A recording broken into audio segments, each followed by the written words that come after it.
anything else.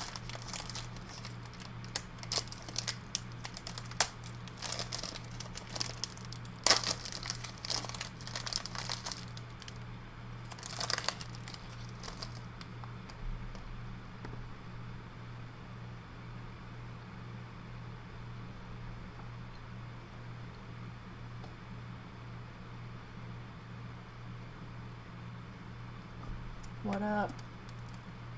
This stream is just going to be me eating a granola bar.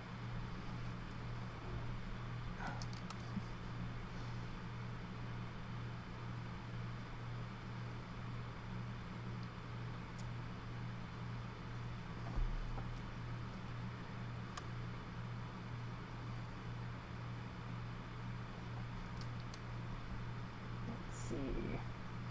Is everything working okay? I'm gonna ask this every time I stream anything because it usually doesn't.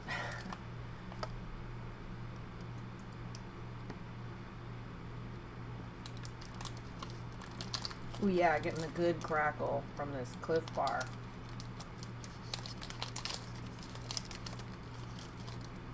Get some good Foley.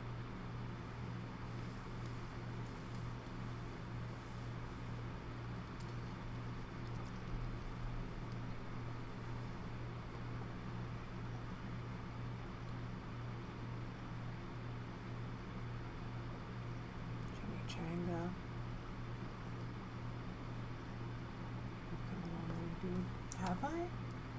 Thank you. I appreciate the sentiment. I should just say thank you. I'm incapable of receiving compliments. If I receive a compliment, I die.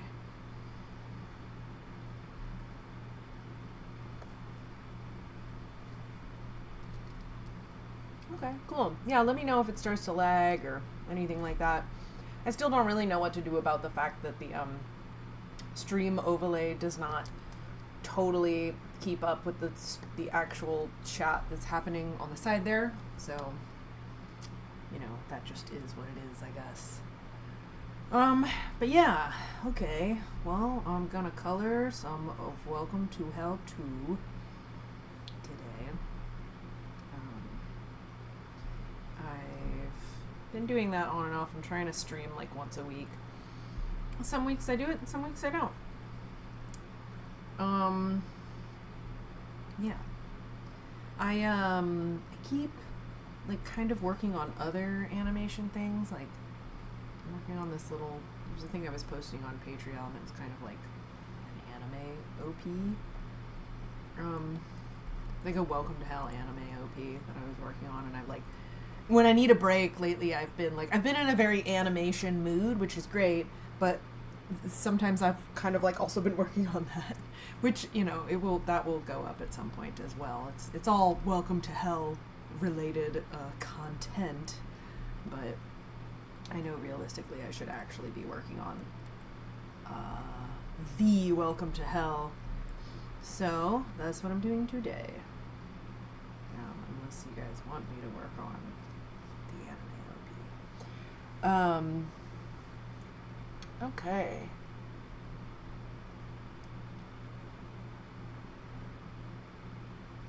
Live stream, me and Jonathan, same posture. Yeah, that's, yeah.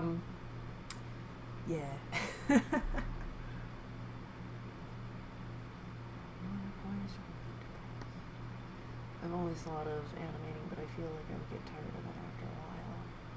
You know, I say this a lot, you'll know pretty quickly whether or not animating is for you.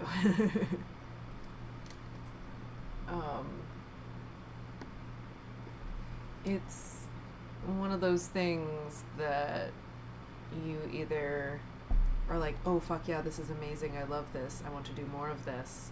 The feeling, the elation is unlike anything else. Or you're like, man, this is a lot of work for a very little outcome, fuck that. So,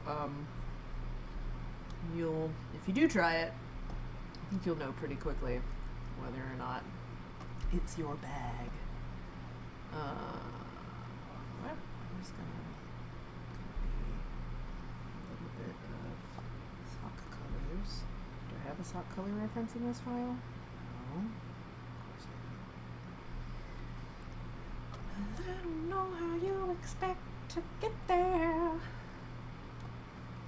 If you refuse to change. Okay. Did that work? Yeah, okay. That's a brush.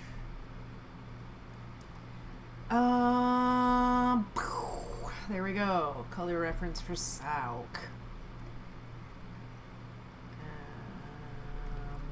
How's everyone doing?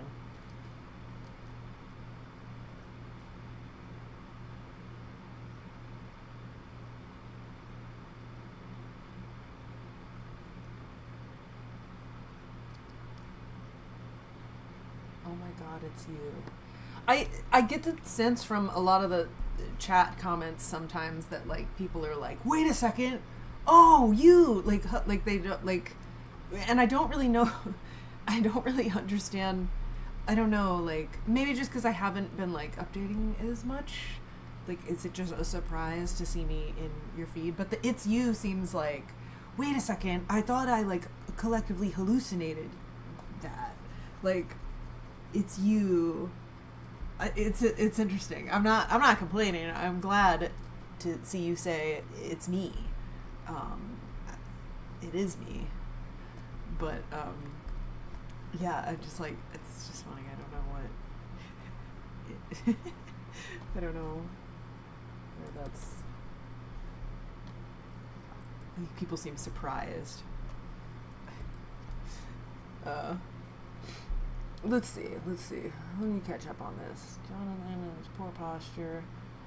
Keep rolling back to that. I was gonna sleep because it's 3 a.m. You should sleep. If you're sleepy, you should sleep. Can you give tips for starting animators? Any warnings, etc.? Tips? Like, I guess, like, what is a super cookie for? Could you be more specific in terms of starting animators? Like, people who have tried animating and are just getting into it. People who are thinking about getting into it. Like, any warnings? I don't know what is meant by any warnings, but I love that phrasing, because it's like, yeah, I guess my warning is, don't do it. I'm just kidding.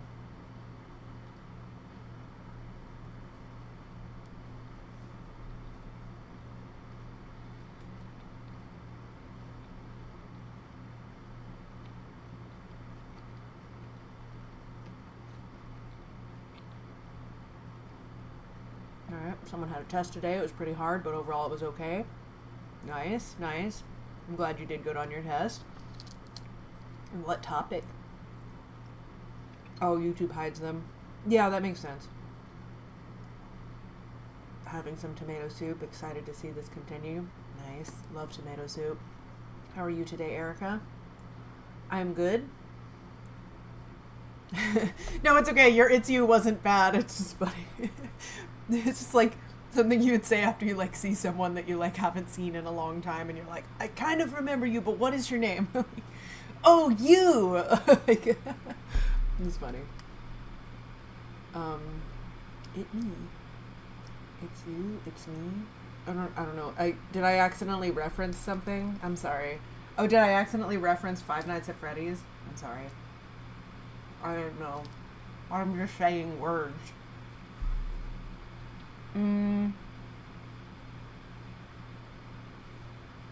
Did I hear / see about Tamagotchi life living the dream? I did not.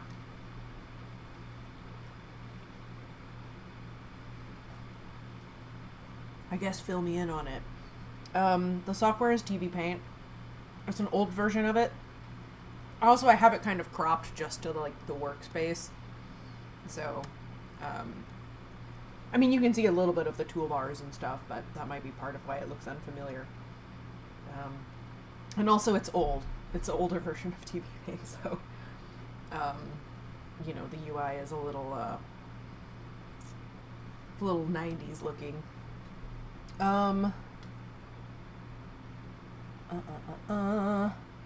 Have I seen the new Digital Circus episode? Yes, I did. It was very good.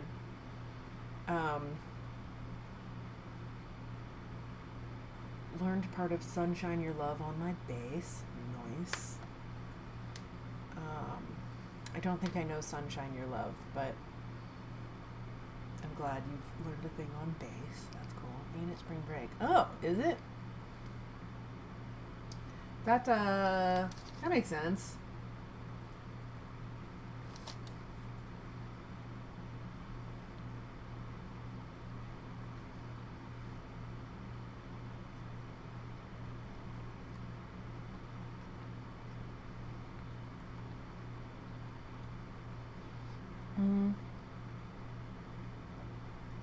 What was probably one of the biggest inspos for making this? Welcome to Hell. I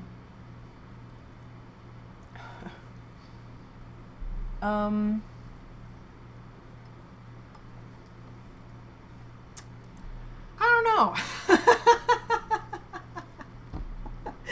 I'm sorry. I feel like I've probably been answering that question like for like as long as it's been on the internet. So I'm like, God, what do I even say? What do I even say anymore? Oh, that's not the right color. What is going on here?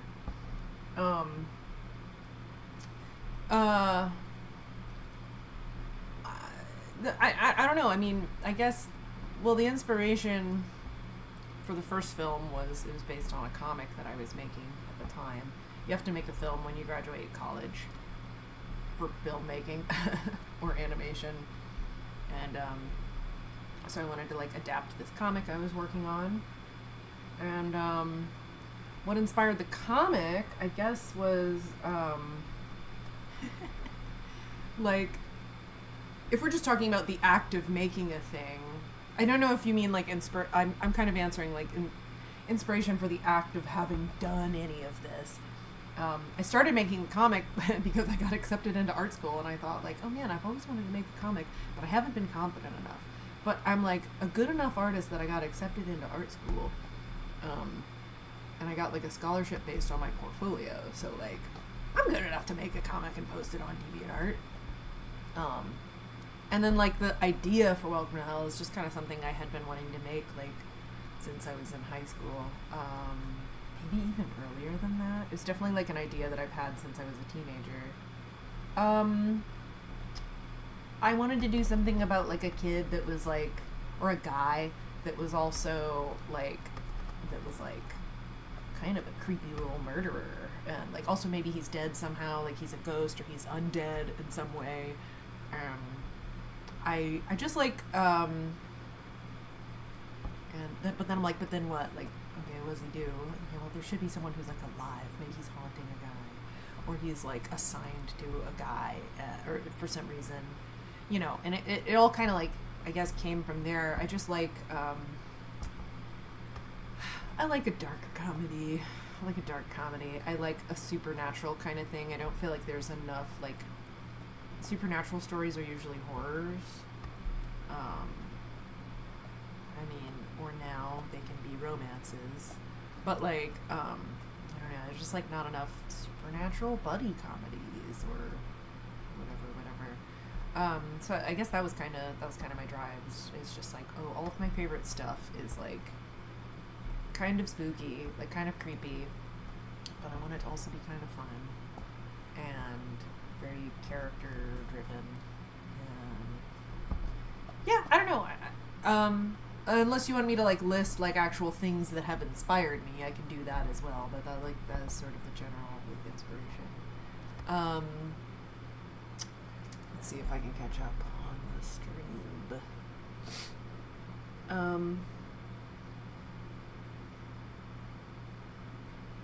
Tips for freshmen going into sophomore year as an animation major. I actually didn't do a freshman year.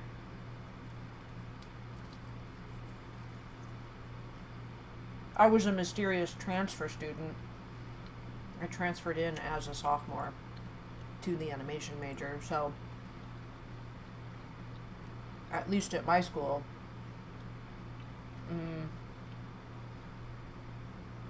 The freshman year was like a more foundational. Actually, wait. I recognize your username. Are you going to the school that I went to? Because you don't need me to explain this to you.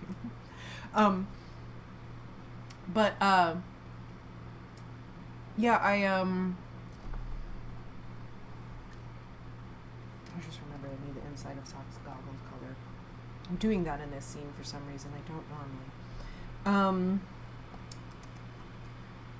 don't normally see them, I guess. Yeah, I transferred in as a sophomore, and so I felt a little bit like I mean, I don't know, the school that I went to was kind of small. I feel like there was maybe maximum 600 or 700 students total in the whole school. So like, the animation department was like even smaller than that. And my class was relatively large. There was like 30 people in it.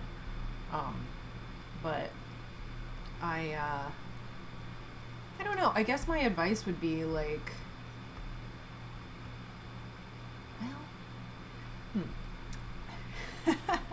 my advice, like, I feel like everyone a little bit kind of could possibly have known each other already, like from freshman year, and I was going in not knowing anyone. So I was kind of like, oh, I'll pinpoint who the other transfer students are, because maybe I'll have something in common with them. And then also like any sort of like chances for like friendship or socializing with people. Like I'm kind of like the new kid, and I can't, like, I should take that and see where that goes.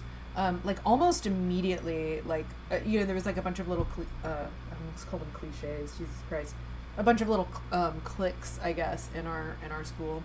Not like in a douchey high school way where people are like mean to each other, but they're just like people naturally kind of like split off into little groups.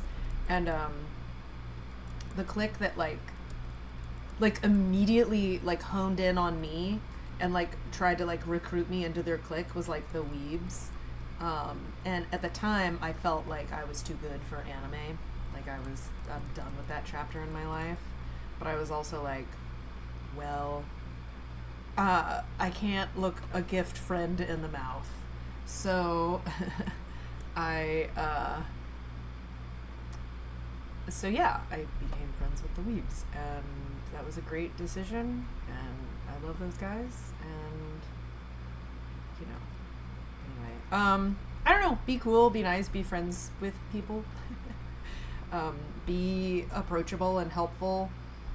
I also kind of remember being like, hey, does anyone want a crack of this program? Like, I've got cracks or whatever, you know what I mean? Just like help each other out and be there for each other, and I don't know. What I really liked about I still have a race on, about going to art school was like you're finally kind of around a bunch of other, or the animation department, you're finally kind of around a bunch of other people who for the most part think pretty similar that you do to you about art, or at the very least about why you're there and what you want to do with your art. And so what's cool about that is like you start to recognize each other's like talents, you know what I mean? Like you realize like, oh, this person's really good at this thing, I should ask them how to do that. Or maybe it's like for the first time, like someone was like, Erica, you're really good at, I don't know, coming up with fake names for pretend companies. Like, help me brainstorm some ideas for what I can call the thing in my cartoon or whatever. Like, just there's like stuff like that. You're like, oh, I'm good at that, really? Like other people will start to notice stuff that you excel in, and that's kind of fun to be able to, like, I don't know, just like communally exist with people who have a similar, I don't know, way of looking at things, if that makes sense. Talking too much. Anyway, let's see what I'm missing. I keep scrolling back too far. Maybe I don't really need to.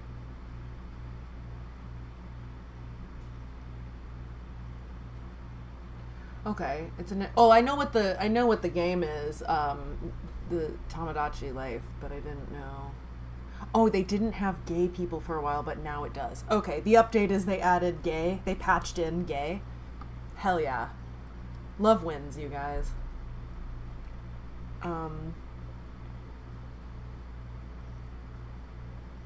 Last week I started a live stream at pretty much the same hour. You're not from the US, so just to know what time is it there. Here it is like, well, when did I start? It's noon. It's what we call noon. I don't know if you have that. It's 12 p.m. AKA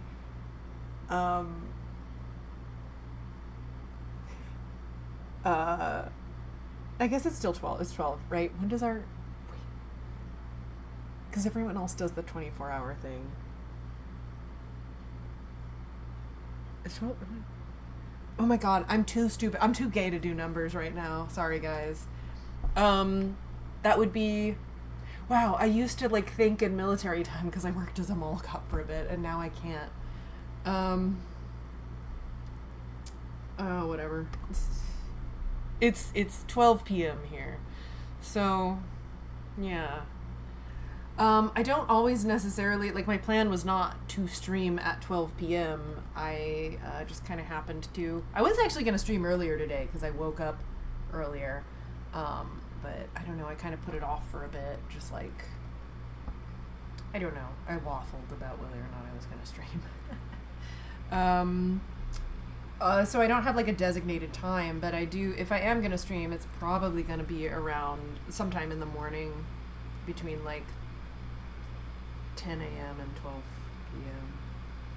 p.m. Let's see. What do we got? I am in the Pacific time zone, if that helps also.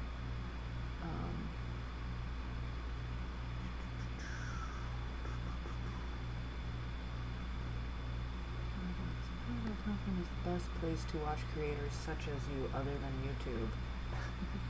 I don't know. I don't watch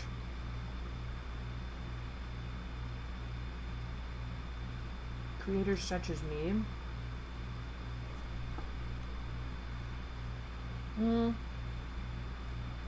I mean, I feel like there's a lot of industry people on, you know, Twitter, Blue Sky, Instagram, to varying degrees. Like, no one really has, but those are industry people. They're not all necessarily like creators, you know what I mean? They're not all necessarily like making a thing on the internet. So, there's people on TikTok, is my understanding. I'm not very active on there. Try and post something occasionally. For a while, I was chopping up Welcome to Hell 2, Part 1, and posting that there. But I mean, I don't really know. I don't know. Maybe the chat has some suggestions of where besides YouTube to watch people like me. I do it on YouTube. Also, I don't watch a lot of other, like, animation people or, like, animation YouTubers. I mostly watch, like, a little bit of, like, media critics, but, like, mostly I watch, like, leftist political YouTubers. I don't know. So my recs might not be very good. Or there's, like, a lot of people who are, like, I mean, they are also creators. They're also creative individuals, and they talk a lot about creating stuff. Like, I could recommend you some people that I like, but, I don't watch a lot of, like, other animation stuff on YouTube, to be honest. You know, besides, like, big stuff, like Glitch or whatever. I'm trying to think, do I watch any other? I gotta think about that one.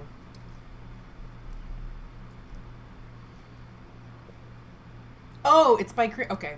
Eric Clapton's old band. I'm just like, yo, we're talking about dad rock in the chat? That's the, okay, Sunshine, whatever, the song you were talking about. Nice. Solid dad tune.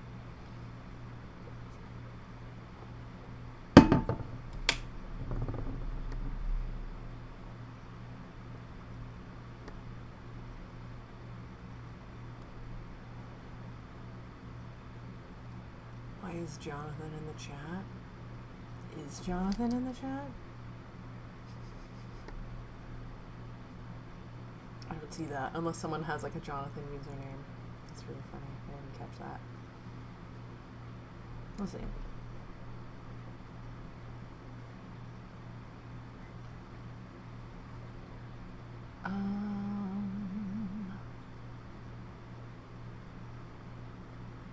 Oh wow, I'm like really behind. What is this?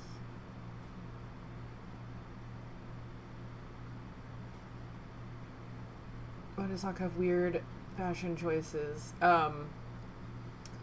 It's kind of based on how I used to dress in high school.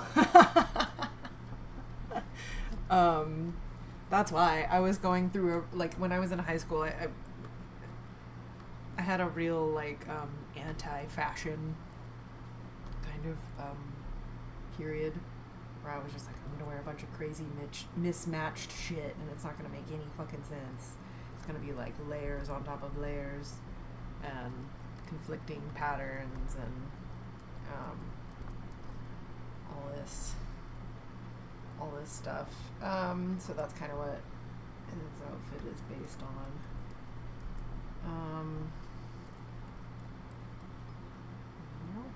But also sometimes I dressed like Jonathan. Like if I was tired, it was just like hoodie and jeans day. Or like top half was Jonathan and bottom half was Sock. That works. Okay. Let's see. I'm sorry, I'm super behind here. Okay. I think I have watched My Student Spirit. I think. I do watch a lot of like indie other animations and pilots and stuff. It's kind of hard for me to keep track of them.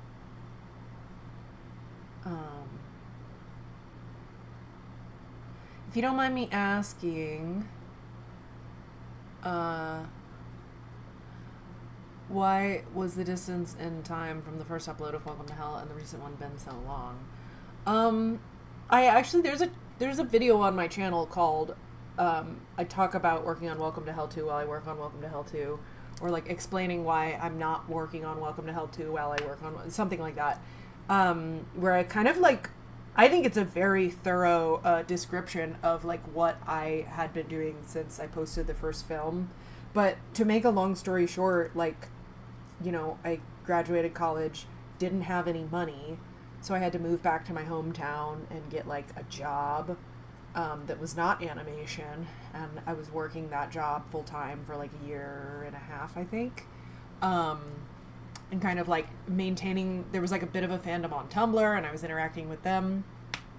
And then I moved out to LA to try and find a job for real, and I couldn't find one. So I decided to make more Welcome to Hell.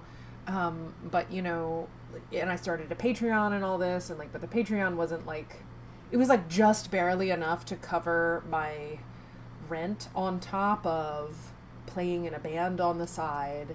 And, you know, I shared a 1-bedroom apartment. Like I lived in the living room of a 1-bedroom apartment with a friend of mine from college. So like in like a really cheap area. So we were like trying to make it work. It was just like a lot of like, I don't have money. I need to get money. How do I get money? Oh, and then like taking other jobs. Like I would take other random, I did eventually start getting jobs in the industry, and a lot of them were really short. Like it would be like 2 weeks or like a couple months or something like that. And the energy that it zapped me to have like an industry job and be driving to and from, and then also have to like, you know, be stuck in traffic and go grocery shopping and cook and, you know, all these other things. I was like kind of trying to, you know, sometimes you kind of have to put this on hold. I have to put Welcome to Hell on hold to go do an industry job, so that I can make some money. And there were several times actually where I turned down industry jobs so that I could keep working on Welcome to Hell. Like I could actually have been doing better and establishing myself in the industry. I could have been doing that, and oftentimes I opted to work on Welcome to Hell instead, even though it wasn't paying a lot of money. And it's just sort of one of those cycles, you know what I mean, where it's like, Well, in order to like do the thing, you need money to stay afloat. And in order to have money, you need a job. But when you have a job, you don't have time to do the thing. It's just this sort of like endless cycle or whatever. So I've been kind of doing that back and forth. Sort of the whole, and you know, and then God forbid your car breaks down or something like that, you know, like, so basically the long story short is I'm poor. But like, anyway. So that is why. I mean, I guess I could have like put out, the thing that I'm grappling with now is that I could have just put out like an animatic or something. Like I could have just like taken my storyboards, cleaned them up, and like put out a nice looking animatic, which is what a lot of people are doing right now anyway, is putting out an animatic with like, or an animatic plus, as one of my friends called it, where it's like, it's all an animatic except there's like one scene that's like fully cleaned and colored. Like that, like, but that wasn't, people weren't doing that at the time. There wasn't a ton of indie pilots when I first started doing this. And I don't know, I felt like I had something to prove because the first one looked so unfinished. The egg is on my face because it continues to look unfinished. Yeah, I don't know. It's just, I made bad decisions. But I'm doing the best I can, and that's why it has taken so long. I hope that didn't sound too defensive. I just feel like I've kind of been answering this question for 10 years. Anyway, I should just put out an unfinished, I should have just put out an animatic. I don't know. You know, and people are like, oh, why don't you hire help? Again, see the previous point of I'm poor. Like, you know, when you're in college and you have friends that are like, oh yeah, I want to help out on your thing or whatever, it's fine because you're in college and you're sort of mutually benefiting from that. Like, you're both kind of making a portfolio piece, if that makes sense. But once you like go into the industry, you know, like it's not like, all of my friends also have to pay the rent or whatever. Like, I can't be like, hey, will you help out on my project for free just because you like me? Like, and some people will occasionally, like, it does happen, but it's like, I can't, that's just not sustainable. So anyway, I kind of naively thought I could continue working like that, where like my friends would like help out on stuff, and they do to the best of their ability, like when they, you know what I mean, and they still do voices for me, and they'll help me like hash out the story ideas and stuff like that. It's not like my friends don't help me, but you know what I mean, the sort of naively thinking that we can continue working the way we worked in college was like kind of something that I had to realize was not practical. All right, I think what's happening, I keep looking at the chat and then thinking I'm way behind, like the chat keeps scrolling down, but it doesn't. It stays exactly in place. And I need to remember that, because I'll look at the chat and then scroll up like, oh no, what am I missing? But the chat has stayed exactly where I left it. So, perfect. What do I think the Welcome to Hell character's favorite noodle types would be? Oh my god. I'm so bad at these questions, but I love that prompt. Chat, I guess you can discuss. I think... My friend recently asked us all what our favorite pasta shapes are, which I think is different from noodle type.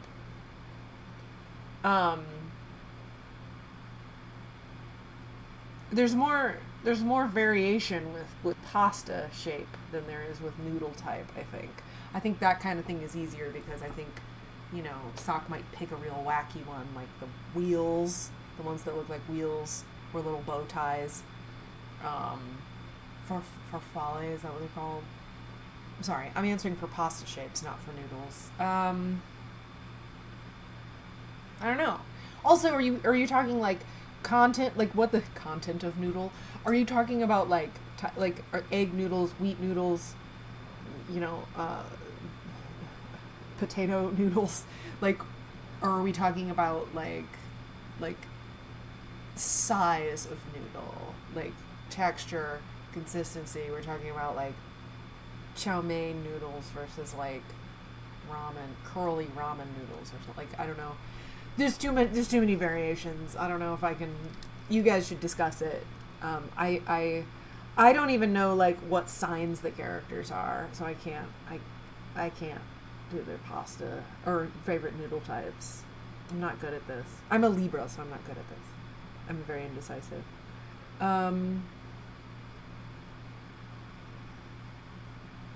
Let's see.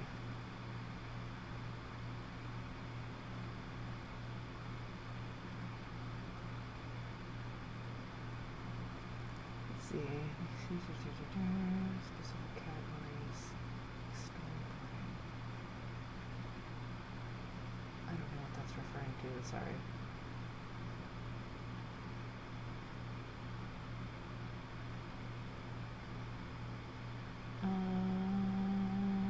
Sorry, catching up.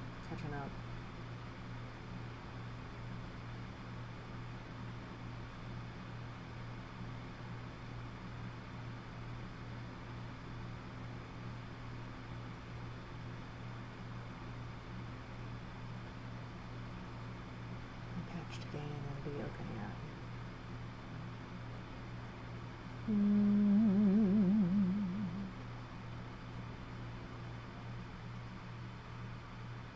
Cop Adventures mentioned, yeah. Yeah, I had a tag on Tumblr for a while called Mall Cop Adventures where I would post about being a mall cop.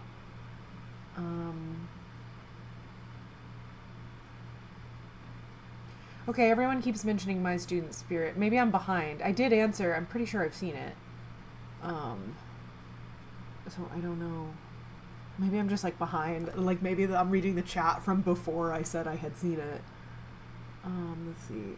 I think I have. I mean, again, I need to like look at it. I need to look at an image of it to make sure. Because again, I watch a lot of like random indie stuff.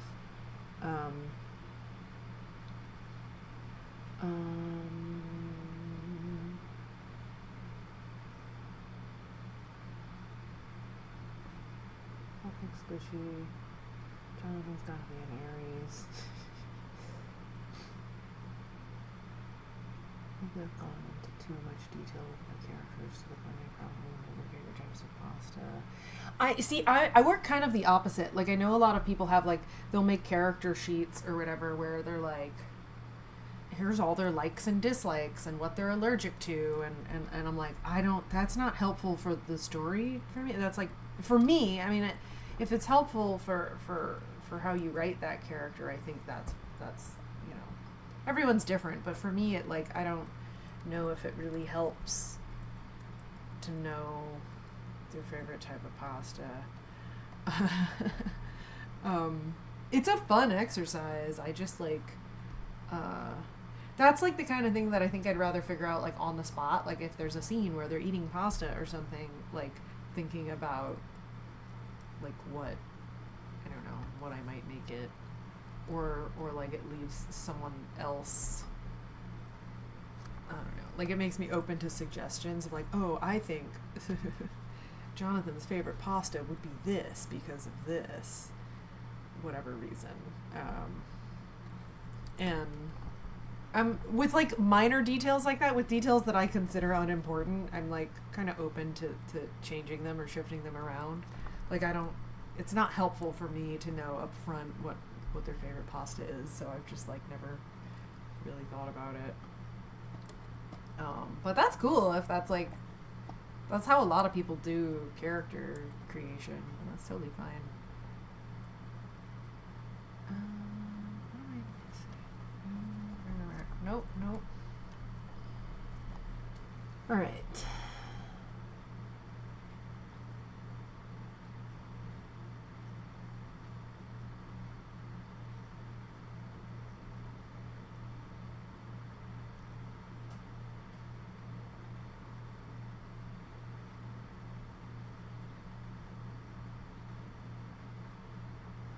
If Jonathan was a kind of a noodle, he'd be glass noodles. I like that.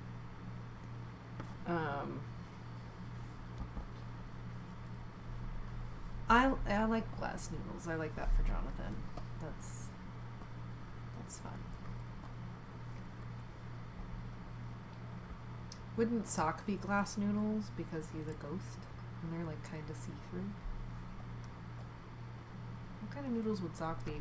I feel like Sock would be some kind of cold noodles. You know, like in a lot of like Asian dishes, they'll have like cold noodles. I'm always really bummed out when I have a cold noodle dish. Or there's got to be something else hot in it. Because I don't know, sometimes I forget that. I'm like, oh, right, fuck, these because they're cold. I don't want cold. I want them hot. Cold noodles with like hot like meat or something on top could be that could work, but I gotta have them hot. But I feel like because Sock is like a ghost or a demon, like he would be cold to touch. Cold noodle.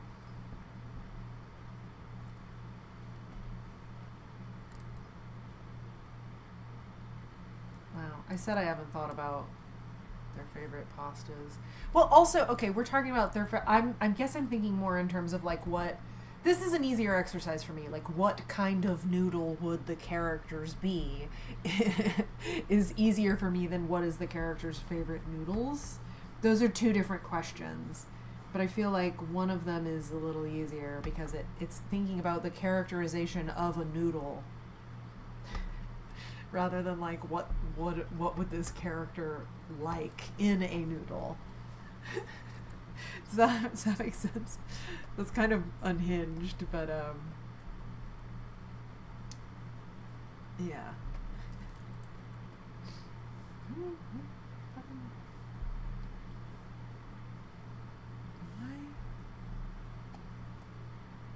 Why is it not auto-picking?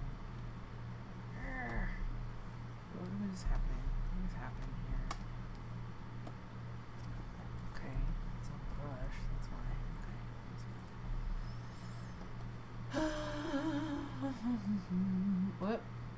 Nope.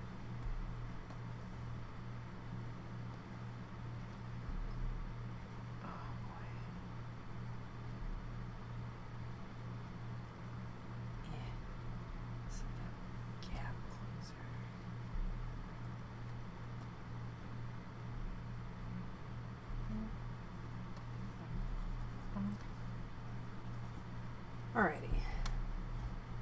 He would be macaroni. No, the chat does it does scroll out. Okay. Oh, someone was asking if traditional animation is still a thing. Whether they accept traditional animators in the industry. Have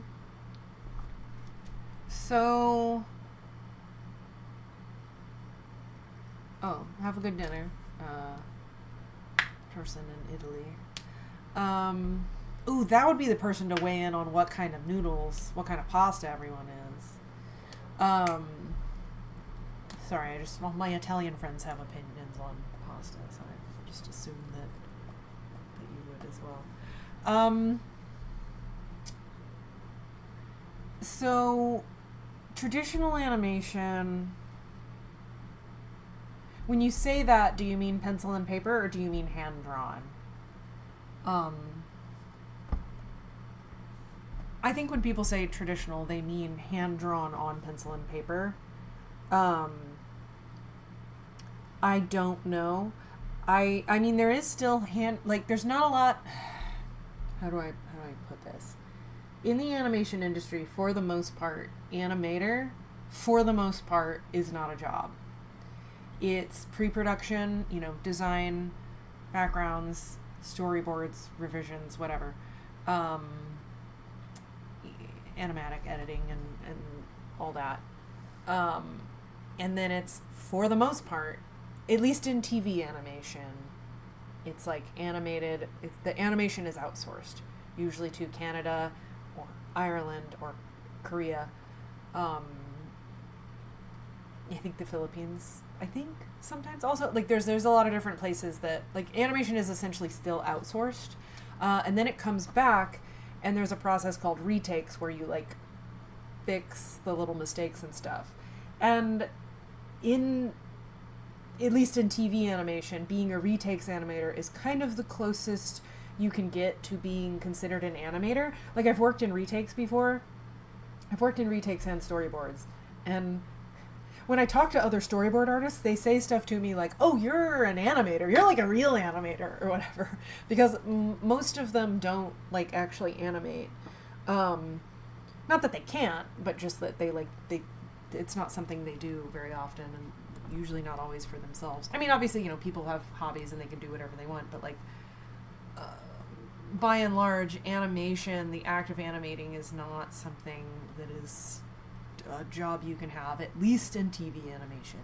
In feature film, obviously it's a little different, because feature film, I mean, that is all for the most part CG, so it wouldn't be traditional or hand-drawn or whatever. But they still do, I mean, you can look up, like, they'll do pencil tests of characters. There's still traditional animators in feature film or hand-drawn, or you know what I mean? Like, I don't know if they're doing it on paper or if they're doing it on the computer, but it is hand-drawn animation. That's like people who will do character tests, you know? Like, if you, pretty much for like any movie, like, I don't know, type in like whatever character test or something, there will be like a test animation that's done kind of showing how a character will move, or maybe how they'll talk, or something like that. And there are still applications for traditional hand-drawn animation. I think those people, I don't know, I'm talking totally out of my ass here because I've never worked in feature animation, but I think those people are like, I feel like that's a pretty, like, if you're in that, you're kind of like a specialist in that, and it's probably just the same handful of people who do that kind of work for studios. I think a lot of them are sort of like, I don't want to say grandfathered in, but you know what I mean? Like, I don't know, like, if someone knows better than me, please speak up, or maybe this is something that can be Googled. But yeah, for the most part, like, hand-drawn animation is not a job. It's not like a thing in the industry, not currently. Again, there are some applications for it. Oh, okay, so here's another, like, but stuff is always changing, right? Like, sometimes they do need a specialty. Like, if you've noticed lately in a lot of, like, CG shows and movies and stuff, they'll have hand-drawn effects on top of it. I think because everyone's tired of the same, like, After Effects plugins or whatever. So if there's, like, smoke or lightning or something like that, you'll be like, oh, wait a second, that's hand-drawn. Someone did that. So in the last, like, I don't know, however many, 5 or 10 years or so, I've seen a lot more hand-drawn animation effects showing up. So that's a possibility, but again, you kind of need to, like, specialize in effects animation. I have friends who have done that, who have done, like, effects animation for a show or whatever. So it's not impossible, but for the most part, it's not like a widely available position, if that makes sense. I've thought several times about, I don't know if you guys know Chicken Nugget, the BuzzFeed show, but Kira's a buddy of mine, and I thought several times about how cool it is that she kind of just gets to, like, she gets to animate. Like, she has, like, a weird, rare position where she's in the industry, kind of working on an independent thing that she essentially controls and gets to animate and hire animators for. So it's not like, you know, there are exceptions to the rule. There is the occasional thing. I've also, like, done animation, like, if it's a smaller kind of project, again, actually this is how I met her. I worked at BuzzFeed for a little bit on, like, a Christmas special for Unsolved, BuzzFeed Unsolved or whatever, and that was all, like, animated in studio, you know, because it's like a smaller kind of, it's not like a TV show, it's just like an animation special or whatever. It was kind of a smaller production of a thing. So, like, there are still, jobs will crop up occasionally, but it's not like, there's not, like, a bunch of studios with, like, listings for, like, animators, if that makes sense. At least not in TV animation. Again, like, being for traditional animators, I mean, like, CG is different, obviously, but, yeah, I don't know, I hope that was helpful, I hope that made sense. Do you think Jonathan or Sock like Mother? Maybe. I think the era that I have Welcome to Hell set in, Mother Mother might have not existed yet, or maybe it was just starting to exist. I like Mother Mother because I discovered them in a Welcome to Hell fan mix, so I think it's probably suits them in some way. Why did I just turn on autopick?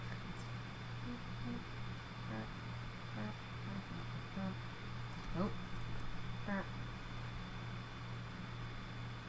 Is Sakathan the real doomed Yahweh? Yeah.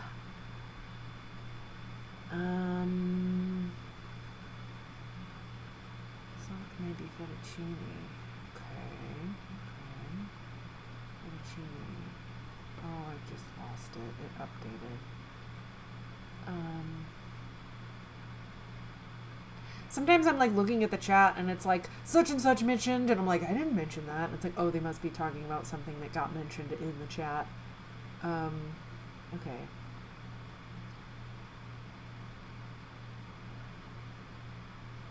His socks, clothes thrifted. Maybe he might be a thrift girly. I'm not sure. Again, I was in high school. Like, he's kind of based on the way that I used to dress.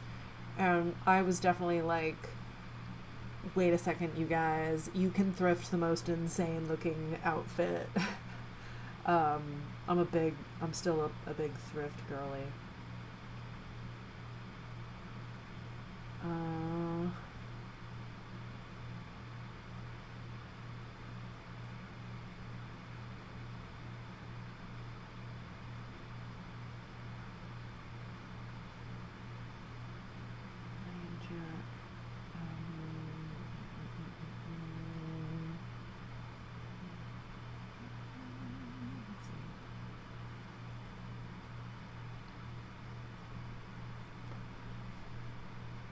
Artwork of Sock without his hat. I haven't drawn him without his hat for a while. Sometimes when I look back at like drawings I've done of Sock without his hat, I'm like, what?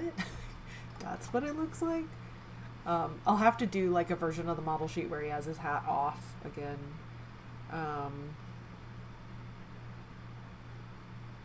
Okay. Sock without his hat. I want to be the next James Baxter. Good luck. We'll have to wait for him to die, I think, for someone to step up and take his place. They're gonna get that guy, as long as that guy is around to do like a beautiful animated sequence in something. He will be the guy.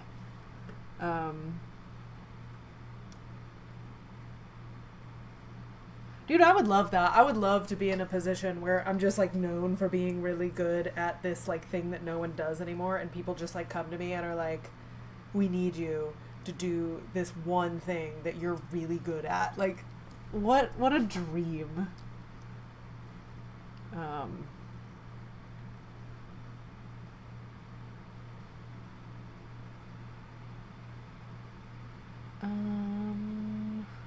see.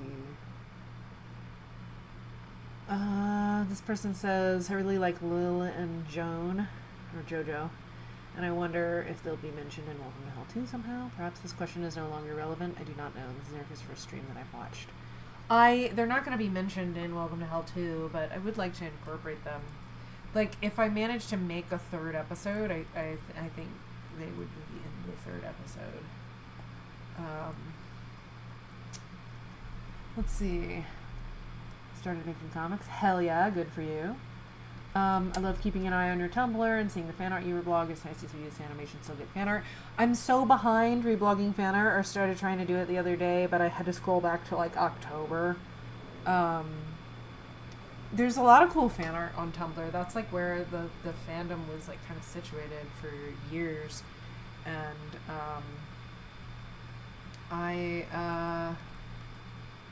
that's actually kind of why I stopped checking Tumblr so much, because I had to like I had this like compulsion of like I need to scroll all the way to the end and catch up on like where did I last leave off, so I can catch up on all the fan art reblogging that I've missed, and it was just like taking up my whole day to try and like catch up on that. So I kind of stopped checking it, and every now and then I try and check it. Jesus. But I am not as active as I should be. I started trying to reblog some stuff the other day just because, you know, I want to try and maintain that. It's hard, man, trying to maintain your social media presence and working on the thing and living your goddamn life and all the other stuff. It's just like so much all the time. But I'm trying to occasionally like hop on Tumblr and reblog some fan art. All Welcome to Hell fans are awesome, by the way. Like, you guys are awesome. I wish all Welcome to Hell fans continue being awesome. I do have a question I kind of need help with. If you know anything about storyboarding, I'm trying to put together a portfolio, and I want to show different genres.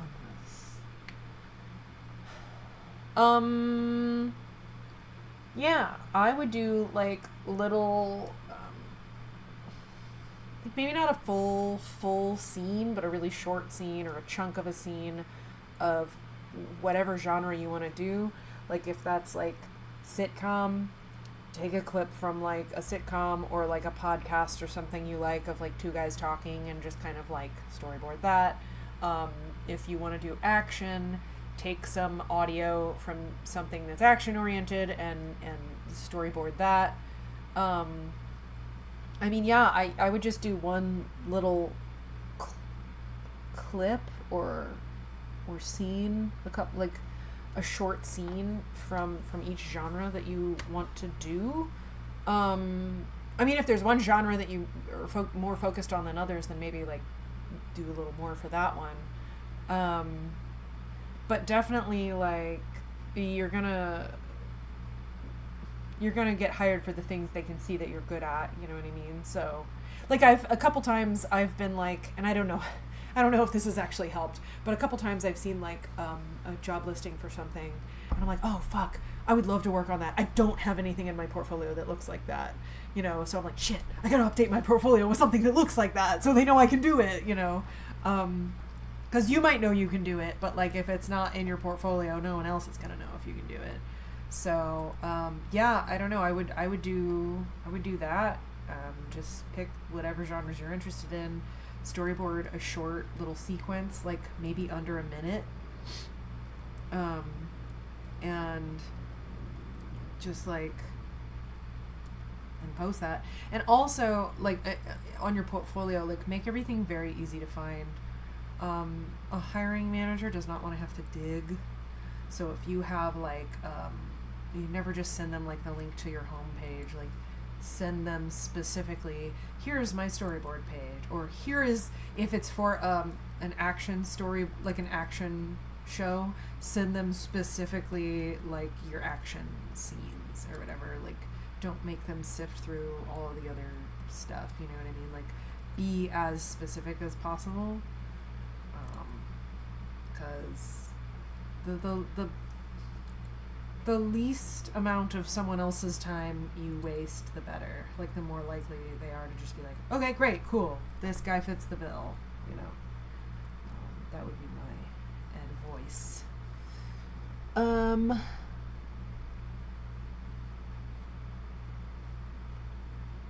Random question. How did Jonathan react when he realized Sock already knew his name? Or did Sock just pretend not to know until someone else said it? Wait a second. Wait, this has shook my entire world. When does Sock say Jonathan's name for the first time? How did Jonathan react when he realized Sock already knew his name? He says it in the first film, right? But when does he say it? Oh, he says it up front. He says it when he's in the fridge, right? Jonathan, did he say something like that? Fuck, I can't remember.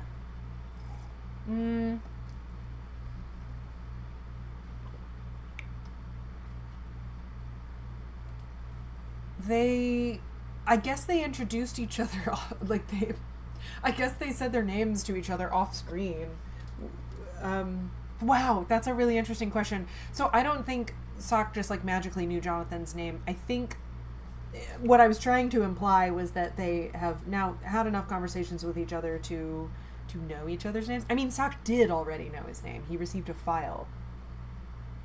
But presumably Sock has like in class like heard the teacher say his name, and like presumably he just like has picked up his name. Like I don't think Jonathan would be that surprised. I don't think Sock says Jonathan's name to him before it has been said somewhere else, if that makes sense. I don't know. I'd have to put it all on a timeline and actually figure out when was the first utterance. I have no idea. That's a really good question. It just seriously made me like rethink my whole life. I'm terrible when it comes to comedy scripts. Any ideas what I could do to showcase that genre and others? Terrible when it comes to comedy scripts. Are you trying to write something, or are you trying to make a comedy thing? Or are you talking about like storyboarding to a comedy script? Like you're not good at interpreting a comedic script. I'm just curious what that means. I think they got a package. I think there was a package delivered outside. I'm very excited about that. I don't know why I'm whispering. Yes, I do. It's because I don't want the delivery guy to hear. But also maybe it's my neighbor. Maybe it's my neighbor's package. Okay. I would love to answer that question. I don't know exactly what, I might need a little more details by what you mean by showcasing comedy scripts. Let me know if you're talking about writing scripts or storyboarding off of a script that someone else has written. And I'll try and field that question a little better. Because I don't consider myself a writer. I don't know if I have great advice for that. I have advice for like getting better at doing it. Like I feel like I have gotten better at that, but it's because I'm married to a writer. So marry a writer. But she's not. I was gonna say she's not particularly funny, and I don't mean that as like a like a personality thing. I mean she's not. She does not consider herself like a comedy writer, so. Her scripts aren't. They are funny. She's capable of being funny, but she does not consider herself a comedy writer. So, let's see. I think we just started in school for a bit. Yeah. Okay. Yeah. Okay. You guys figured out what I basically just said about the Sock already knowing Jonathan's name. Oh yeah, this person was. Oh, maybe that's what they meant about comedy. Yeah, okay. This person is talking about like use audios from films or whatever to animate or storyboard to. Like a lot of people do that. They'll take, a clip from a movie they really like or something that's not already animated, a movie or a podcast or something like that, and they'll just storyboard to that or animate to that. A lot of people do it with musicals. That's another thing. I need to put like a musical number in my portfolio. I think about musical numbers all the time, and I don't have any work that like reflects that. And I have one that I've wanted to make for like decades now, and I should just do that. But yeah, at some point I gotta set aside time to storyboard a musical number. Not that there's like a fuck ton of like musical things going on, but also there's a couple. It's nice to have. How do you come up with ideas? Do you have a creative process? Ideas come up with Oh wow, sorry, the chat just hit lost it. Wish I could like search in the chat for where I left off. How do I come up with ideas?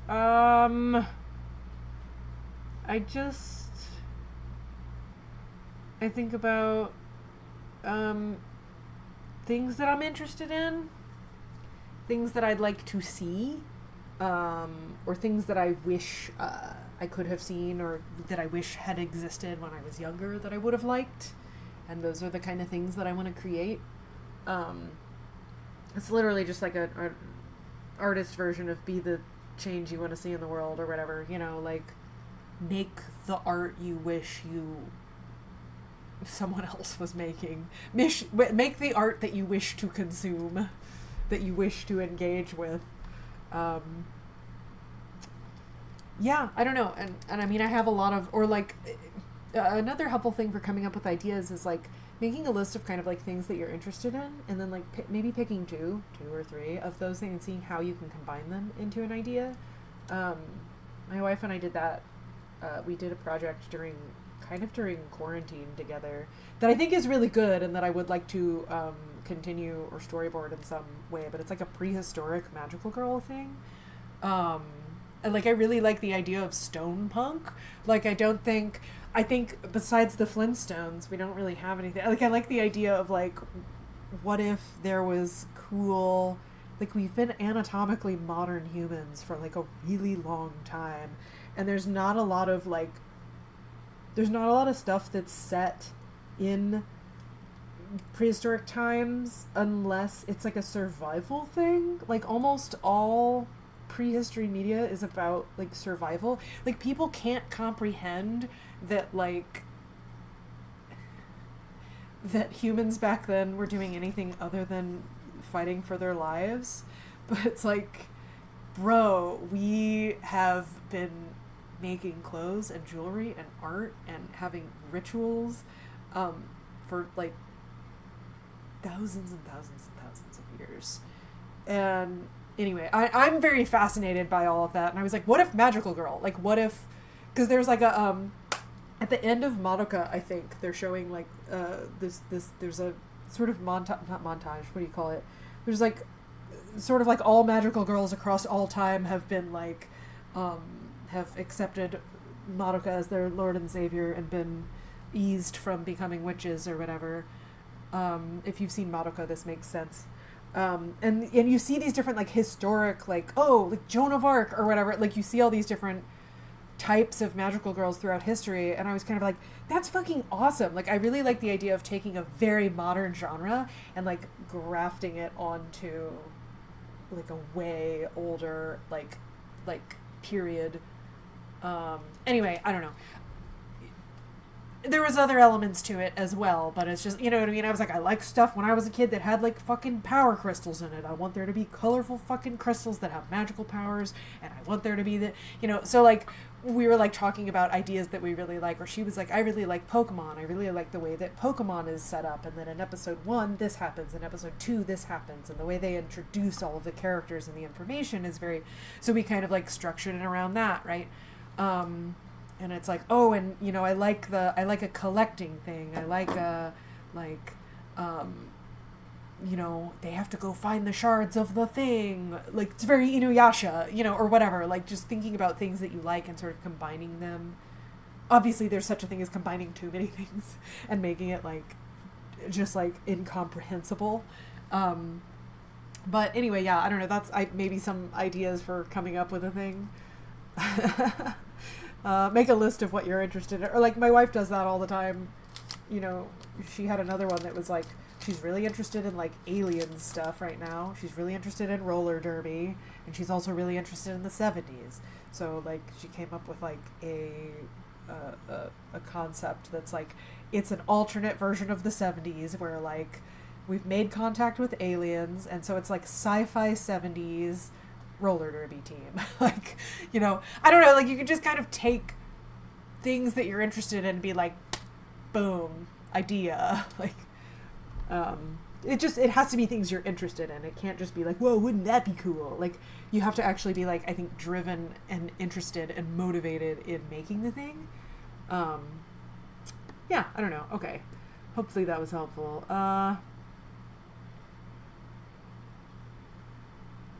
Let's see. Comedy is subjective.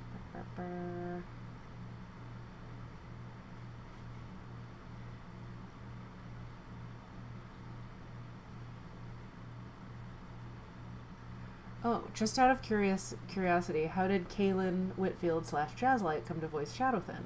I know he was a member of Ghost Satellite back in the day. Did it just come from that? I'm curious there. Kalen is a friend of mine. And yeah, he was a member of Ghost Satellite. We were friends before that. He's just like a fellow cool indie animator who also like works on his own shit. Doesn't give a fuck what anyone thinks. And he, you know what it was, is I was trying to think of like, how do I conceptualize the voice for Shadowthin? It was like, you know, at first I was like, would it be interesting if he did that like backwards speak thing from like Twin Peaks, or if it was like a weird distorted guitar sound and it needed like captions or something for you to be able to hear what he said. And I was like, yeah, I could do all that, but that's like a little, I don't want to say pretentious, it's just like a little involved.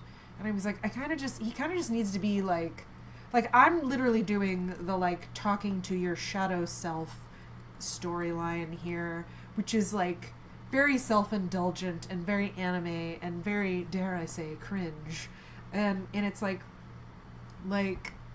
what I kind of need is someone who's like confident enough in themselves to I mean, short of like finding a voice actor or whatever. I could like actually have hired a voice actor, I suppose. But it's just like, I kind of just want like someone who can say these sort of lines without having any sort of like pretense about it or like self-consciousness about it. I have a lot of like self-consciousness. Like, I've done a tiny bit of voice acting for people and I think I sound like ass, but like it takes a lot for me to like sell it. I'm like, because you're always like holding back a little bit. Like, I don't want to put my full ass into it. And I just kind of thought like Kalen is the kind of dude who puts his full ass into everything he does. And he also has also, I didn't think of this. My wife did. We were like talking about the sort of necessity of like, yeah, someone who can like do this sort of thing without worrying about who can give it their all without like worrying about how like cringe it is or whatever. Like someone who has no qualms about doing something like that. And we were just talking about Kalen and she was like, what if Kalen did the voice? And I was like, oh, I don't think he would want to, but like I am gonna ask him. And of course he did. And he sent me 3 different reads. I was like, you know, lean into the sort of... And Kalen also voices, like, a lot of his own characters and stuff, too. So it's not like he doesn't have experience doing it or anything. I was kind of like, yeah, like, maybe do, you know... He offered to try a couple different reads for me of like... sorry. He offered to do a couple different reads of like one that's more villainy sounding, like one that's more of a cartoon anime villain kind of character, and one that's a little more like detached sounding, and then he did one that was kind of just like his regular voice, like just a little more, just like not putting on any sort of affectation, just sort of doing his regular voice, and that was the one. I was like, oh, that's really good. Like, Kalen doesn't need to do, like, an extra layer of, like, doing a voice on top of it. I think he just already kind of sells it. So, yeah, that was why I asked him to do it, because I thought he'd be a good fit, and he said yes, and he was a good fit. So, yeah. I'm glad he did just the regular read, too, because I was like, oh, no, I've asked for 2, like, it actually doesn't need to be, like, a really overacted, like, kind of thing. It just needs to be like confident and like I don't know, just confident in what he's saying, and like kind of chill sounding, which is like exactly sort of how Galen talks. Yeah, I don't know. That is how. He's a friend of mine and fellow cool indie guy, and I'm lucky to have him helping me out on that.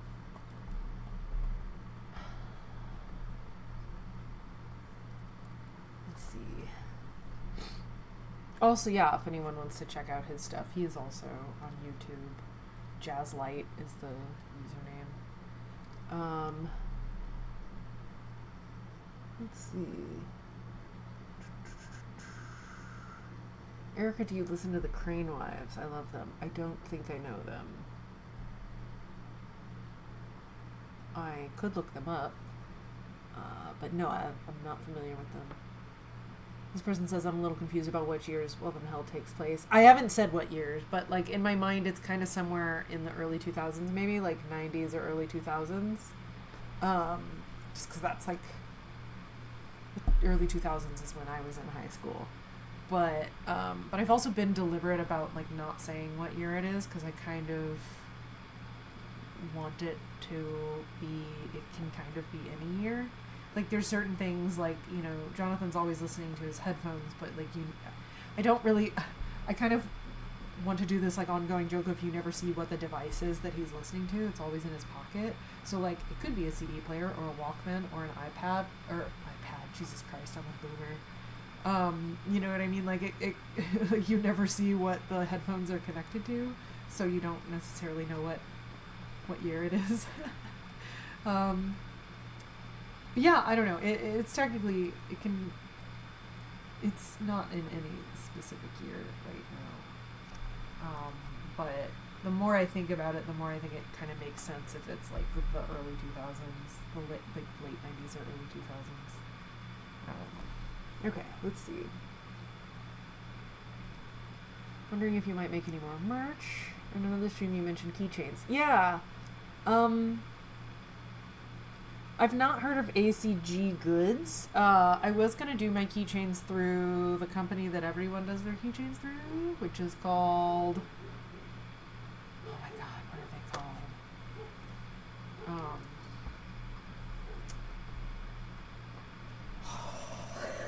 I can't think of the name of it.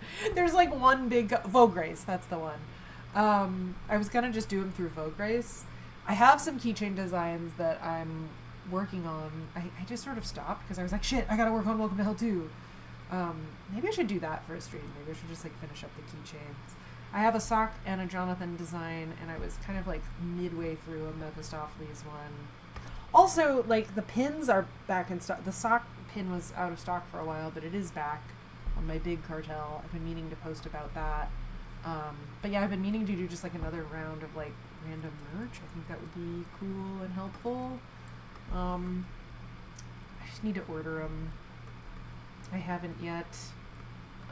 But yeah, I do have keychains. Maybe I can show, maybe I can pull up the keychains designs. But yeah, I can also check out ACG Goods if it's, that might be a good, alternative potentially. If they're cheaper, that would be cool. What I like about Vogue Race is they have like a whole bunch of different options for keychains. Like there's kind of an insane amount of options. But yeah, I was gonna do like cute like chibi keychains that are different from the pen designs that I did. And then I'd also like to do, I had done these on my Patreon. I did like a summer illustration of like Sock and Jonathan eating those like little ice creams that are like shaped like the cartoon characters, like of each other, you know, like the Sonic ice cream with the fucked up eyes, like, and I was gonna do little keychains of that, like of the characters, because they make there's a type of keychain you can order that just has like the little popsicle stick on it, and you can make the print go like all the way to the edge. So I kind of just want to do little keychains, like fucked up ice cream sock and Jonathan keychains. That's another thing I wanted to do. I have the designs. I should just order them. I was sort of hesitant. I was sort of holding off on it just because, I don't know. I'm like never sure how many to order, and then it's like I'm gonna be sitting around having spent money on these keychains and I can't sell them. I don't know. I should just do it. I feel like if I offered more merch, people would probably go for it. That's kind of how all the other indie shows are funded. So, how to do it. But yeah, let's see.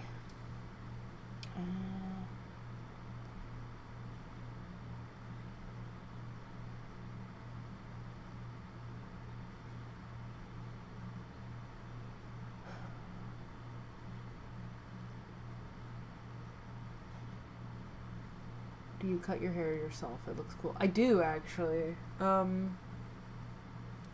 It's kind of in a weird in-between stage right now, but I'm trying to get back into cutting it myself. I grew it out kind of during COVID, and then I had long hair up until like my wedding last year, because I was like, I'm gonna go out with a bang and have long hair for my wedding and have like a really cool hairstyle, and then I'm going back to it being short again. And I cut it myself also while it was long, which was sort of an adjustment, like figuring out how to cut long hair. And now I'm sort of like having to rediscover what works and doesn't work about having short hair for me.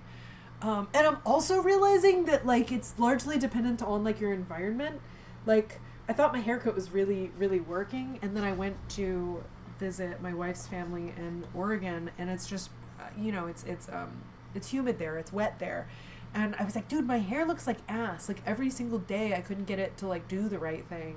And I was like, is it just because of the wetness? Like my hair is actually like its ideal self in California. My hair is the way that it's meant to look when it's in the desert. So, yeah, I don't know. So yeah, it's a process. Cutting your own hair, I think, is kind of a process that you have to learn what works and what doesn't. And I've pretty much been cutting my own hair, with a few exceptions. Like again, when I first grew it out long, I went to a place to get it cut and like paid attention to what they did so I could learn their ways and do it myself. But I've pretty much been cutting my own hair since I was in high school, because I couldn't get someone to give me the haircut that I wanted, and I was like, well, I'm gonna buy a fucking like razor comb and just do it myself. Like they sell that in the store. Might as well just get it. And I kind of feel like if I'm gonna spend a bunch of money for someone to give me a haircut that I don't like, I might as well save that money and give myself a haircut that I might like. And if I don't, like whatever, how is that any different than getting a haircut I don't like that I had to pay money for? You know what I mean? Like at least it's free, and then it'll grow out in like a little bit, and I can try again, learn from my mistakes. Not everyone is so willing to use themselves as a guinea pig, I think, and I understand that. I don't fault anyone for that, but I was very like, fuck it, I cut my own hair. I was very, and I dressed like sock, so I was very like anti-fashion, like anti-good haircut. That's the sacrifice you make to learn DIYing things. Sometimes you do it bad a couple times, and even when you do it good, like even when you like have a pretty good handle on it, it's like cutting your hair yourself is really hard. So I'd spend a lot of time like, it's like, okay, this is basically the haircut that I want, but also I missed a tiny little spot, and this is actually uneven, and you realize that kind of like over the course of the week for me, like of when I cut the hair initially. So it's kind of like a week-long process of like fine-tuning what I did, or trying to fix, like overcorrecting for something. But yeah, I do cut my own hair. Thank you for all the comments on my hair.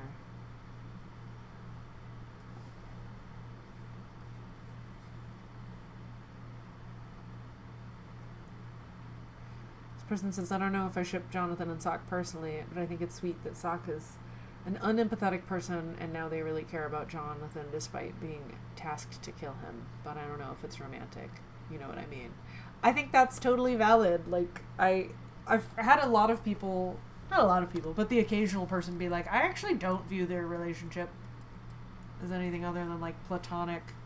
And that's totally fine. Like, I don't know. I know I've been a little ambiguous about it, but, like, I kind of want, if it's going to be something more, I want to really build to that. And in the meantime, like, I think it's fine to sort of interpret it how it works for you. But yeah, I don't know. I don't know. It's just been interesting. I've talked about this before in other streams, but like my thoughts, I don't know, and also people's perceptions of like characters' relationships and things, and queer relationships and things have like changed over the years, so that's been kind of interesting. Like when I was first coming up with Welcome to Hell, I was like, oh yeah, I'm gonna kind of like make these characters seem a little queer, but I don't really know if I'm gonna do anything with that. And it's like, because that's like that's what there was at the time. There wasn't shows with like a lot of queer characters in it. But then like people are like, oh, that's queer bait. Like, oh shit, I don't want queer bait. Oh, I could just make them gay? Like, it sounds stupid when I say it out loud, but it's like, if all you ever see is a show where you kind of have to imagine the queer relationship, that like where you're reading between the lines, like if all you're ever presented with is one thing, like sometimes it does kind of take a second for you to be like, oh wait, I could just make it whatever I want it to be. So anyway, now the table, now the, I don't know, it's wide open for me to make it into whatever I want. But in any case, I am a fan of a slow burn. I know a lot of people who are like, you don't need a slow burn, just get right to it. And I disagree. I don't think you can just speed run an important big feelings character relationship, because then when the big important stuff is happening, you're like, why should I care? Why should I care about this? I like barely even care about these characters.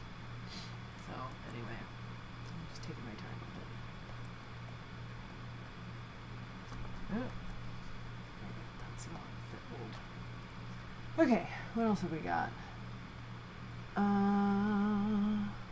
Chat, what do you all think about Sakathan? Yeah, please comment if you so choose.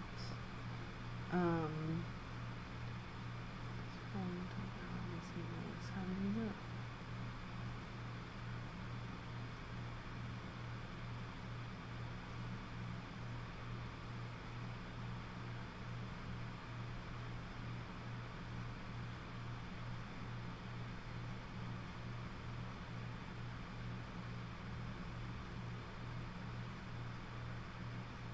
Utopian Scholastic Sock. Yeah, I was talking about that on Tumblr.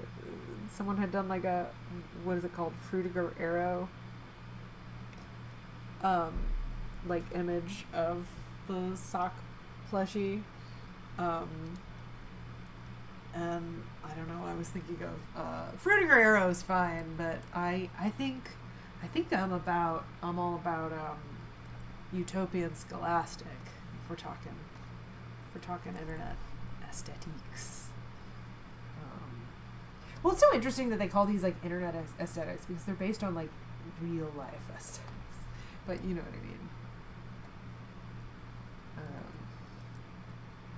Let's see.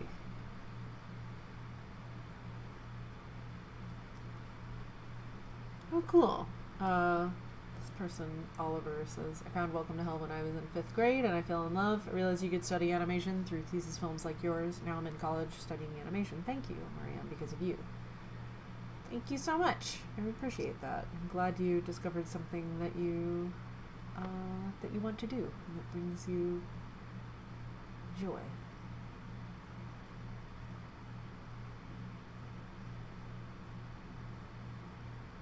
haunted yaoi. How nostalgic. Amazing that I got this dream even for a moment.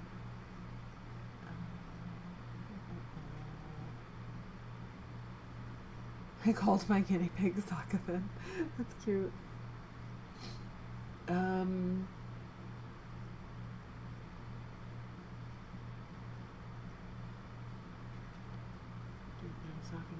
Ship name.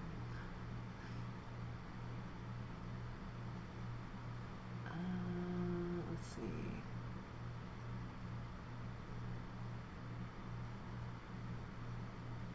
Sorry, I'm just catching up.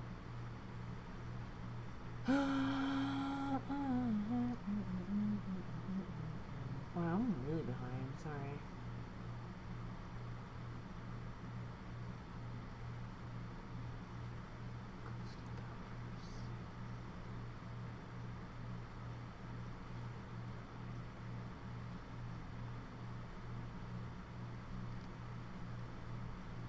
Everyone's saying, Jesus Christ, she's so far back. I'm sorry.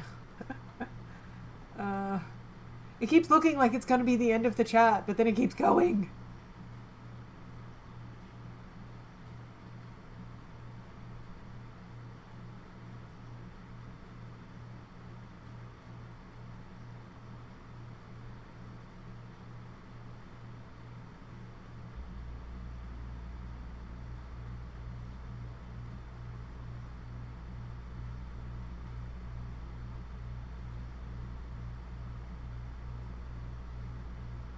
Okay.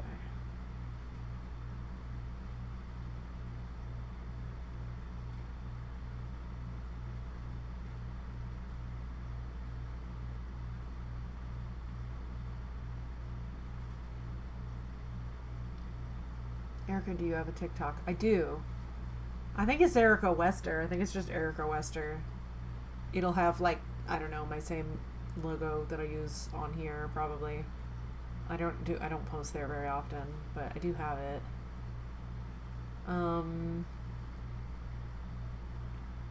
Let's see.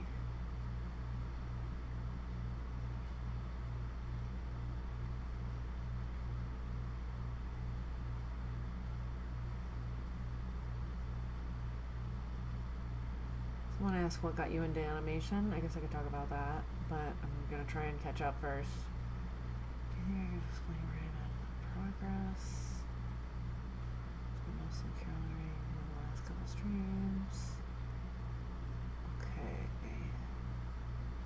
God, sorry. This is back when I was talking about Madoka. Oh, Solar Derby mentioned. Someone... Is Erica Sama a Deltarune fan? I was into Undertale. I didn't really play Deltarune, but my wife did. She likes it.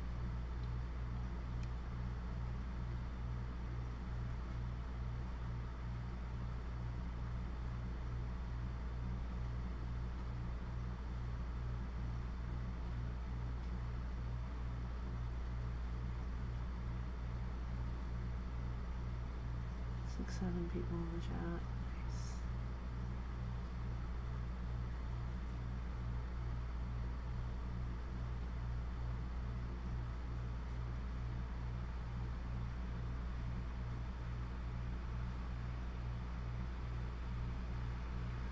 What inspired your idea for a character with a big urge for homicide? I live in a part of the city where mental illness is crazy. I just want to know because I like the idea of being vocal about that stuff. Part of the city where mental illness is crazy. Interesting.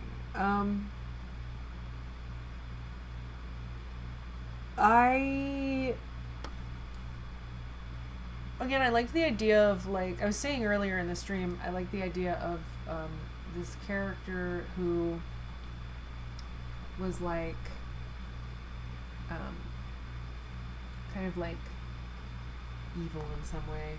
Like, either they're a ghost or a demon or they're a murderer or something like that. I like the idea of them, like, being a murderer, but also being likable.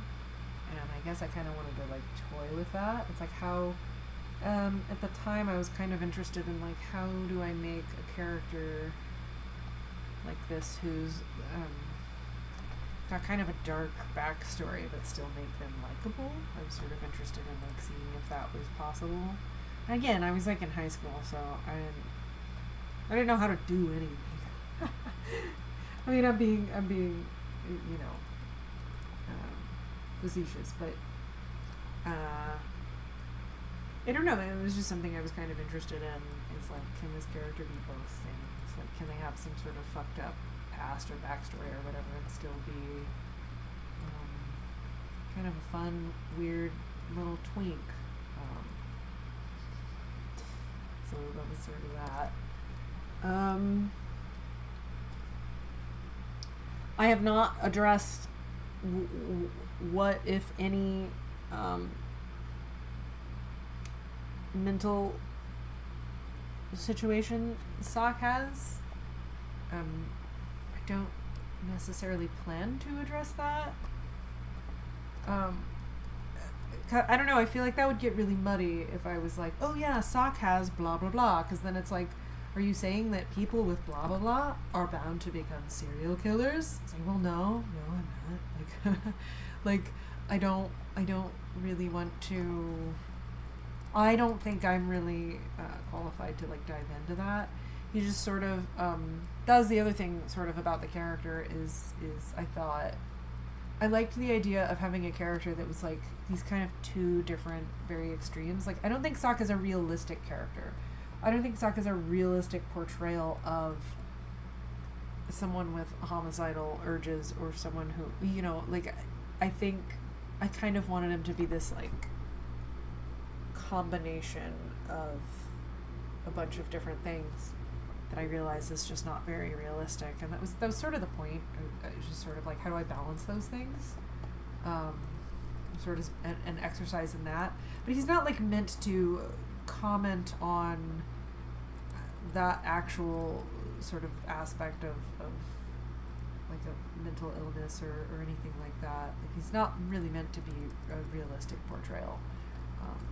Because I just feel like that's a very like loaded thing to get into, and I'm not equipped to handle that. But like, I don't know if there's a way in which, I say this all the time, if there's a way in which it makes Sock more of a relatable character for you to be like, oh, I view Sock as not that this has anything to do with being a serial killer, but like autistic or, you know, neurodivergent in some way. Like, if that is helpful to make the character more relatable, like, he can have whatever you would imagine that, you know what I mean? But I don't want to dive into like what is his like specific combination of things he has that makes him want to kill people. If that makes sense. Yeah, he's not meant to be a realistic portrayal of someone who struggles with these things. Although I am also interested in that. Like, I'm sure there are people who struggle with those kind of thoughts and have to like not act on them. I've seen there's a movie, I can't think of what it's called, but there's a movie that I quite liked.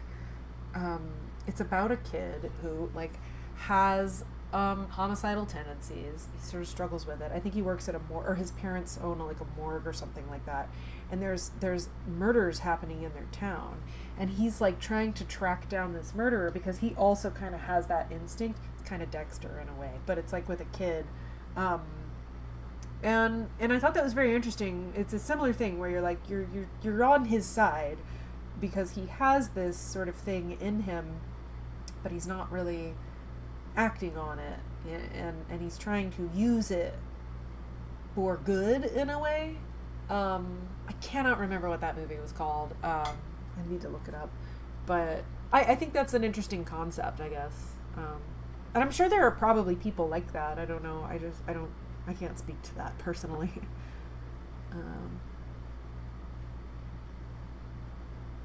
Trying to catch up.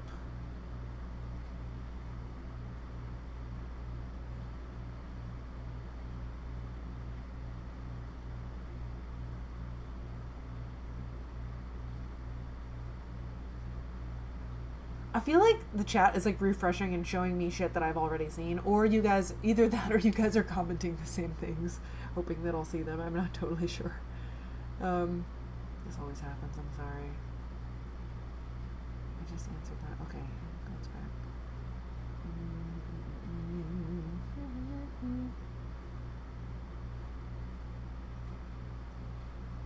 Yes, slow burn. So it has a different definition of slow burn. That would be like fast burn. But have you considered angst?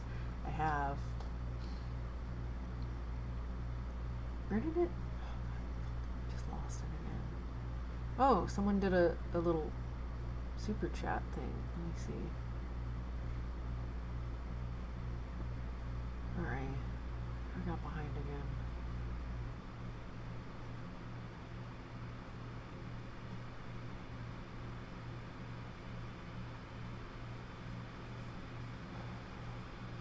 ECG Blends has a bunch of options and they even mail them for you. Oh, that's cool. That's cool that they like ship them out from where they make them. That would make it so that I don't have to stock I have like a bunch of boxes of the pins, the enamel pins. That's kind of cool. I have to assume they also send you samples to like make sure they like look okay and stuff, because that's also important to me. But okay, I'm gonna write them down. You said ACG goods. ACG goods.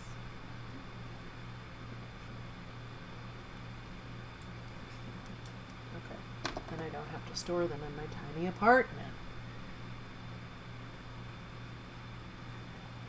Will Sock's parents ever get some kind of concept drawing, or is there already? I don't expect. I don't plan on it. Maybe. I'm not currently planning on doing that though.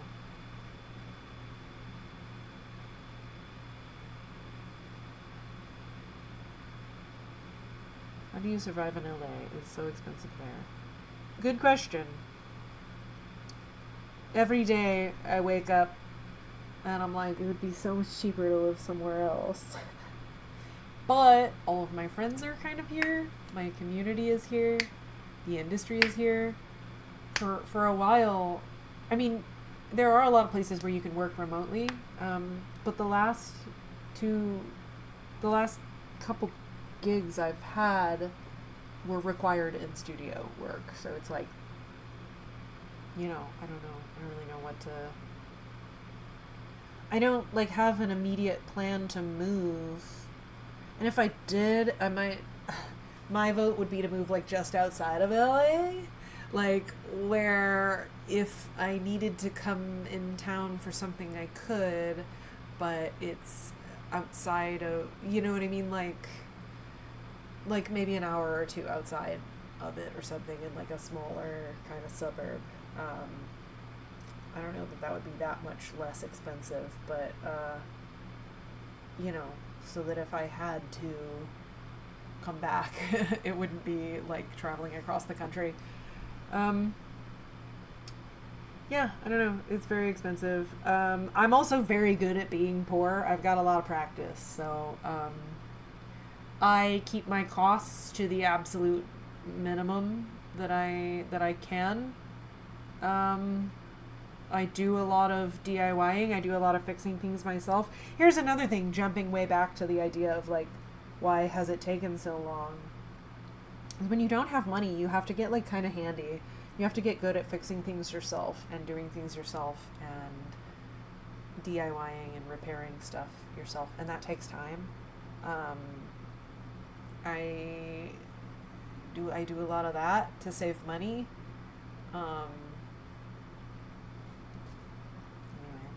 You learn little tricks. Let's see.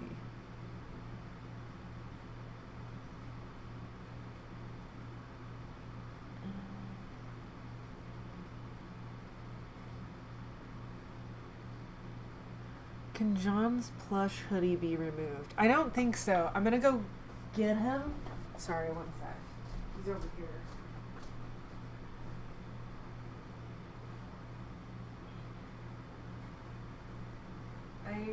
I don't think it can. But I've also seen there's someone on Tumblr who has been like taking apart their sock plushie to just see like what are all the.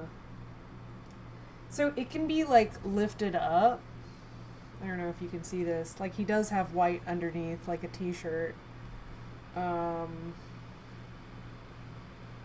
his hands come out of it? I'm gonna find out. Weirdos. Absolute weirdos. Oh my god, it's happening. Wait, is it sewed? Is it sewn? It isn't!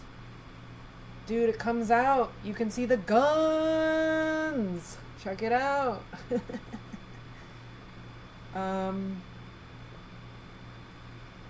Oh, what? Dude! I think it could come off. I think it could... Oh my god. I think it could come off if you took it off the bottom of him. He doesn't have sleeves underneath. He's got a wife beater on underneath, I guess. They didn't bother to put the sleeves because they didn't think you guys were going to be weird and take his hoodie off. But... yeah, apparently it comes off. Man, wow, props to U2s. That's a level of detail that I would not do if I was making a plushie. And I'm not going to take the hoodie off the rest of the way. You'll just have to do that on your own Jonathan plushie and acquire him. And he has little pockets. His hands can go into pockets. His hood does not fit on his fat head, though. That's the curse of a chibi. The curse of chibi proportions. So you can never get your clothes over your head. Okay.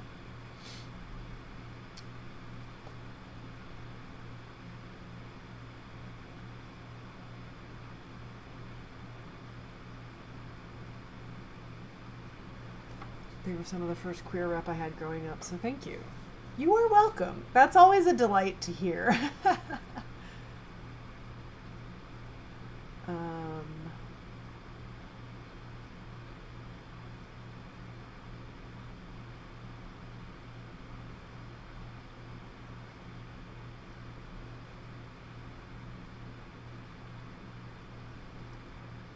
Okay. Great work. Been watching your stuff in progress for years. Definitely think what you invest in yourself is important. Limited merch would be good. Okay. Limited merch. Okay. Maybe you stop writing for a while to let her catch up. Sorry. I just ran home from school. That's funny. Okay. Big message with the money scared the crap out of me. Yeah, sorry. Sock is Salem, Massachusetts coded. I hope the money goes to Erica and not YouTube. It does go to me. It does show me a little, there's a little counter that's like chat revenue, $4.99. So, thank you. I don't think YouTube takes a cut of it. I guess I should check and make sure, but I don't think it does.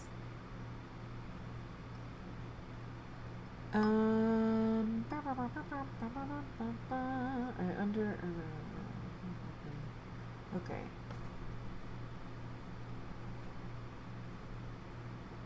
At the end of episode 2 of Welcome to Hell, there's going to be a chibi sock dancing joke.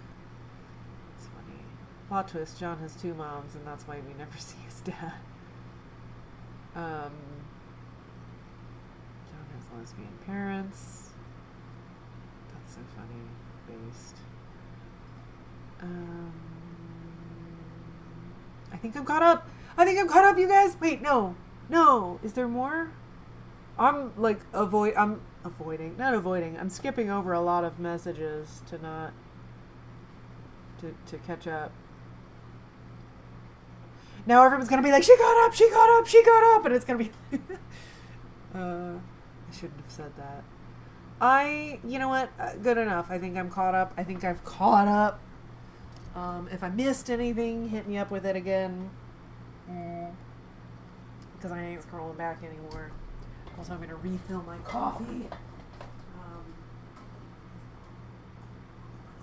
Refill and reheat the coffee.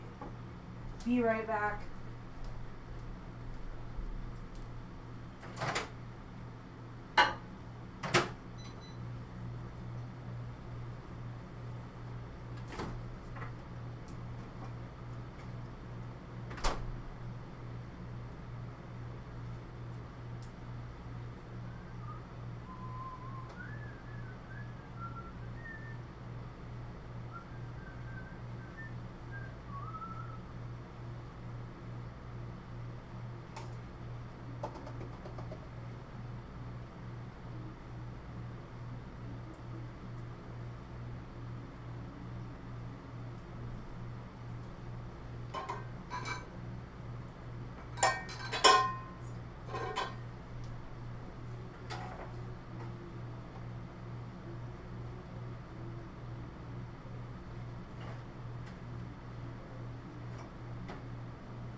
required.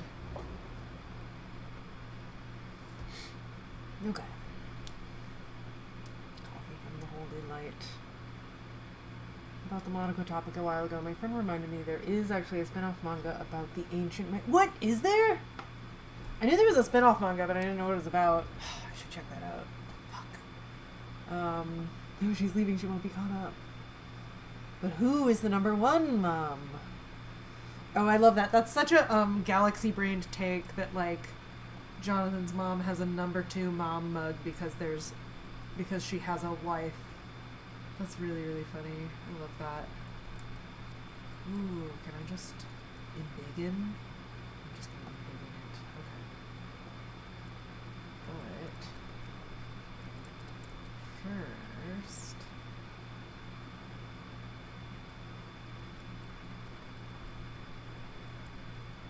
what if I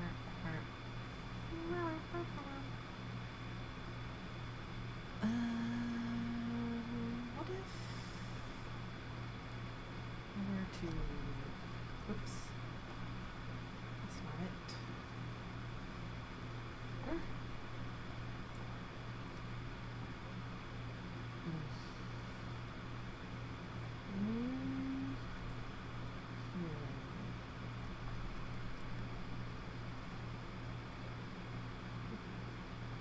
No, that's stupid. That doesn't make any sense. Okay.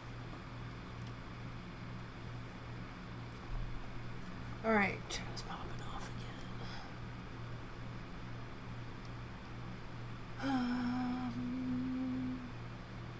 Everyone be quiet. That's so funny. Everyone here is such good listeners. I didn't expect that to work.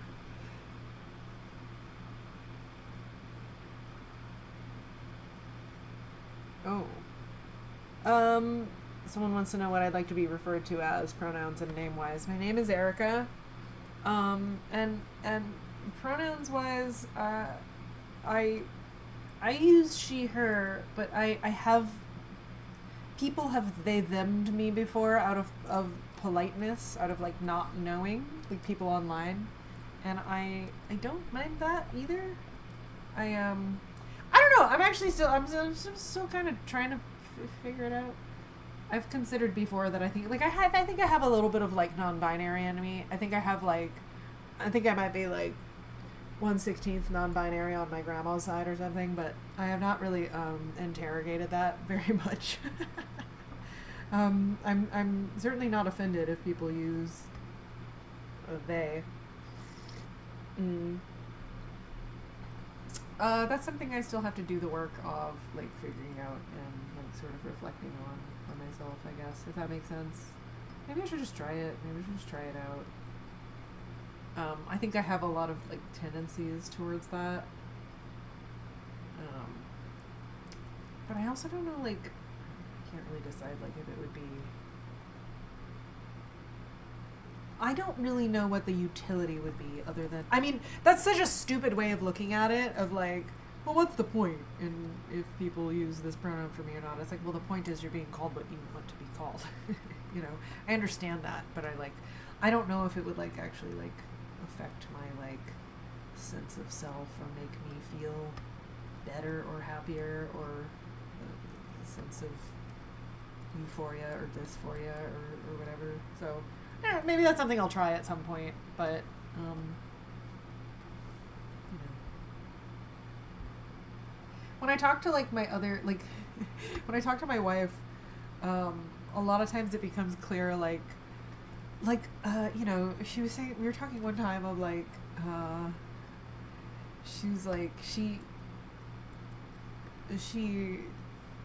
was saying something about, I think she called me her prince or something like that, something very romantic and cute, and she was just like, yeah, when I was like a little girl and I wanted to be a princess and da-da-da, and I was like, you wanted to be a princess? Like, dude, you're a lesbian, what are you talking about? And she's like, all little girls want to be princesses, like, and I was like, she was like, didn't you want to be like a princess or like a, like, you know, something like that, some like whimsical thing like that when you were a kid? And I was like, when I was a kid, I wanted to be a stray dog that, like, digs through the trash and gets into scraps with other stray dogs on the street and, like, I don't have a home. I have no ties. I'm just like roaming the streets on my own, and maybe I have like a little chip out of my ear and like a cool bandana, and like I was like I wanted to be a feral dog when I was a child. Like, you know what I mean? Like there's sometimes we have these conversations where it's like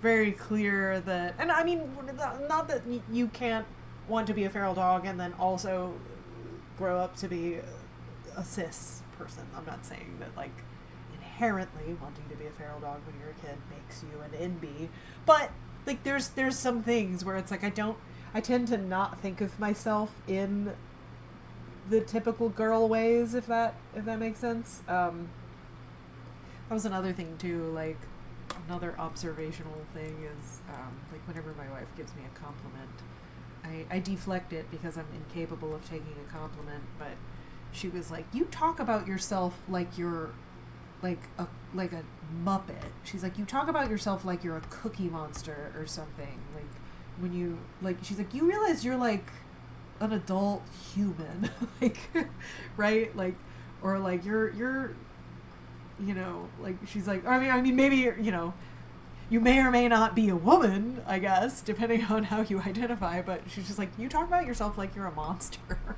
I'm like, I don't know. I think about myself like I'm a monster. Anyway, so I don't know. I feel like there's probably something there that I could explore.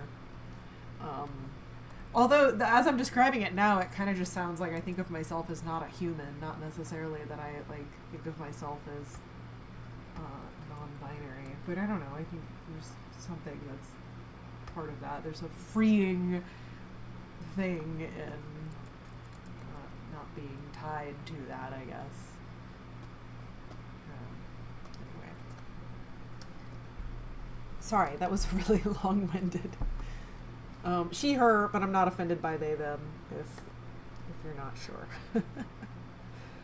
But it's like, well, and I tell people, that was another, like, I don't know, closet NB thought that I had is like, well, I like that if I don't tell people my pronouns, they will politely assume they. I want to live in a world where you assume they, them until told otherwise. Like, because that's something I've started doing when I'm talking about, like, someone who I don't really know, like a YouTuber or something like that, who I don't know their whole deal. Again, I just did it. Like, I want to normalize the practice of saying they, them when you're not sure about someone.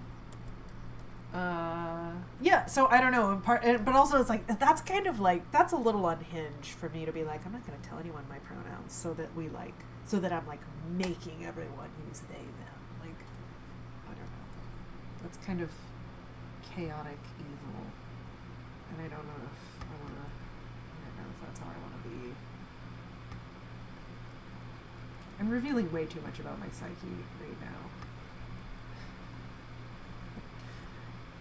Okay. Let's see what chat is saying.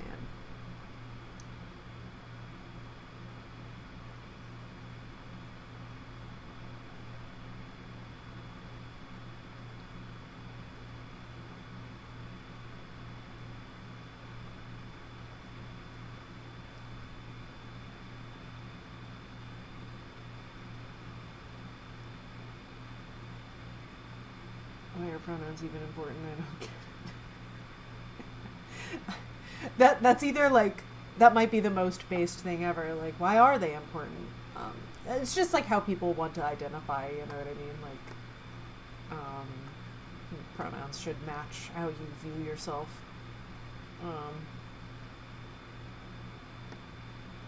Fire Erica Moments compilation.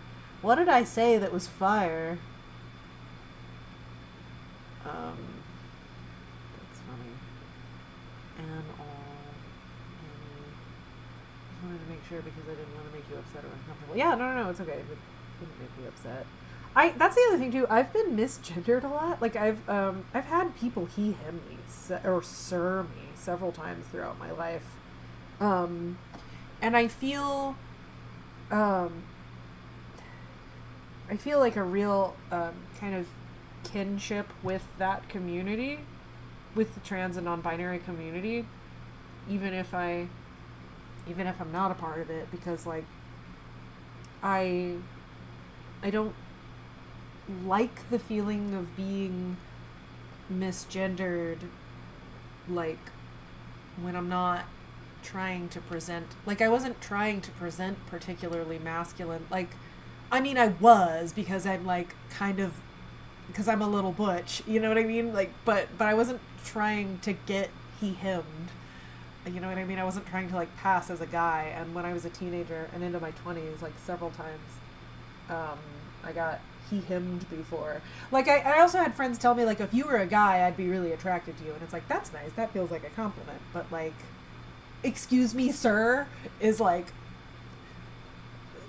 me? You know what I mean? Like, that feels like, that feels bad. Also, I guess it depends on the tone of someone. Like, I almost always was misgendered in the context of working a service job and someone being very rude to me. So, like, being berated and also misgendered by someone who's like, I want this. You know what I mean? It's just like, I actually had this moment when I was a teenager. I worked at a movie theater, and I had this moment. This mom with these two young kids was, like, being very, very rude to me, and she had misgendered me throughout the entire interaction. And granted, I think she was kind of, like, not paying attention. She had these two kids running around, and they were being kind of chaotic. But I saw the look on her face when she realized she was misgendering me the whole time, and I thought, good. Like, you should feel bad. You've been a real fucking bitch. Like, of course, I didn't say that to her, but it was just like, you know what? I'm just gonna let her, like, I'm glad she realized it, and I'm gonna, like, let her sit with that for a second. I mean, that's a terrible thing to say, but I don't know. It's just like, dude, I am trying to help you here, lady. Anyway, it happens. What did I... Okay, there we go. I am going to copy that to a new layer. And move it. Okay. Here. Okay. Where are we at? I have to go on a 2-hour road trip this Saturday to a state art competition, and you best believe I'm downloading one of the hell stuff on my tablet, hoping and praying my piece doesn't get an award. You're praying it doesn't get an award? Why?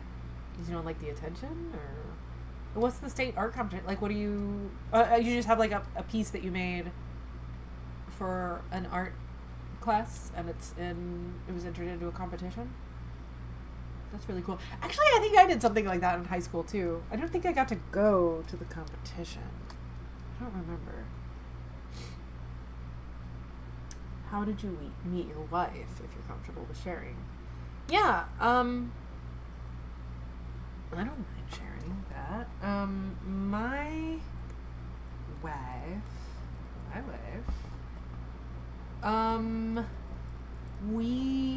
let me think. So, just as like an interesting aside, she used to follow me on DeviantArt way back in the day. And I know what you're thinking. She did not stalk me. And she had like commissioned me several times, which is really funny. We were in a lot of the same fandoms. Anyway, when she was in college, she went to a concert, a Ninja Sex Party concert, and at the time, me and my friends were doing shorts for Ninja Sex Party that they were playing at their concerts, and she saw this animated short and was like, oh man, this is really cute, like this looks really familiar. And then she saw my name in the credits that I had worked on it. I had done the character designs, and she was like, oh my god, like that's so cool, like that she's like working in animation now. She was going to school for writing, and and she was writing a pilot episode. It was kind of like her final project, and she was like, what if I made an animatic so she reached out to me and asked if I would do the animatic. She said, like, oh, I saw your work at this, I was at this concert, blah, blah, blah. And at the time, again, that was the, some of you may know Ghost Satellite. That was my sort of studio situation that I had with a lot of my friends when I first moved out here. We kind of had our own little indie studio, and we were, like, making sometimes our own shorts and little animation exercises and stuff for our YouTube channel, but we were also kind of trying to make money doing it, so we were doing a lot of, like, commissioned stuff for other people, again, for, like, Ninja Sex Party, and we did some stuff for Smosh, I think. And so I was like, do you want to hire me, or do you want to hire Ghost Satellite? And she was like, oh, you? So anyway, I did this animatic for her, and, you know, she got to present it. I think they, like, presented she was selected to, like, present her stuff to a bunch of producers or whatever, at some sort of, like, convention or something like that. Like, what do you call it? Like I can't think of what it's called. But anyway, yeah, and then I just told her, like, oh, keep me posted on, like, what happens, like, if you know, end up showing this to anyone or whatever, and she did. She was like, oh, I got to present it at this, sorry, I can't think of the name of this. It's like an expo kind of thing, like, where you go and sort of, like, present your thing and meet other people, and, anyway, and she was like sending me an email, like, letting me know how that went. And she said something in the email that was like about, oh, I'm in California now, or I'm in LA now, or I live here, or something like that. And I was like, I just kind of, like, going out on a limb, not for any, like, motive. I was just like, oh, do you want to meet up and have lunch sometime? Like, just because I was also, like, I don't know, like, I want to be as helpful as I can to people, and it's helpful, like, I've said this in streams and stuff a lot, like, making friends in the industry is really important, because that's a connection, and that's someone who can maybe, like, have your back, or put your name in for something, or look out for you, or it's just, like, it's something I wish I had stuff like that. If I had anything like that in my life, it's been super helpful to me, and so I kind of, like, want to be that for other people a little bit, I guess. Just, I don't know, just forming connections and community and stuff, you know, and I kind of was like, hey, yeah, just want to meet up, and just, I don't know, I just thought it would be a nice thing to do, and we did, and we hit it off really well, and so, like, we hang out, like, maybe, like, once a month, and maybe, like, once every couple months or something. She would be like, hey, do you want to get dinner sometime? I'm like, yeah. And we just kind of, like, hang out and catch up, and we probably did that for, like, a year, or, like, maybe a little longer than that, you know, and I invited her to a couple things, and I invited her to something where we were drinking, and she was kind of flirty, and I was like, the whole time I was kind of trying to figure out, like, at first I was like, is she gay? Is she gay, or is she just, like, one of those people who, like, refers to her boyfriend as old man? When she says my old man, does she mean her dad, or does she mean her boyfriend? Because she kind of, like, has some old-timey phrases that she uses. And I was like, is this just one of her, like, old-timey isms? So it took me a couple, hanging out with her a couple times to be like, okay, we are both lesbians. Okay, cool. Like, like, are we dating, or are we just friends? Like, which I'm under the impression is, like, actually a fairly common thing for queer women. To be like, yeah, we were friends for 10 years and didn't realize it until we got married, like, that we were, you know, like, so, yeah, that is how we met. And yeah, I started, like, asking her to some more things. Like, I asked her to come to a band gig of mine, and stuff like that. And they were just kind of happening more and more frequently. And I was like, I'm gonna ask her out. I'm gonna ask her out. If I don't do it, someone's gonna take her. Like, someone's gonna snatch her up and take her. And she was like, that was not happening at all. I don't know why. And so then when I did ask her out, it kind of like, I think it blindsided her a little bit. I think she was just starting to feel like we were like really becoming real friends, because like we were hanging out and doing some more stuff with each other. And I was like because that's sort of like driving yourself crazy when you're like someone and you're not sure if they like you back, and you're like, maybe it was this, like, you know what I mean? Like, and you're just like thinking about it all the time and driving yourself crazy. And I was like, I'm gonna do it. I'm just gonna ask her out. I'm gonna do it. Like, whatever. If she like says no, then like whatever. At least I'll have done it. And I like just reading into every little thing, and she was just like kind of blindsided by it. She was like, oh, yeah, okay, like let's go on a date. Like, and so we did. She was already thinking of like on our first date, she's like, oh, by the way, I know what our second date's gonna be. She's like, because I was just gonna ask you to go do this with me as like a friend, but like let's make it a date. So yeah, I don't know, it like happened pretty naturally. And then also at the time, my friends were looking for, there was this other crazy thing that happened where her roommate had moved away from LA, and I had some friends who were looking for a roommate, and I was like, what if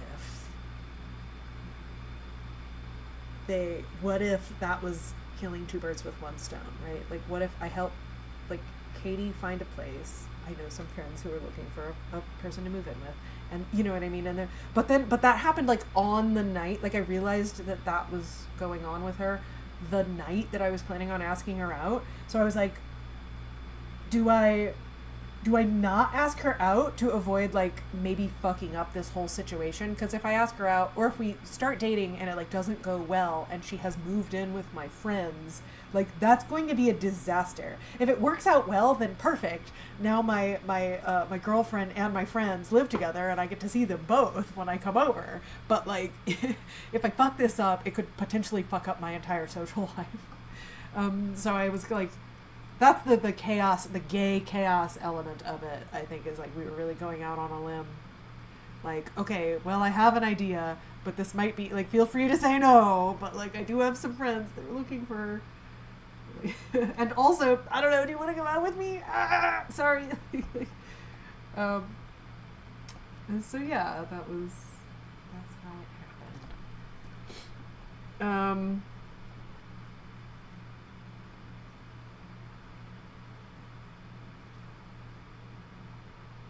Yeah. Such a big tomboy phase when I was little. Oh yeah, this is still about the gender stuff. I wanted to be a state alchemist when I was younger. That's really funny. When I was a kid, I wanted to be a cheetah. Love that. A cookie monster. I'm dying. Yeah, a cookie monster. Like, there's several different cookie monsters. I think there's only one. I hope there's only one, but I do like the idea of a cookie monster.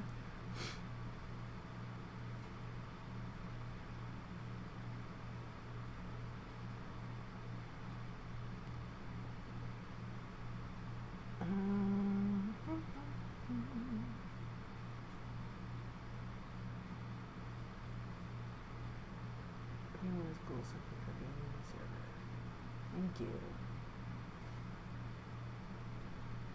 While she's talking about it, how did you discover that you were queer? Me? How did I discover that I was queer? Or is that aimed at someone else? I'll assume it's aimed at me.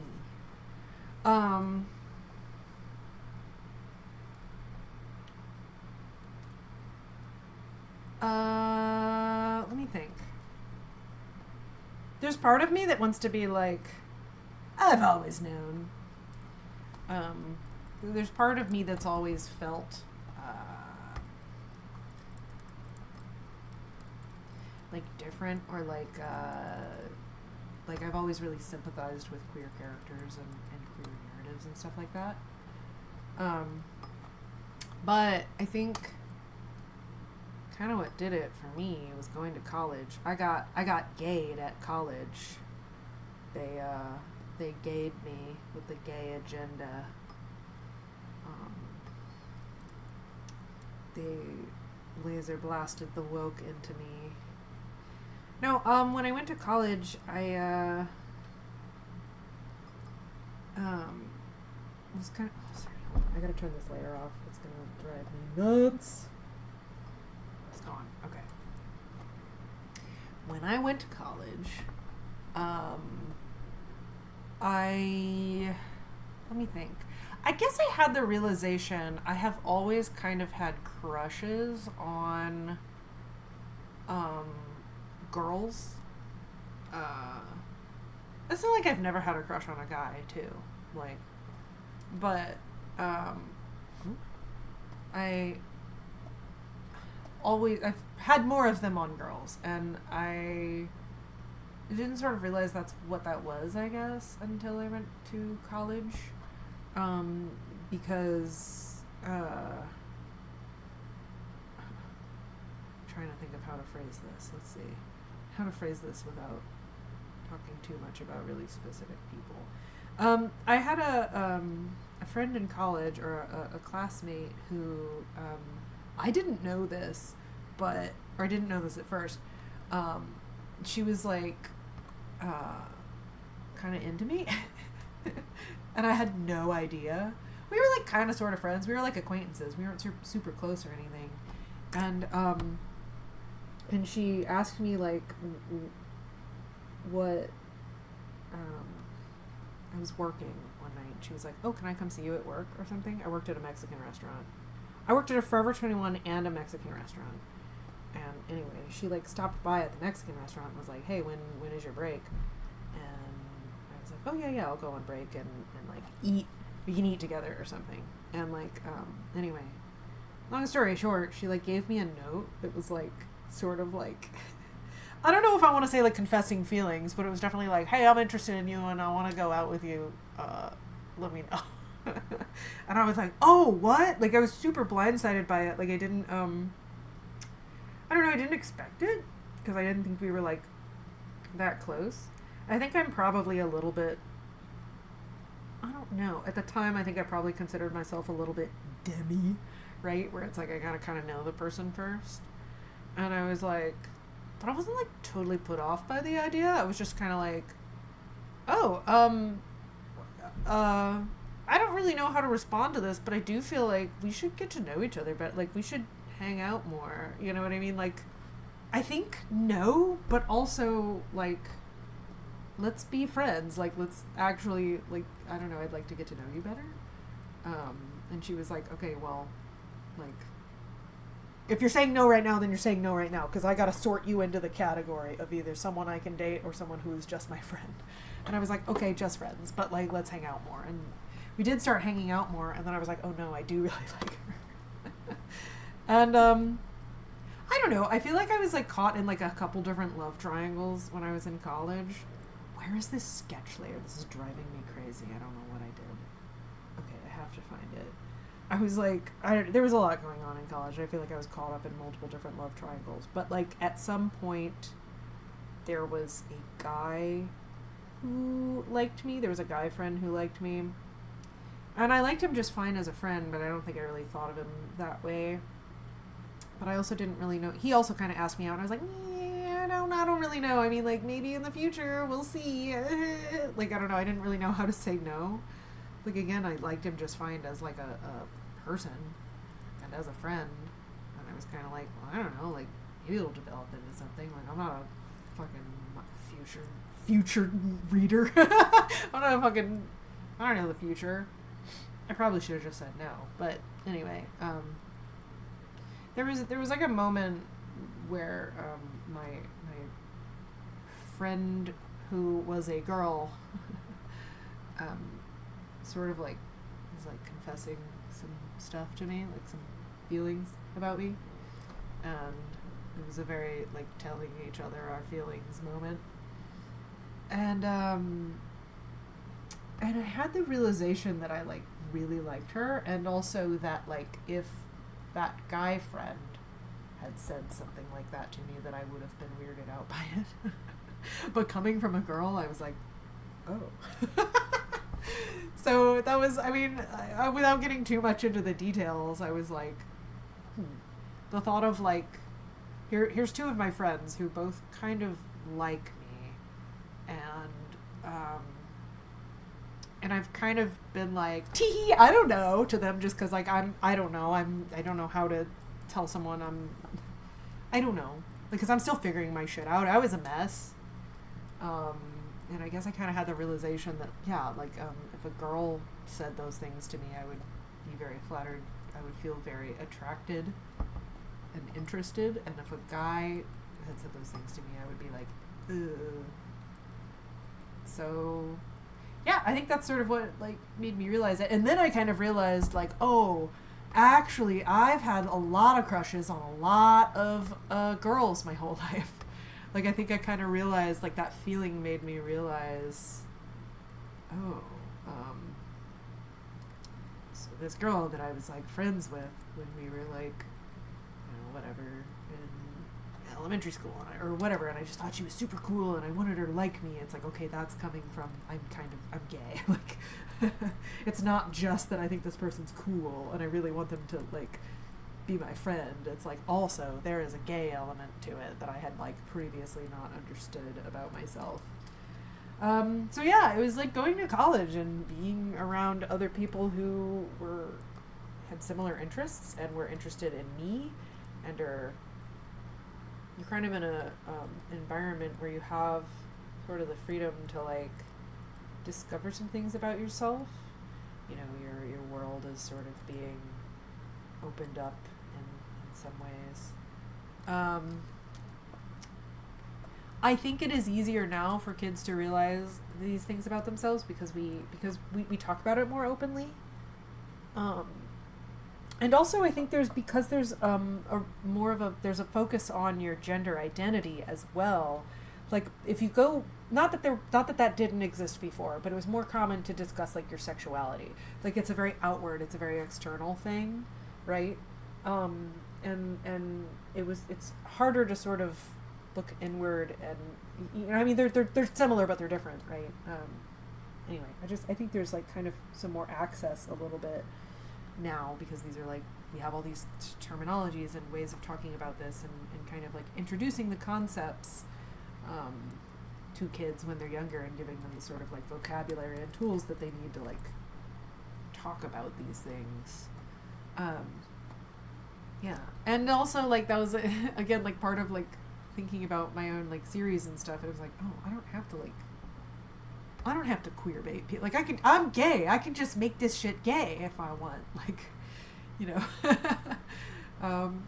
it sounds kind of stupid to say out loud, but yeah,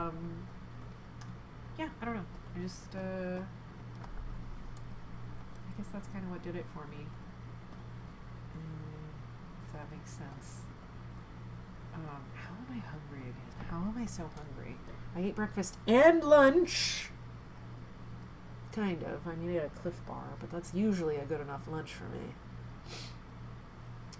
Let's see where I'm at. Sorry, I've been talking for way too long. I think my gay awakening was Brie Larson.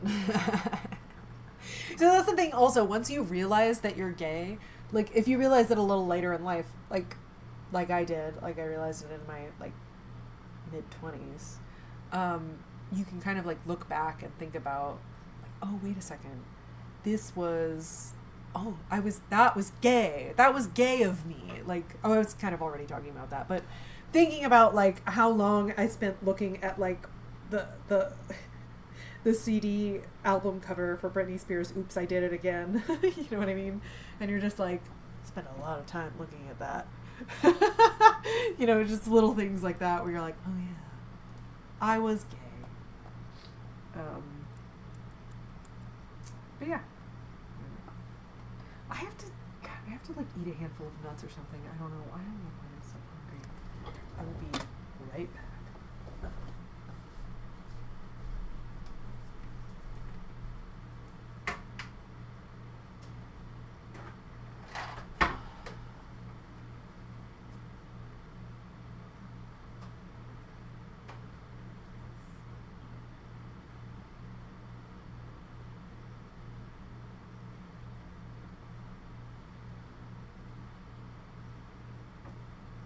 There's a mysterious fruit in our fruit basket that I don't know what it is.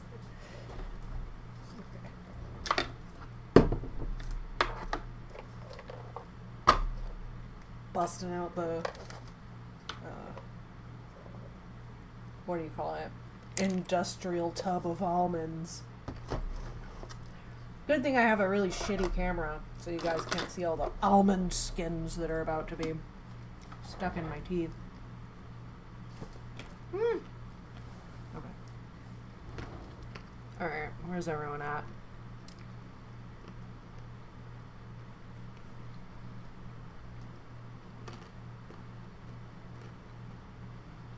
Gay Awakening was roleplay. I've heard that from a lot of people. My queering was when people had crushes on me, realized I was ace, and did not want attention. That's interesting. I read that completely the opposite way for a second. Because I had the opposite of that. Realizing people had crushes on me and which people those were, that made me excited.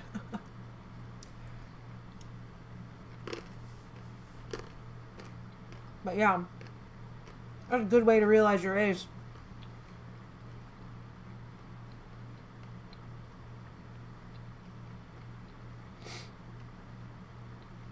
I don't know what word girl is, but awesome. Sydney Prescott and Scream. Ah!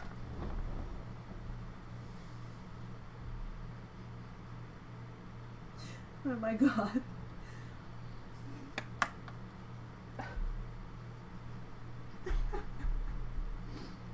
Oh, I have died of shame. I just stuck my hand in my coffee instead of the almonds. Jesus Christ. God, I'm too dumb to live. That Evangelion meme, but it's coffee in my hand. Jesus Christ. Okay. Jesus fucking Christ. I'm gonna kill myself.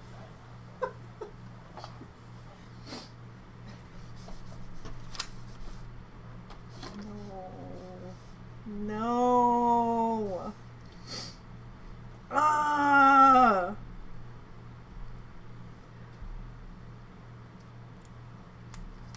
Oh man, and it was on camera for all the world to see. Oh my god, dude. Oh my god.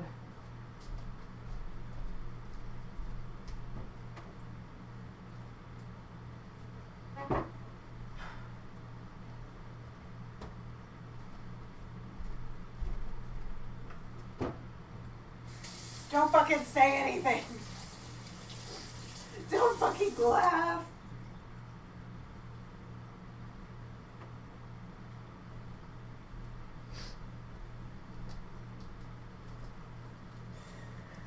Okay. Almonds. You're going over here. Almonds are sitting on the piano now.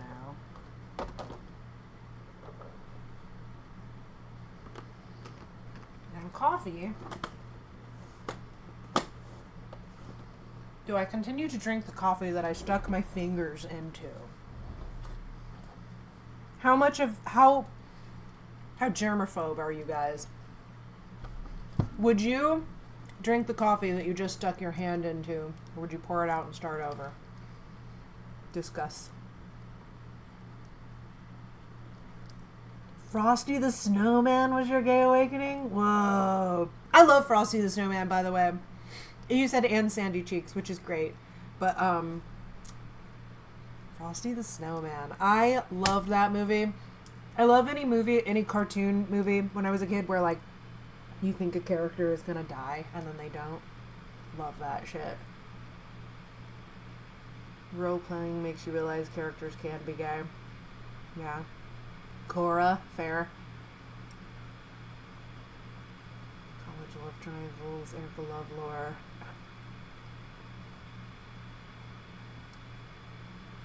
Best friend ended in Doomed Yuri because she never knew I liked her, but she got a GF and she recently started ghosting me. No, I'm sorry.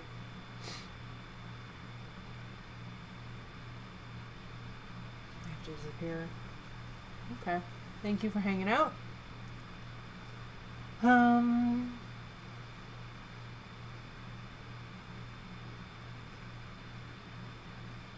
on a date with a girl, and suddenly after that, she was 100% straight. Oh, R.I.P.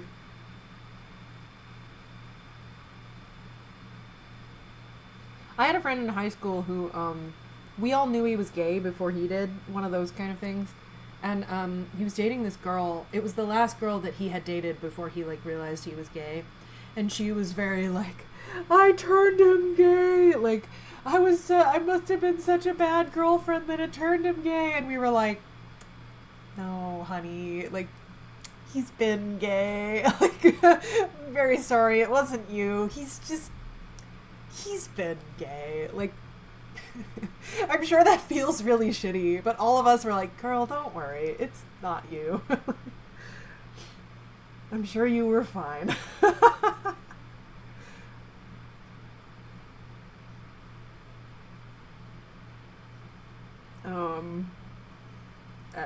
F. Oh man, yeah, hold on. The chat just like updated. I can't even talk anymore. I'm like reliving the sensory nightmare of sticking my hand into what I thought was like a tub of almonds and like it being warm milky liquid. It's so fucked. I'm like, I can still feel it on my fingers. I can still feel the sensation, the phantom wetness. Jesus Christ. Okay, let's see. Also, what was the green and purple effect behind sock? That was the onion skins that I have on. It basically like shows the before and after frame. Well, if I have it set up that way, it does. So like this purple is the one. This is the. It's easier to see on like anyway. You can sort of set the opacity of like. But because I'm doing it on a color layer, it's just showing it as like a whole color blob. Let's see. Part 2.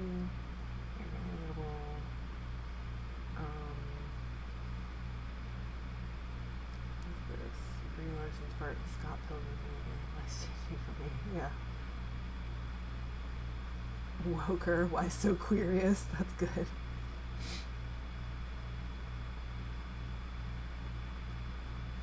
Gay moments. Erica's never heard of Word Girl. I have not. I think she dropped her almonds. No.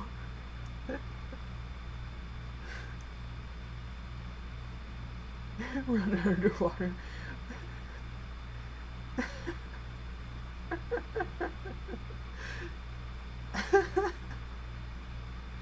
So I'm just catching up.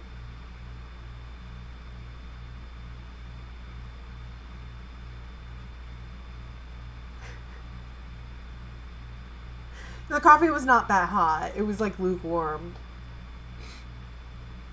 Yes, I drink it. I'm a little weirdo. Unless your hand is particularly flavored, I think it's fine. I have no idea what I missed. I mean, my hand is not touching anything other than like my coffee mug and the almonds and my face. I'm sure you notice I touch my face a lot while I'm reading chat. But like, my face is clean. It's my own face. I don't think that's weird.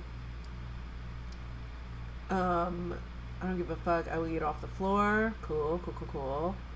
Yeah, just wondering what everyone's level of like. I could go pretend. You ever do that move where you're like, oh no, I dropped a thing on the floor. I'm gonna pick it up, and you like put it on your plate, and you're like, oh yeah, I'm gonna throw this away, and then like maybe enough time has passed, and you hope that no one noticed, and then you eat it. I haven't done that. I super haven't done that. That's gross and disgusting, actually. But I'm just saying it's like probably a thing that people do. I don't know. It depends what you drop on the floor. Like a nut, I think a nut is fine, but like a piece of cake, it depends on how porous the object is.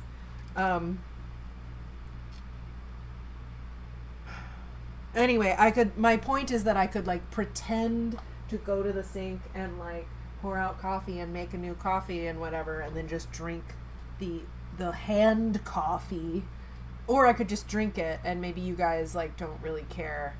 I'm gonna drink it. I'm gonna do it. I'm gonna be a weird little freak. It's my own hand. I know people who are weirded out by that, who wouldn't, is why I ask. I have a friend who, like, literally will, like... Sorry, there's still coffee that I missed. Jesus Christ. I have a friend who, like, if you, like, reach across the table or something, she'll, like, she'll cover her food, because she, like, the thought of maybe, like, microscopic skin particles that might be, like, vaguely on or around or coming off of your arm, that might get on her food. She's, like, really grossed out by that thought. And I'm, like, I don't care. Like, especially if it's, like, me making my own food, or, like, my wife or something like that. Like, it's, like, she was watching me make something one time, and she was like, I'm not gonna eat that. I've like seen how much you've touched it with your hands, and I'm like, I make food for me and my wife, like, so I'm not really thinking, you know what I mean? It's like, I don't know, I thought I would eat something that you made for me that you touched with your fingers. Like, I don't know, that's not weird to me. Like, we know each other, like, we're friends. It's fine. Like, I trust you. Also, you have kids. Like, how are you a germaphobe? You have kids. Anyway, everyone's different. I love her to death. I shouldn't be. I don't know if she's still like that. Maybe having kids changed her, but I just kind of feel like, I don't know. It's my own hand. It's my own finger flavor I've added to the coffee. That's the new flavor at Starbucks this month.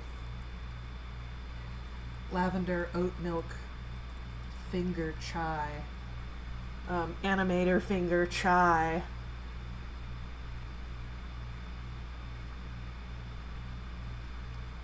Chug it. Free yourself.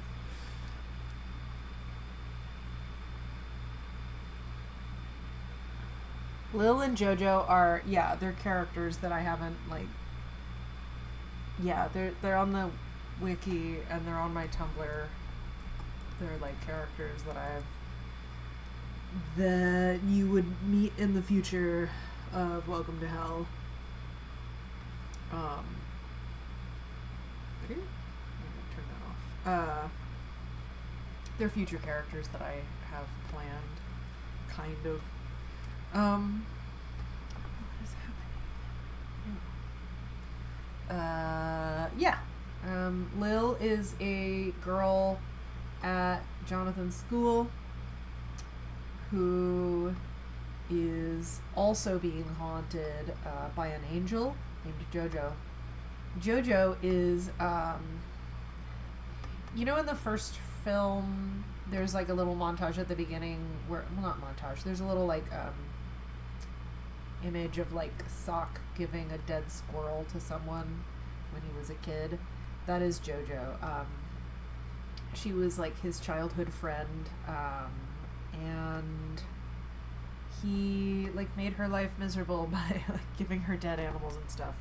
And she died somehow, I've not decided how yet. In a really early version of the idea, Sock had actually killed her. And I kind of scrapped that idea because I was like, Sock can't have a body count already. Like, that makes him a little too unrealistic.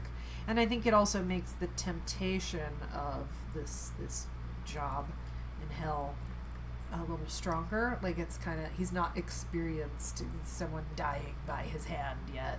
So, you know, it's kind of, I wanted to do that instead. But yeah, JoJo died in some mysterious way that she doesn't like to talk about. And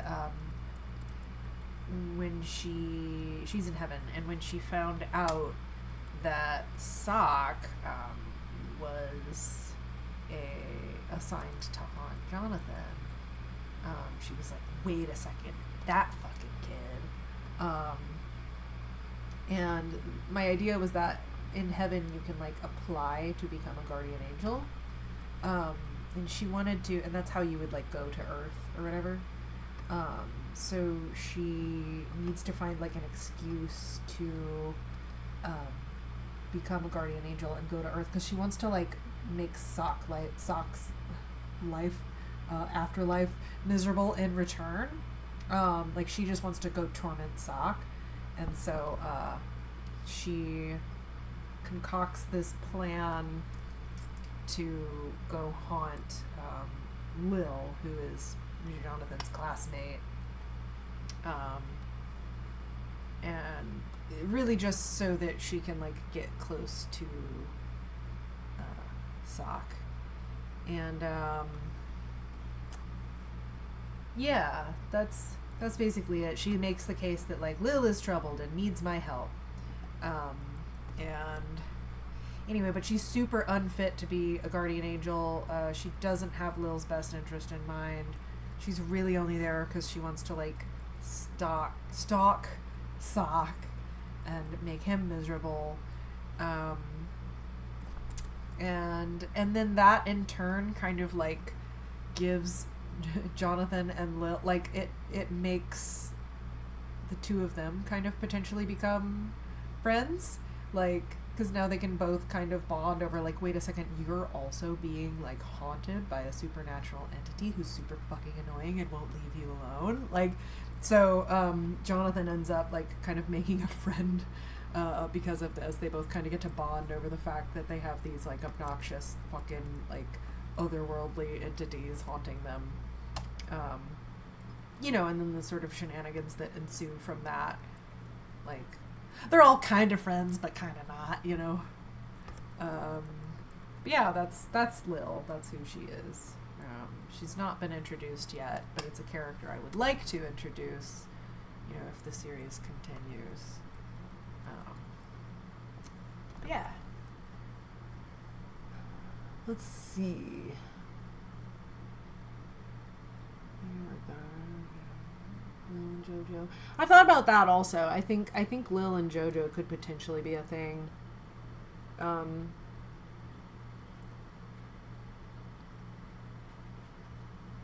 I like the idea that like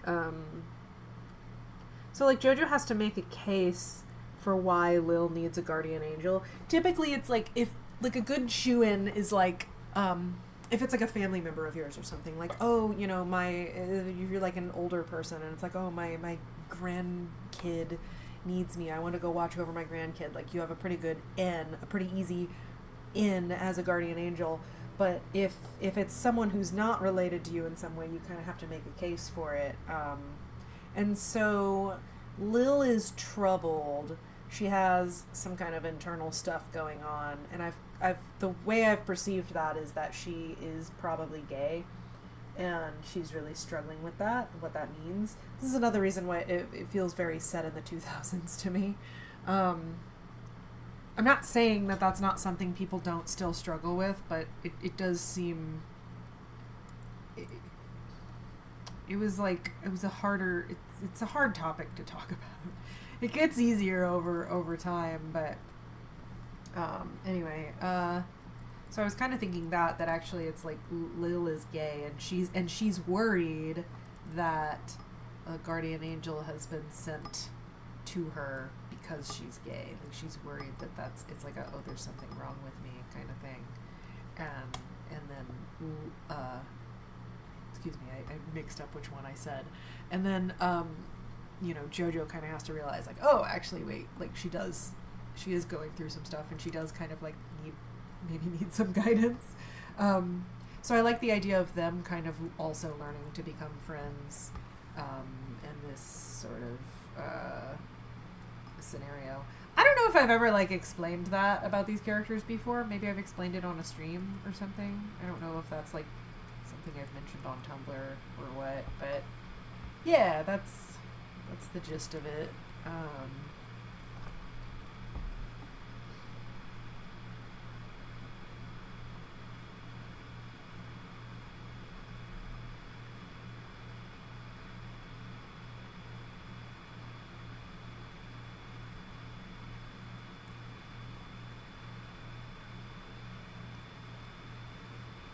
I always thought Sock had fries on his head. He might. Yeah, just like 2 really gigantic French fries. I like that. It does kind of, it is kind of giving McDonald's, the red and yellow.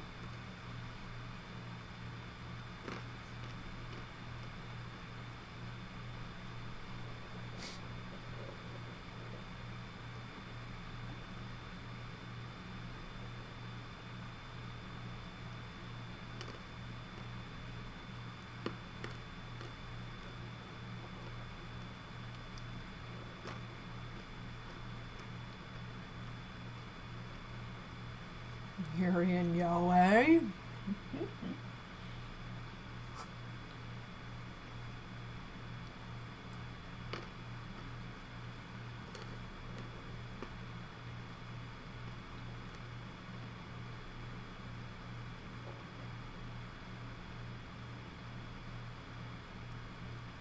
I don't know how she found out Sock became a demon.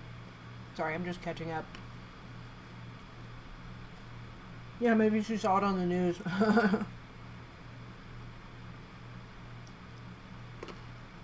She's looking down from heaven with little binoculars.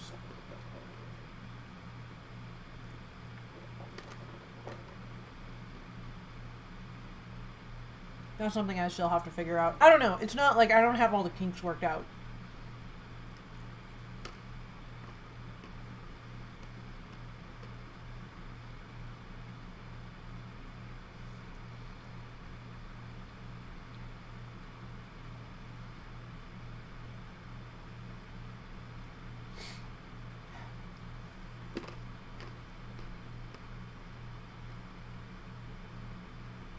Oh, I guess I haven't said that lore before. I'm sorry. I guess at the time I was like, I was really trying to hide like what I want to do with these characters. But now I'm kind of like, I don't know, why not tell people about it? Like, I don't know if I'll ever, when I'll get to that. Like, but. Again, I also was kind of like, I'm still sort of working the characters out. But that currently that's where how I think about them. What is this?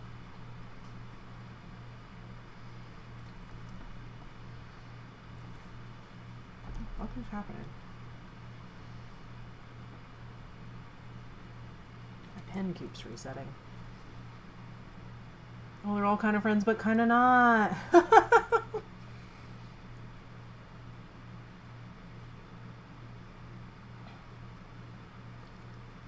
Jonathan does not currently know that Sock killed his parents. Or about his homicidal tendencies. Sock has not said that. He's just said that he's a demon. And he's here to haunt him. That is a good question, though. That is something that has not yet been revealed.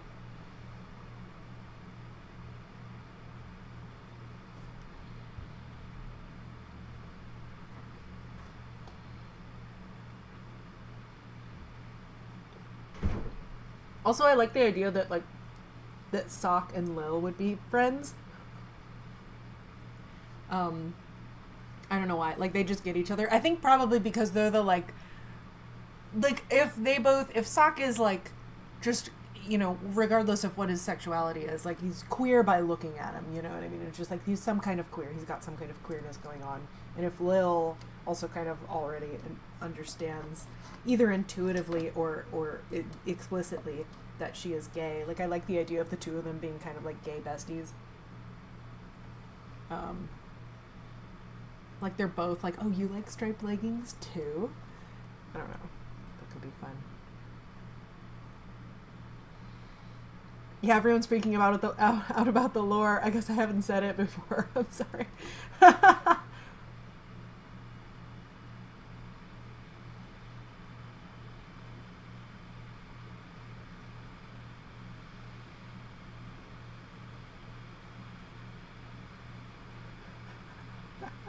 I love that everyone's really excited about it. Does Jonathan cut the crusts off his sandwich, or does he accept his fate? I think the sandwich that he's eating in the first one is crust on. It's full crust. I'm a crust enjoyer. when they came out with Uncrustables, I was so, like, I'm conceptually mad about it. Like, I understand the desire for it. I understand the, like, because kids want the crust cut off of their sandwich, and this makes it really, well, you don't even have to, it's already pre-decrusted. It's been uncrustabled. Like, but I remember I was like, I've never had the, or I mean, if I did have the crust thing, I was over it by that point. And I'm like really bothered by like the paying extra for the convenience of not having the sandwich. And also it's not like it's a smaller circle. Like you're cutting off the corners in the process. Like why aren't Uncrustables stamped and sealed shut in the square shape just minus the crust? Why are they circle? Like, I guess because it's, like, easier to handle or it's a more appealing shape for, like, kids or something. I don't know. Everything about it just, it bothers me because I've pictured, I'm sure they're, like, genetically engineered in, like, a lab or something. But I've pictured, like, a machine that makes the Uncrustables and it, like, stamps them. And then, like, the corners of the sandwich that just get, like, knocked down to the floor.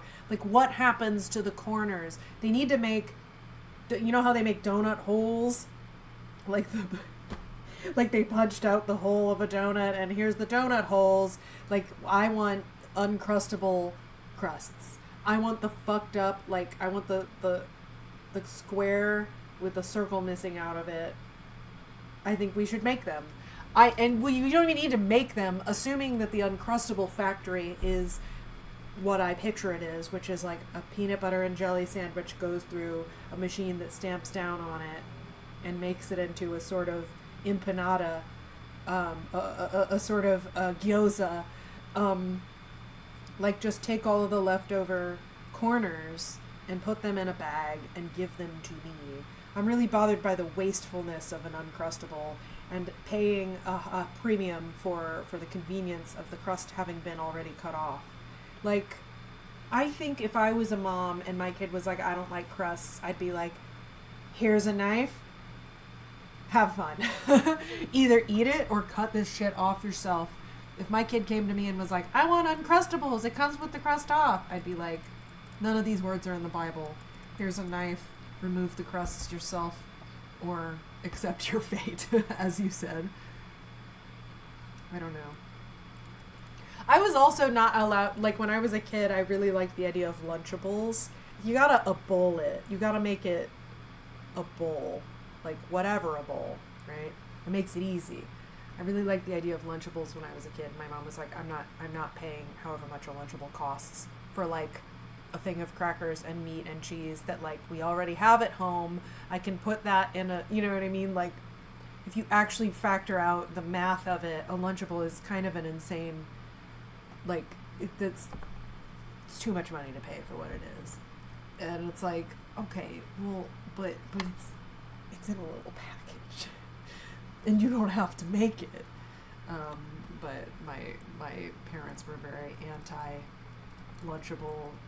They weren't anti-Uncrustable, but I'm anti-Uncrustable because I feel like it's a waste of not only the crust, but perfectly good corners.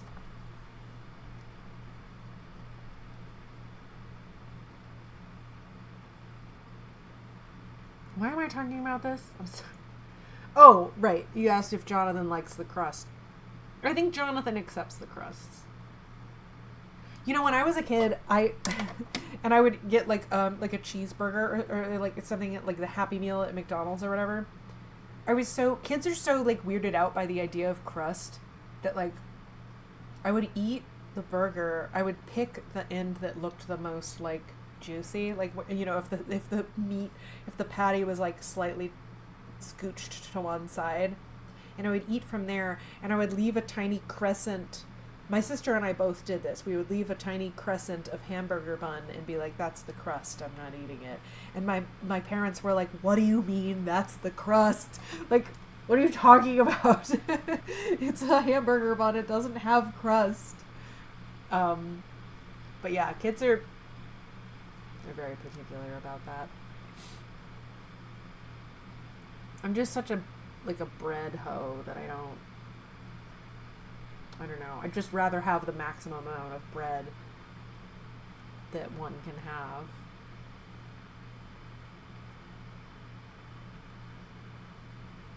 Oh, sorry. A Lunchable is like, it's a brand. It's like I don't know if it's Oscar Mayer or some brand that owns it, but it's like, they're these little, they're like bento boxes. It's like a little like prepackaged lunch that you would get for like your kid to send them to school with, and it's like got crackers and cheese and little meats in it. Or there's like a pizza one that's like a cracker and you spread some little pizza sauce goo on it and like little cheese sprinkles and like a couple pepperonis or whatever. Like they're just little pre-made kind of like charcuterie boards for kids. But it's just like Ritz crackers and like some shitty cheese and like fucking bologna or whatever, you know. Anyway, that it's just like a prepackaged meal that you can send your kids off with, so you don't have to make a lunch. It's not real food. Sorry, I'm just saying Lunchable like everyone knows what that is. Oh, sorry. Only in America. The crispiest first bit of the baguette. Yeah, okay. Yeah, you guys are into like the crispness of the bread, right? I think there's a certain point at which a bread is too crispy. Like, I think there needs to be a little bit of give. At least on the inside. Like, if the outside part is like, that's the protective shell, I think the inside needs to have some give.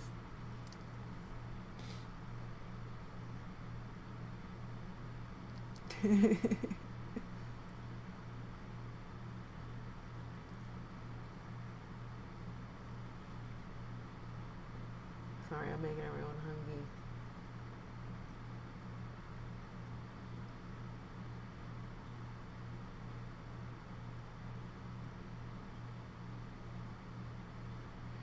Yeah, I'm sure it's an American brand that makes them. I don't know if there's like an equivalent in other countries or anything like that, but yeah, it's just a little. Well, they make stuff like that for adults too. Like if you're at the grocery store or something. Again, this might be an American thing, but sometimes they'll just be like little protein power pack or something, and it's like got like, I don't know, some cheeses and like some nuts and like a pretzel or something like that in it, or like olives, or maybe it's like a boiled egg. It's just kind of like a pre-made little like on the go. You don't have time for lunch, but here's something that's like protein to keep you going for like till you get to a real meal. It's like that kind of thing, but it's just for kids. Okay. Do I gotta do the purple layer now? Purple layer. I guess I don't have to. We'll do that later. We'll do this one now. New shot.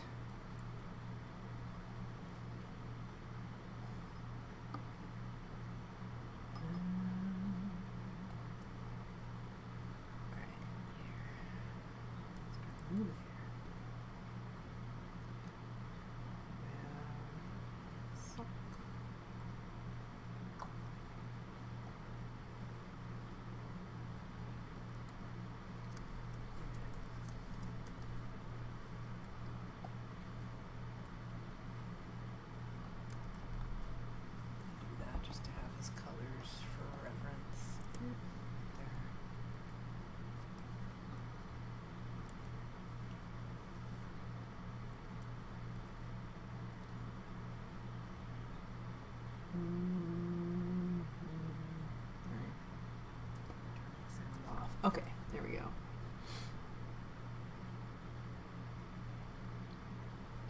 Does Sock still want to kill, or is he content with just haunting? That is a good question. I think Sock is that's gonna be part of Welcome to Hell. Is like him sort of finding that out about himself. Like I think the longer time goes on, he realizes he might not want to kill Jonathan, but also he kind of does. It's kind of like, he's mine. You know what I mean? Like, I get to kill him. He's mine. He's been assigned to me. but also like, I don't know, maybe I don't want him to die. Like, he's conflicted. I do think he still has murderous urges, but he's just not sure how he should feel about. It sort of conflicts how he feels about Jonathan.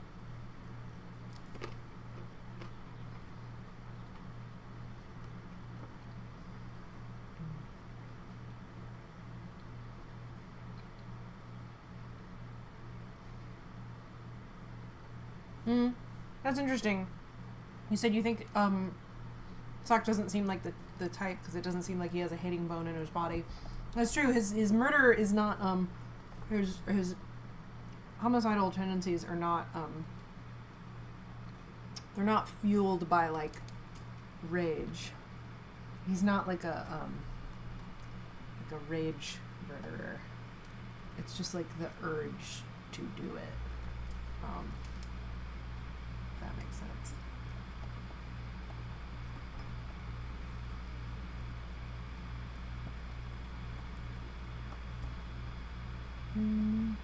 Oh. There we go.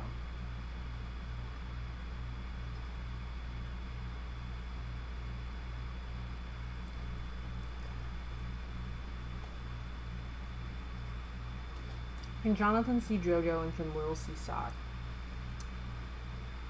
I guess they'd have to be able to if I said they're all kind of sort of friends.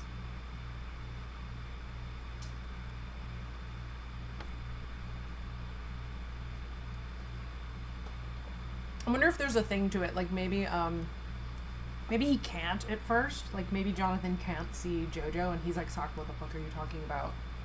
Until like, maybe she like touches him or something like that, like maybe there's some sort of, like once this has happened, now he can see, or whatever.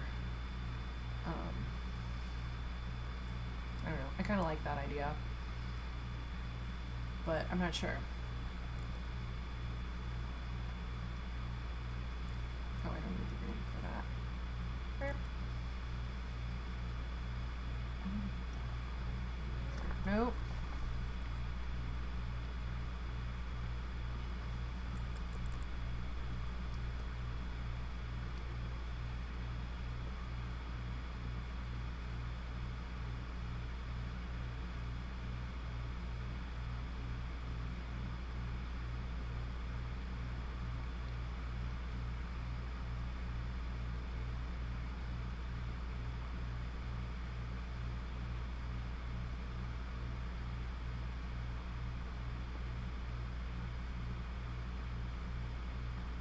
Sorry, I'm catching up on the chat.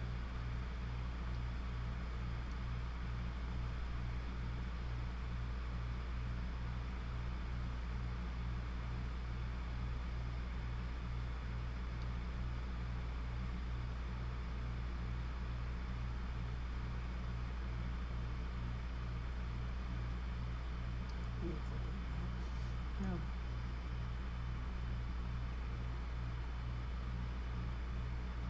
Be really funny if Slack doesn't even remember her.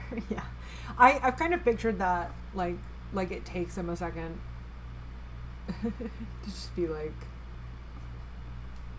what are you talking about?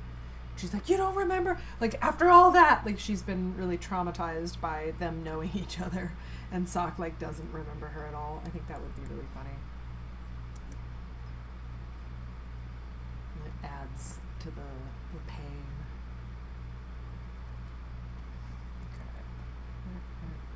Ah, no.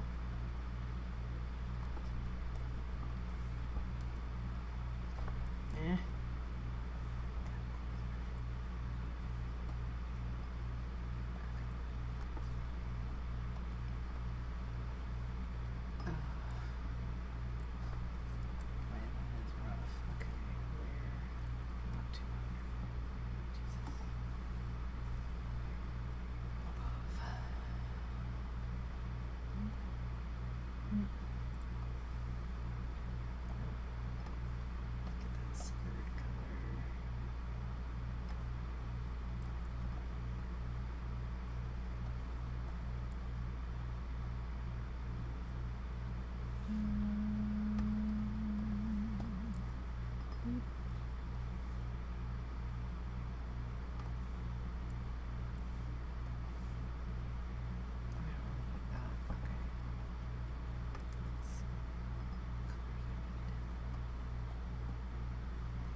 Alright.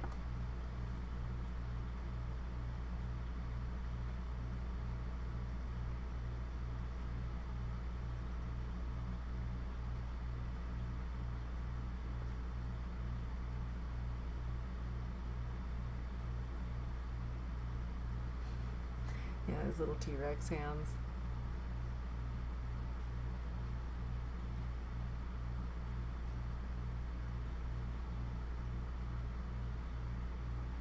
Yeah, people have mentioned that before, that it's like kind of a tism thing to... Well, I know like the hand flapping is, but... I don't know. I think I just had him do that because like it feels like a ghost thing to do. Just like... I don't know. It feels like... I'm not sure.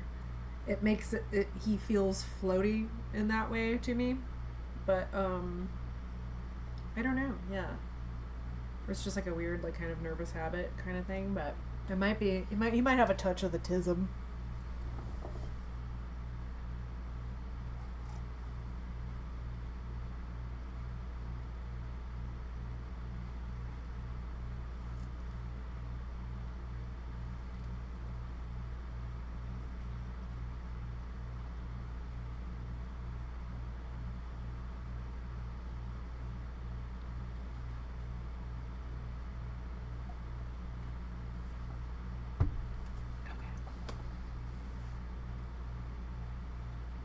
Save.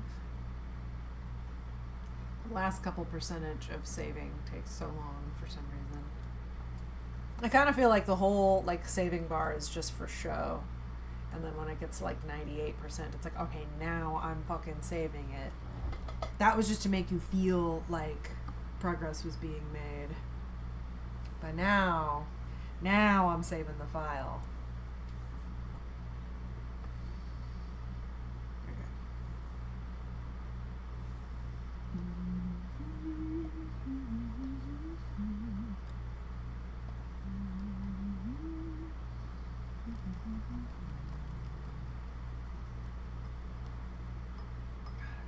So hungry today.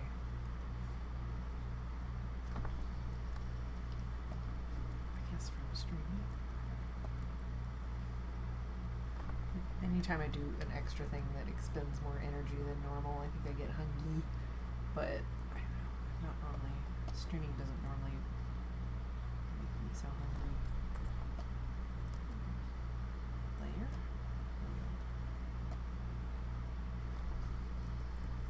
I went to a junkyard the other day, like in The Brave Little Toaster, where they're like crushing all the cars into little cubes and they're singing about the lives they used to have.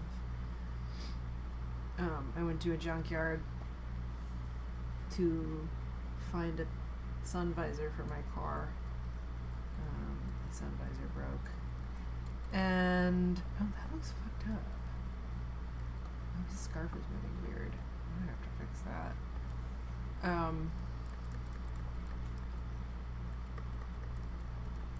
Oh, I just moved whatever, no one's gonna notice. No one's gonna know. Don't tell anyone of the weird way, of the weird in-between for his scarf. Yeah, it was really fun. I was very excited about going to the scrapyard the other day. I found some other things that I took for my car as well. Nothing like major important. I wasn't like taking engine pieces or anything, but like interior things, or like the fender trim on the side. Like mine's kind of fucked up, and I found a car there that had good trim on the side, and it's kind of cool. You're just like bring in like a screwdriver and like take it. So I like upgraded some things on my car, salvaged them off of other people's cars, and it was really fun. I'm like really proud of myself. I'm really like, that was a good idea, rather than trying to find the part on eBay and then having to pay for shipping, and it costs way too much money, and maybe it's the wrong part, because that already happened once. The person who broke my sun visor bought me a new one on eBay, but it was the wrong one. And I was like, you know what? I can find one. I can find one myself at the junkyard.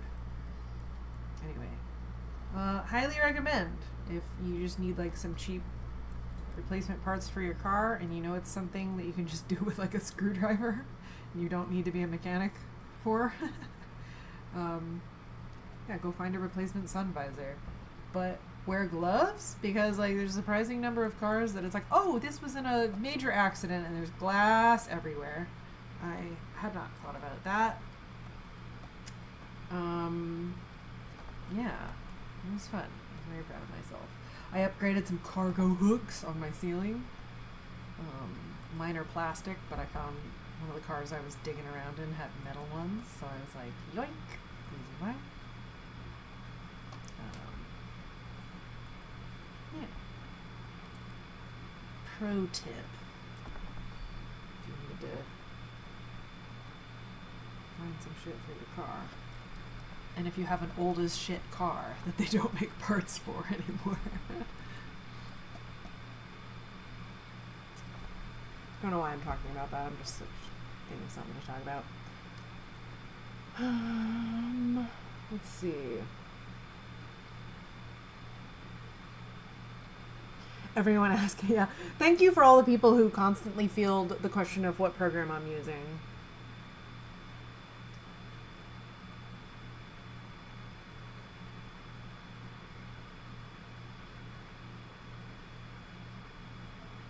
Oh, since green is kind of like the demon color, what is the angel color if there is one? Maybe blue?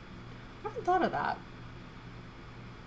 I'm not sure. I went with green because I thought it would be fun and different, and also because I like green. And I like the like spooky green glow of like I wanted to make the spooky hole that Sock has like not just like a gory weird hole. I wanted it to be like supernatural in some way, and so that you do that with green, spooky glowy green. And so like when I've drawn him as like, sometimes I've drawn him with like little demon wings or horns or whatever, and there's usually kind of like a green element to it.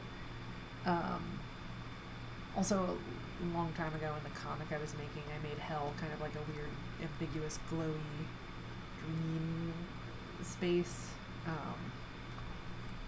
I never really thought about that. So the way that I've considered like conceptualizing anything to do with heaven in Welcome to Hell, this is such a like what do you call it? Like a cheapskate. Like this is such a way to like get out of having to like design anything. But like my thought was, if I ever had to depict heaven or something heavenly, that like I would simply not. Like the idea, because hell has this like because hell has like Mephistopheles is like trying to convert hell to be like a custom experience, like a custom ironic punishment type of hell. I sort of thought the idea with heaven should be that everyone kind of has like a customized experience of heaven, like everyone's heaven would look a little different, and that you can't really know what that would look like. So my thought was to kind of just like not depict heaven, like any time there is heaven, it's just sort of a blank nothingness background. Or like maybe you get to see what someone's heaven like could look like, but like generally if we're not in someone's specific heaven, just like just having it kind of be like nothing, like just a void. So I like the idea that you can't perceive it.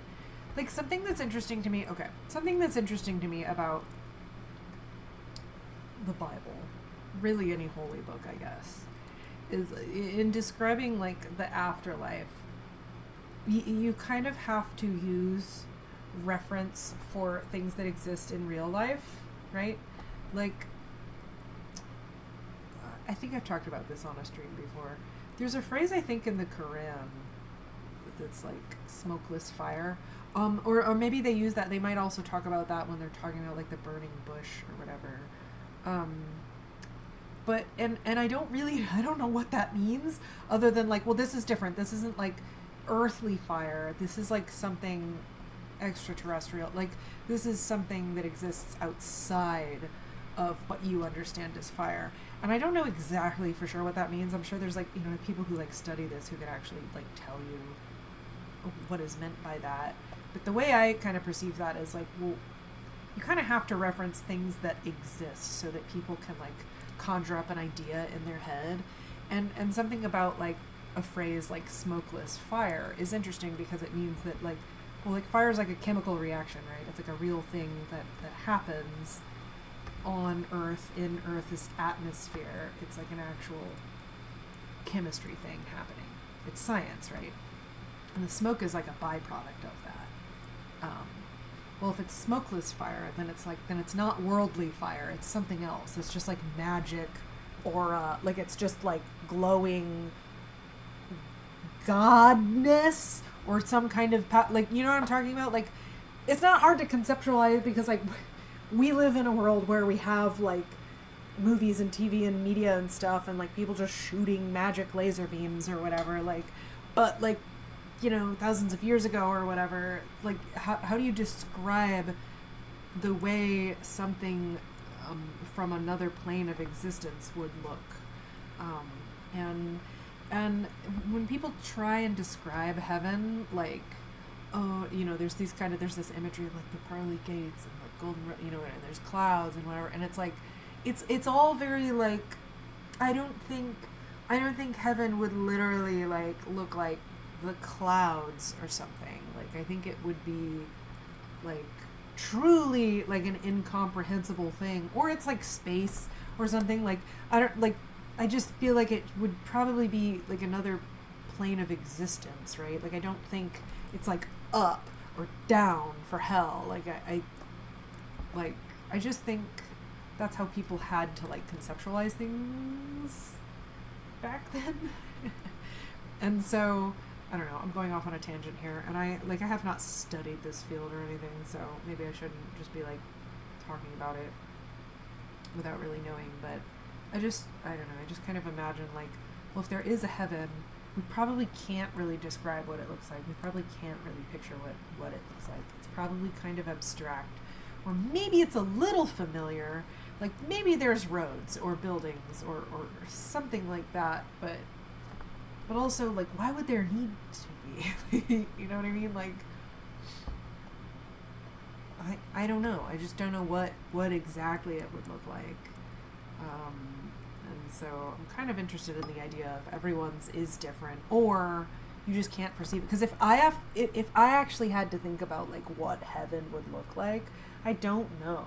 Like, I just don't think it's, like, gates and like golden streets, and like I have heard people say things like there's colors that you can't even imagine or whatever. I'm like, okay, yeah, that tracks. I like the idea that there's colors I've never thought of before. Like that feels heavenly to me. That feels otherworldly, you know, something that is beyond what we're able to like comprehend as limited humans on Earth. Like I like ideas like that, but I wouldn't really know how to like picture a place, like a whole place that's like that, you know? So I kind of like, so fuck it, I'm not gonna. Like, everyone's heaven is different, it's impossible to comprehend, and so I can't represent it. Like, oh, it looks crazy, like, you just can't see it. Like, your human eyes can't perceive it. That's why I didn't design any of it. Anyway, that's sort of a lot of my thoughts about Welcome to Hell are kind of like that. I'm like, I don't know, I feel like this is way more complicated than like the sort of like imagery that we use to describe this thing. So what if I made it like simple and stupid, like kind of uncomplicated in that way. So I don't know. Hi. I am streaming. I wanted to let you know, but welcome back. Oh. How you doing? Not good. I'm sorry. Bad day at work.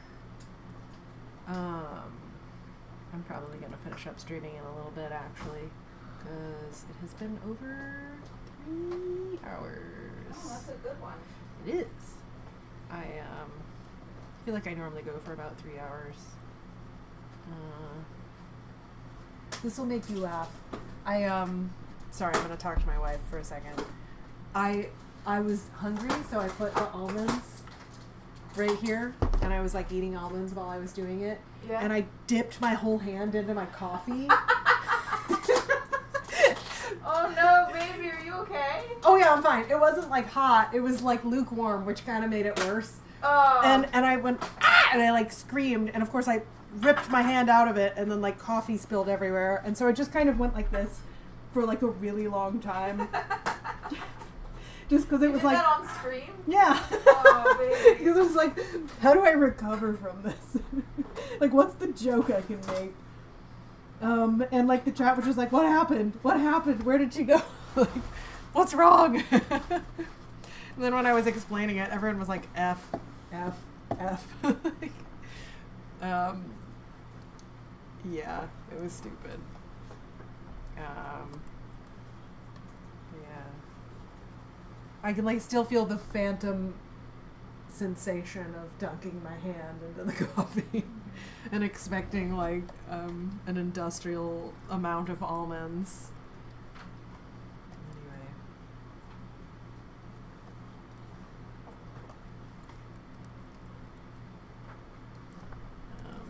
But yeah, let's see. Okay. Catch up on chat. Everyone.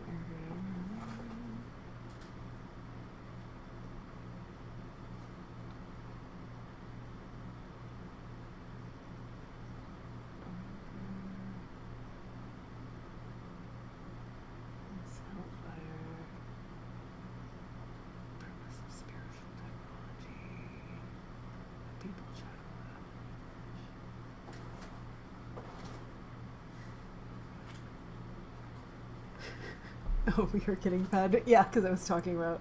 I feel like I've talked about these things before, but I don't know if it was like on like a Tumblr post that's impossible to dig up, or if it was just like on a stream that I did on Twitch like 9 years ago or something. But I don't know. I feel like I stupidly think that like when I like say something, it's just out there in the world, and now everyone knows about it. But it's like, well, realistically, fucking no one watched that stream or whatever. Like you'd have to dig through everything I've ever said.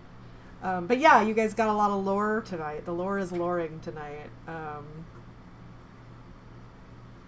Let's see. I imagine heaven like The Good Place. That's fun. The Good Place is such a good show. I feel like I should rewatch it, actually. Oh, this person says I'm not feeling well. I had to join stream. I hope you're doing well as well. I hope you feel better.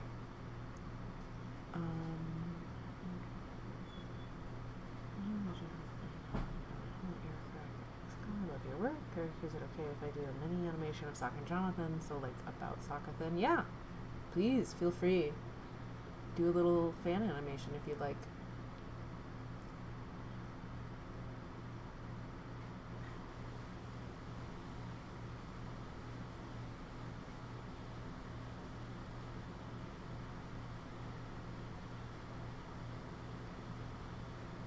Caitlin Hahn. That's not. Let's see. Oh, is there a fellow Welcome to Hell fan named Caitlin, or is my friend Caitlin in here? Let's see.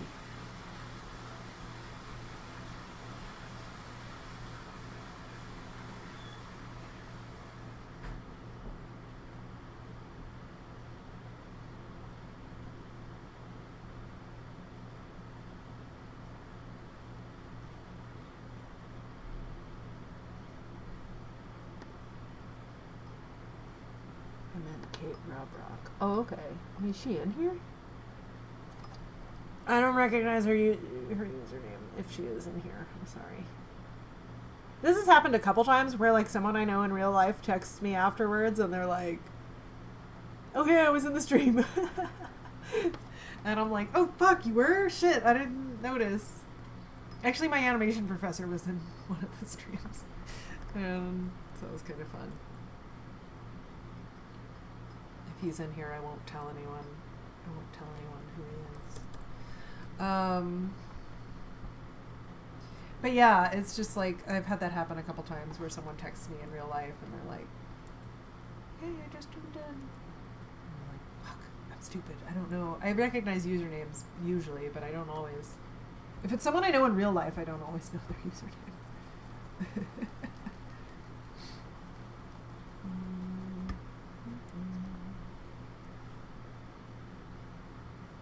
For a second, I thought you were married to Caitlin. No. Oh, was it? Oh, no. There's a ton of Katies in the world. Caitlin, Rob Rock does go by Caitlin.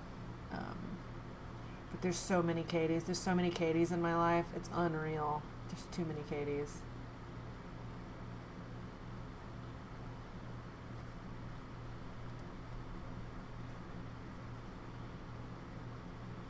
Or at least in millennials, there's too many Katies. It's a very popular name for us. Well, I don't know what the popular Gen Z name is. I feel like they're just like weird spellings of normal names, right? Or is that Gen Alpha? Which ones are named stuff like Kaylee, but with like a EIGH? Is that Gen Z or is that Gen Z or Gen Alpha?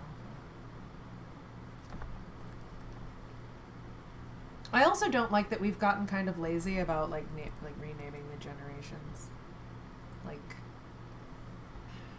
Like Gen Z, like Gen X was like its own thing.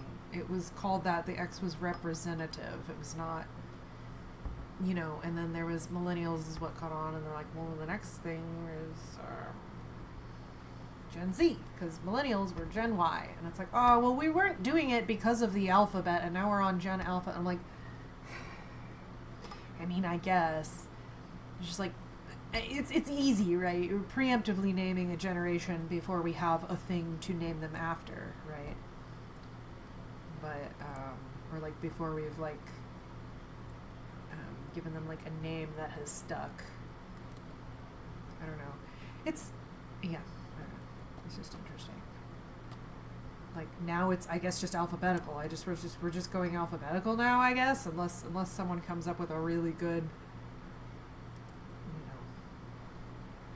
maybe we can make something else stick for whatever's after Gen Alpha. I have no idea. I just think it's lazy, that's all. But then I guess you don't have to like think about it, right? It's like whenever I'm trying to think of like, I'm like, yeah, what is Gen X's grandparents? Is that greatest generation, or is that, no, that's silent? It's like, I don't know. That's, so maybe it works. Maybe I'm complaining about nothing. I'm now an old person. I know I'm getting old because I complain too much now. I complain about stupid shit that doesn't matter. And every time I do, I'm like, oh no. Oh, gross, I'm old. The other day, like at the store, we went to pick something up late at night, and there was like, I've got a cart. I don't want a cart, but they were out of baskets. I've got a cart. And then there's another person walking in the aisle with a cart. And then there's like two like younger like teenagers coming this way without a cart. And I'm like, all right, no one's getting out of the way. Like the person with this cart is going too slow. I'm trying to go around them. These teenagers are coming head on at me, but they're not moving out of the way. So I guess I'll just like ram my cart into this display here. Like I'll cut it as close as I possibly can. Like, and I'm just like, And I let that happen, and then, my wife was walking behind me, and I just, like, turned around, and I looked at her, and I made this face, and she laughed really hard, because she knew why I was making the face. But it's just, like, I made the face of kids these days. And I'm like, I don't know. I'm just like, why? I've seen that, too, with, like, younger kids that are, like, playing in the street, and, like, they won't get out of the way when a car is coming. I'm just like, those can kill you. You have to get out of the way. I don't know. Maybe I just like live with some, like near some really stupid kids. I don't want to be one of those people who like makes broad generalizations. Like generally, I think kids are fine. I think they're gonna be fine. They've always been. It's like historically, we always worry about the kids these days, and the kids are fine. The kids are fucking fine. They're always fine. Like people were worried about my generation. Like I'm just like, but but I can feel myself becoming a crotchety old person sometimes, and I'm like, no, don't do that. Don't do that.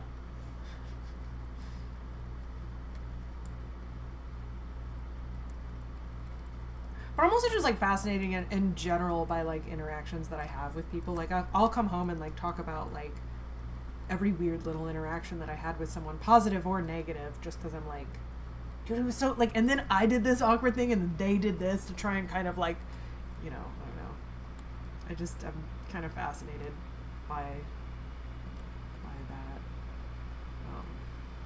Anyway, sorry, I'm being old, I'm being a boomer. The most popular name in Italy is Aurora or Sarah. Ooh, that's fun.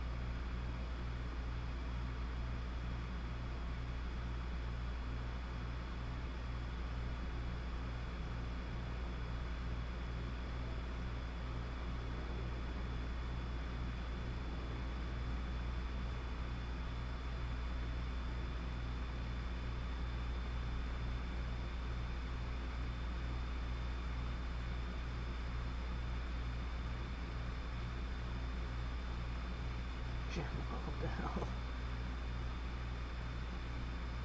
Generation Saga then. That's funny.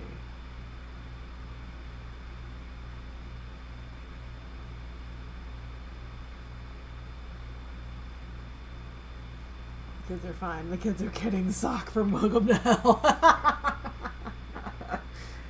funny.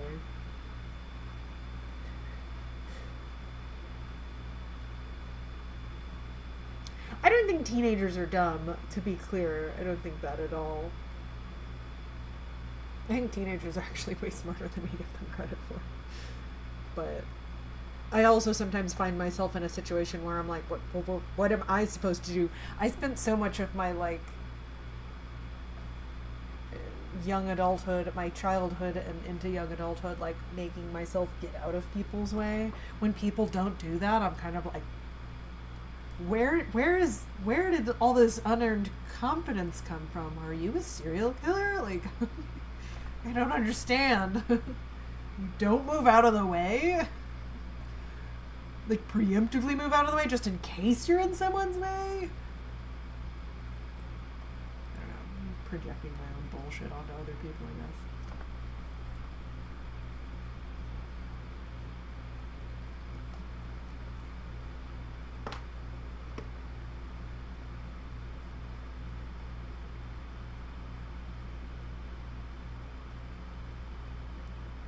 Do I know other countries that are in the Welcome to Hell fandom? Yeah, there's quite a few. It's interesting, like, I mean, I can't tell you all of them, but like something early on when I was like on Tumblr,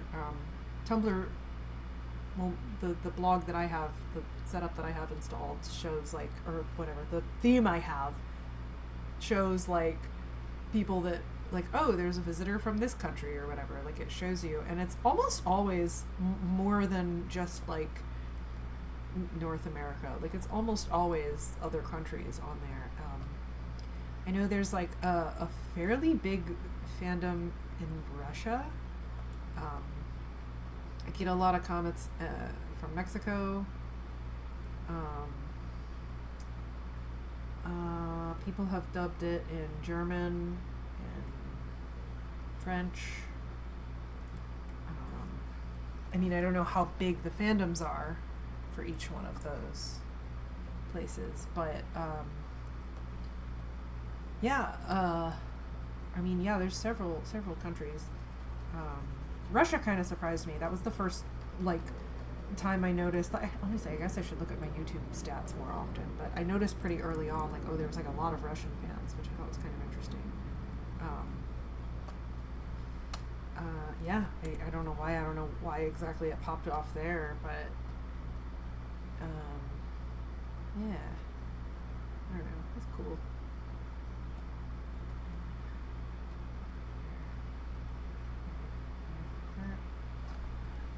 There's a couple of Japanese fans. I don't know how like popular it is in Japan, but I do follow someone on Twitter who is a Japanese Welcome to Hell fan.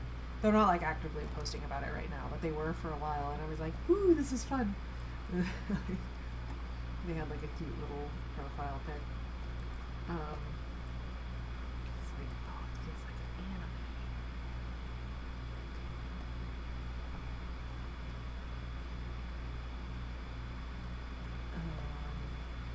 Yeah.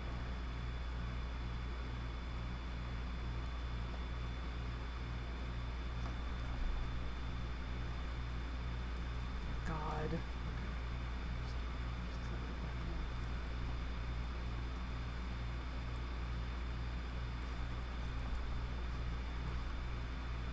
Ah.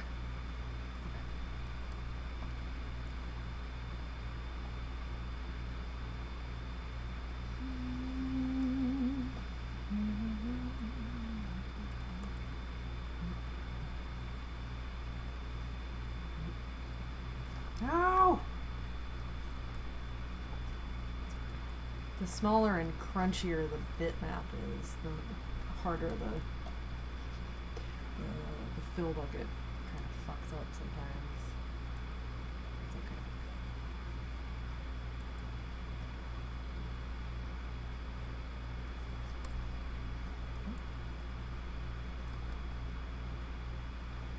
I was reading recently about how they do like, I've seen tutorials for how to do like how they clean and color stuff in anime, and they do it with the aliasing, with the anti-aliasing off, so that it's like this, so that it's like really crunchy and it doesn't have that like, kind of smoothness around it, and they do that so that it like fills in all of the little cracks or whatever easier, which I think that makes a lot of sense. And then they kind of like put a when they composite it, they do something to make the lines look smooth.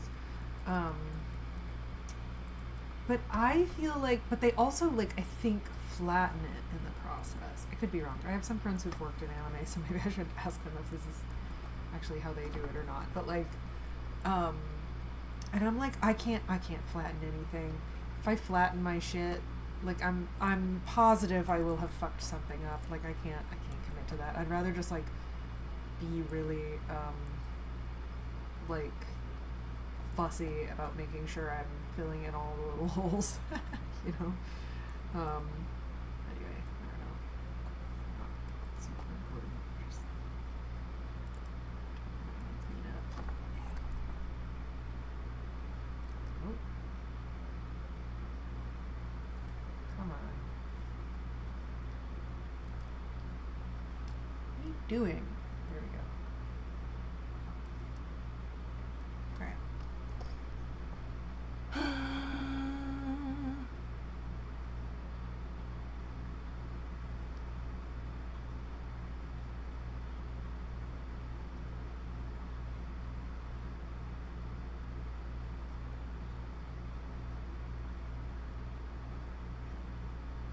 What is Welcome to Hell rated? I want to know the official rating, like PG, R.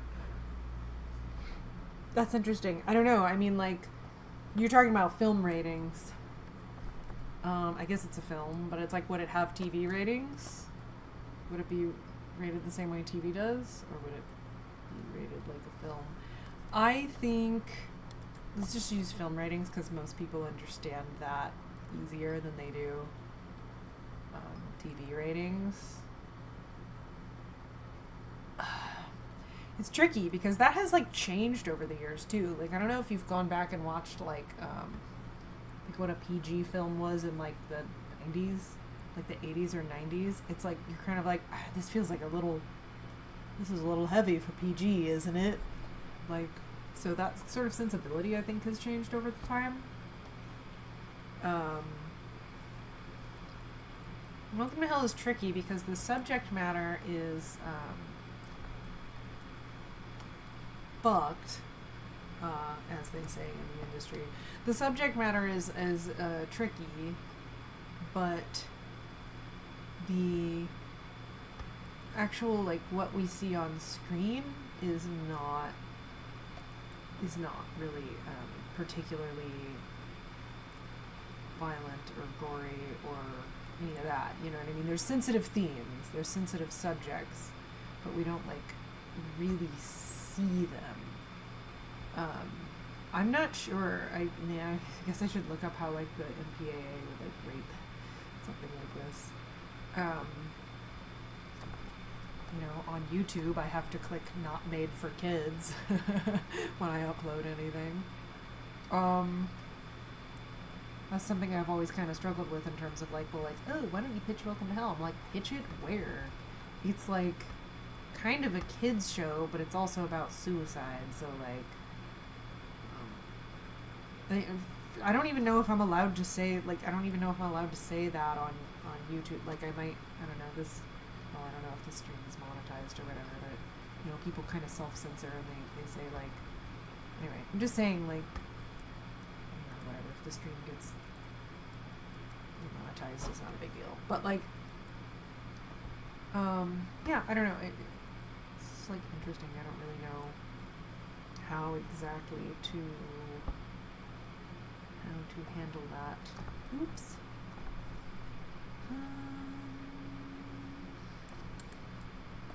I would guess maybe PG, like somewhere between a PG and a PG-13, right? Like, I think PG with like,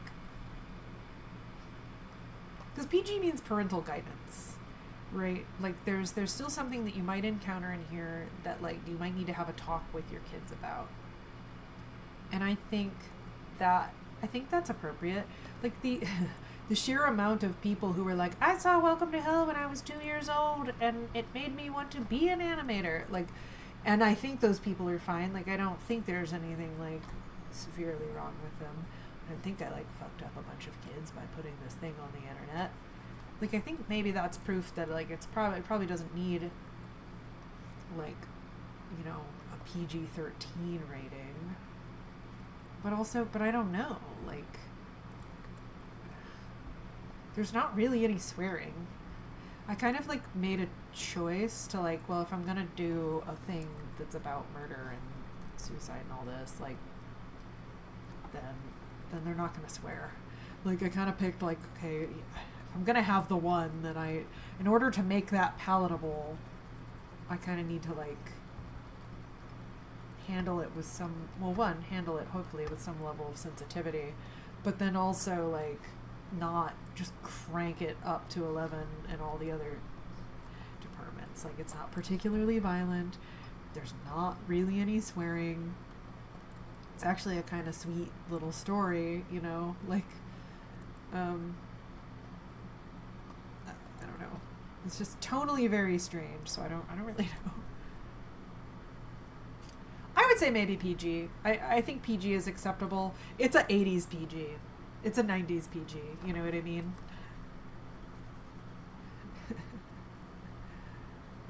The lost art of a family film.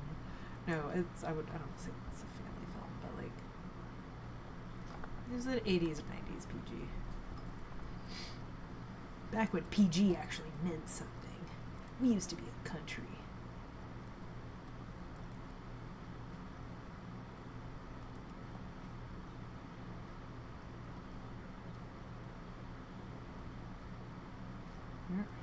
That didn't work.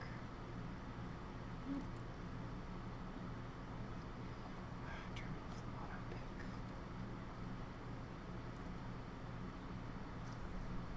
Okay.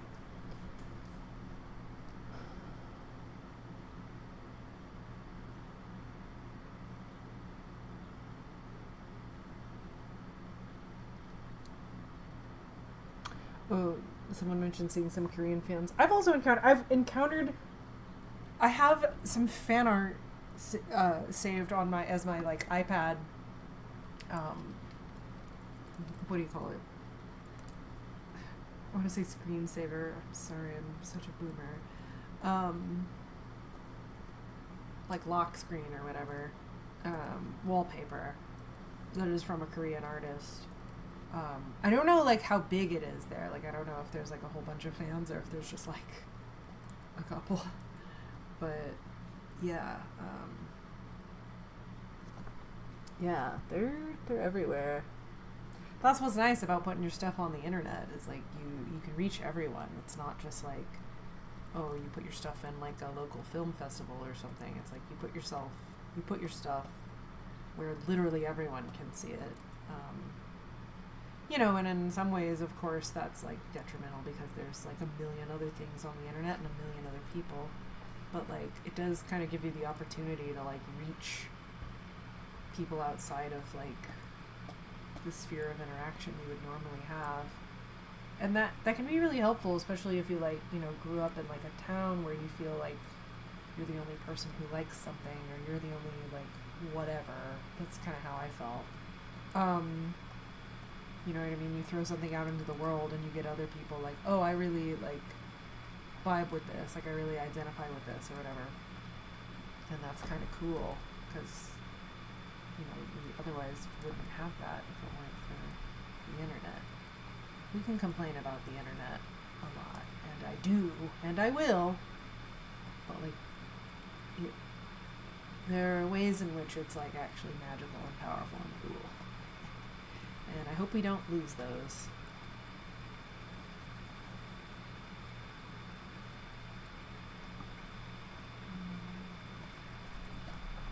No.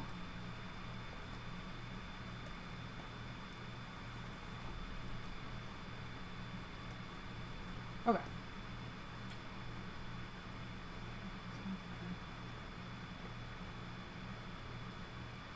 We might be talking about the same fan art. It's like a black and white drawing. It looks very manga-y. And Sock's kind of like, it's Sock being Sock and Jonathan being like, that one fan art.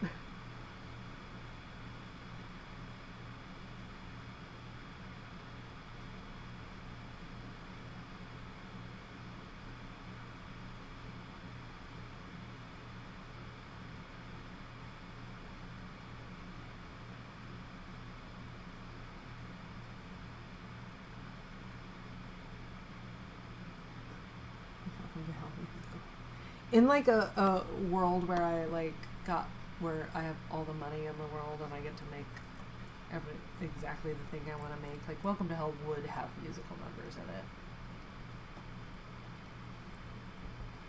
I remember thinking when like specifically I remember thinking for some reason when the Steven Universe movie came out, the one with Spinell, I think is her name.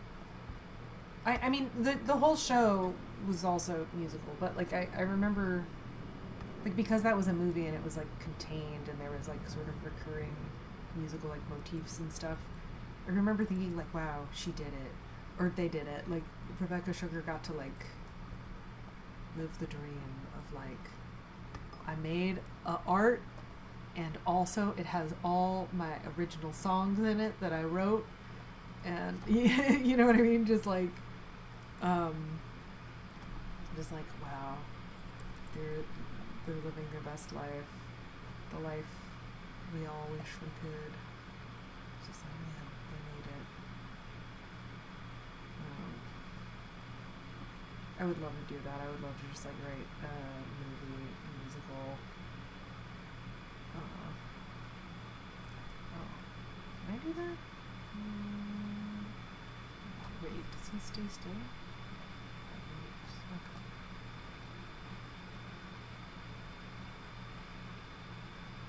Okay. Okay.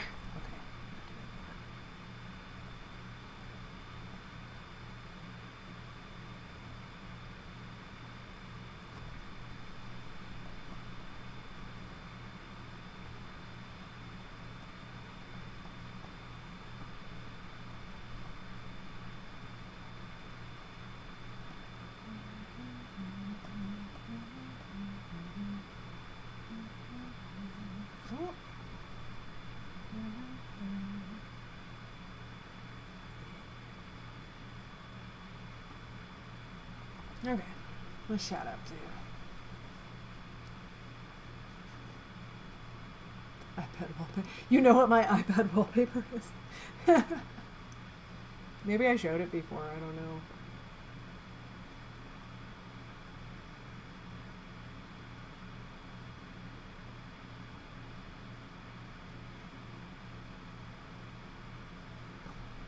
Has Jonathan ever questioned his name being Sock? Or did he brush it off? Like, yeah, okay, that's a normal name.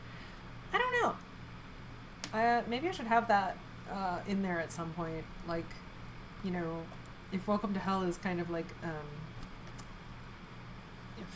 there's been like a week that's happened between like the first film and the second one. And I can kind of like, I've thought about this before as like a floating IP. That's the term my friend Kaylin used. But the idea of just sort of like making a thing and is like doing whatever part of the story you're interested in doing, because you're not like bound by telling it in order or whatever.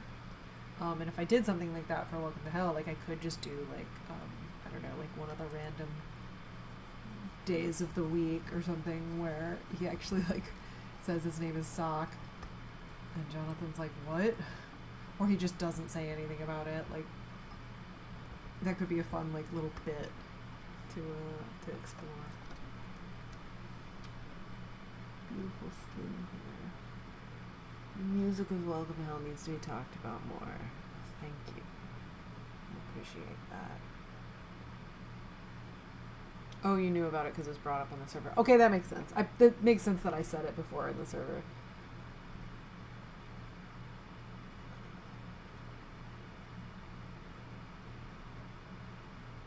Question, is Sakathan going to be canon one day? I don't know. I haven't decided yet. I mean, I'm sorry. I feel like I answer this like all the time in all kinds of different streams and stuff. I haven't decided, and not necessarily because I'm like for or against it or whatever, but it's also like, well, if it's like, maybe I'm for it, but it's tragic, right? Like, maybe it's like, well, how could they be together? How could they ever be together? Like, I haven't decided if it's like, I guess canon is different than end game, you know what I mean? And I do kind of want to dive into like, what does it mean that they like feel ways about each other? You know what I mean? Like, what is that? What are the consequences of that? You know? It's something I want to explore. I don't know if they necessarily like end up together. I don't really know. I also like the idea of fuck it, they do. Fuck it, we ball. Like, you know, they find a way. Life finds a way. Yeah, I don't know.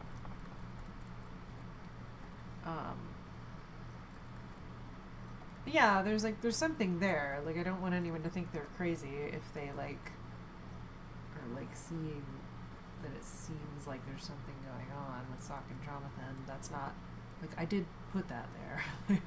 You know what I mean?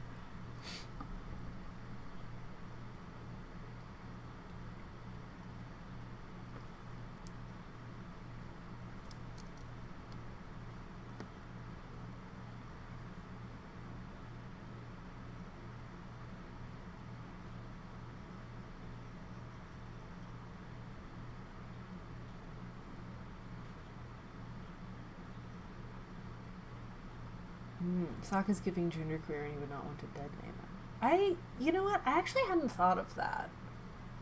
Like, I've always thought of Sock as being a nickname, but you're kind of right. Like, there is, you know, that's like a joke now of like NBs who call themselves Sock or whatever. Like, it kind of became a whole thing, and it's like, yeah, it does feel like a chosen name. Like, obviously it's not his Christian name. Initially I was thinking of it as like a nickname. But it could be a name he gave himself. Yeah, like he could just be, you know, that could be his chosen name. Yeah, I don't know. That's interesting.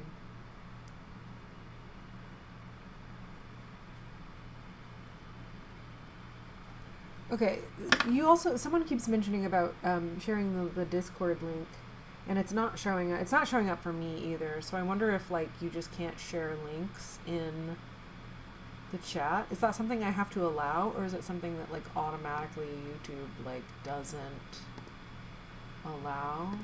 Am I able to share a link? Um,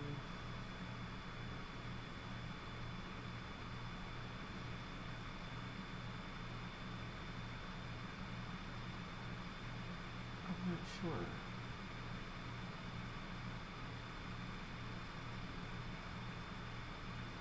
Something that defies death and hell rules and job rules. I bet there are job rules, yeah.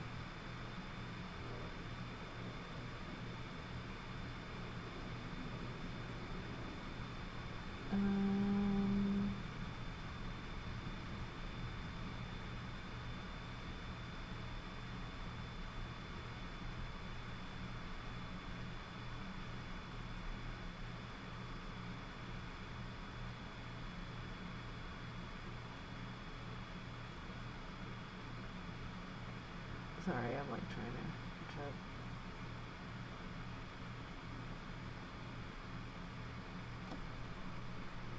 Oh, someone said it showed up. Oh, I see. You split it up. Okay, yeah. I see, yeah. Yeah, that works, I think.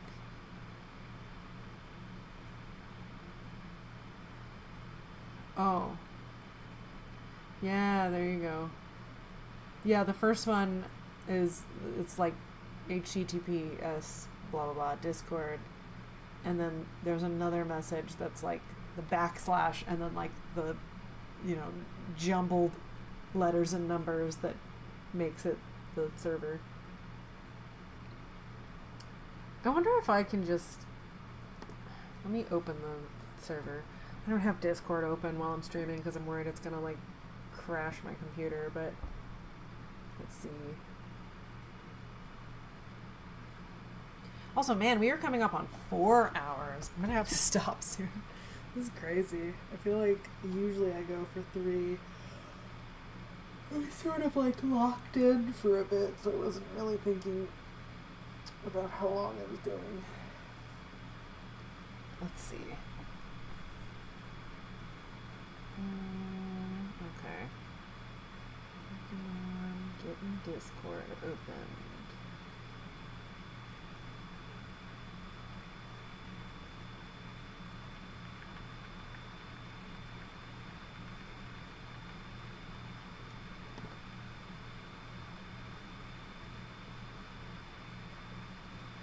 Oh, okay, that's a good point. You just look up Welcome to Hell Discord on Google and it came up. Yeah, it's linked on the production blog on Tumblr. I think it's actually in the description of Welcome to Hell too. I think I have every single link to every single like Welcome to Hell community thing that there is. So it's there, it's out there.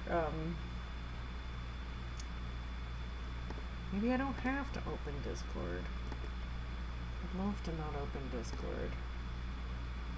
Oh god, it says not responding. I'm just gonna close this. I'm gonna close this shit. I knew that was gonna happen. Okay. Yeah.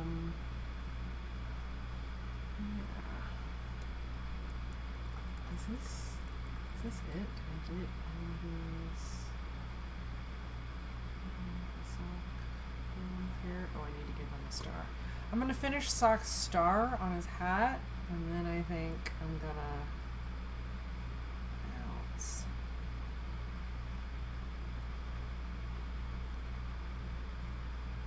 Sideways star. Okay, Discord still isn't closed. That's why it's lagging. Schlagging. Is there a scene in Welcome to Hell where I kiss Debbie? Says Mikey the animator. There might be. I don't want to spoil anything on stream, but there might be. That works. Alright, we are going to make this brush.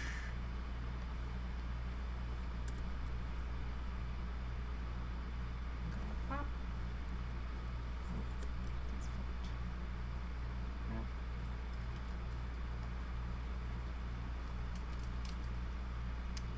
Oh, something I wanted to.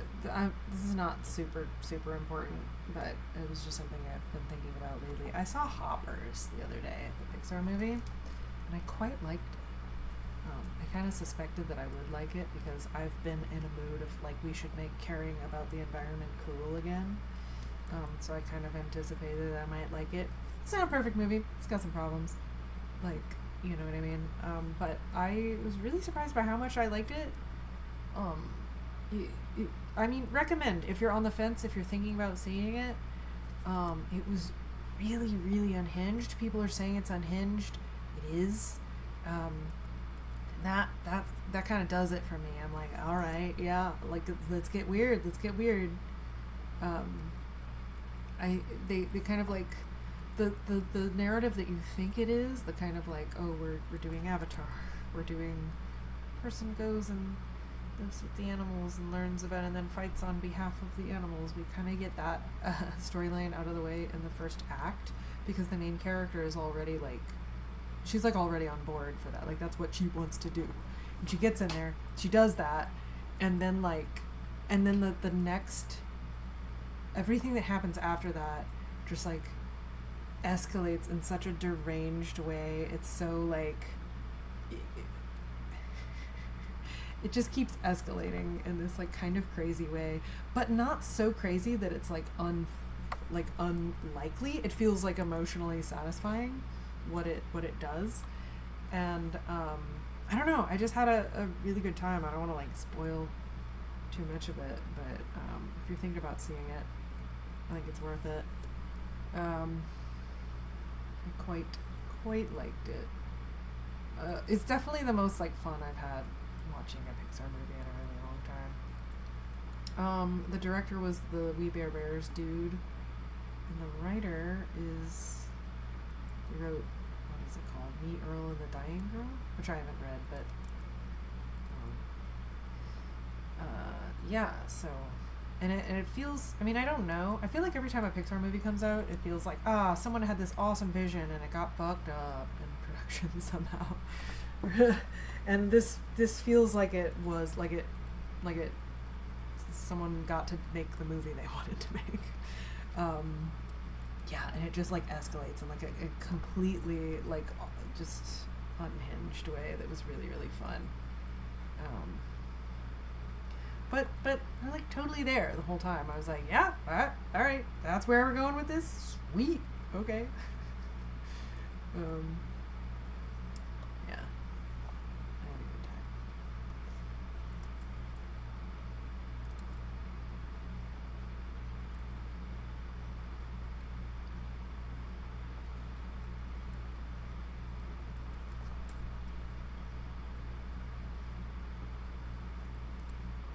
Okay, what is the chat saying? Make all this done.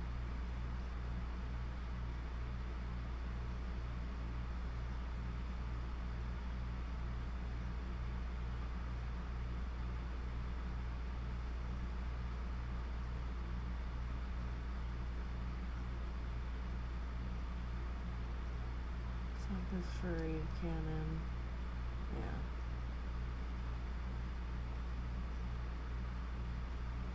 I intrinsically know he's a furry.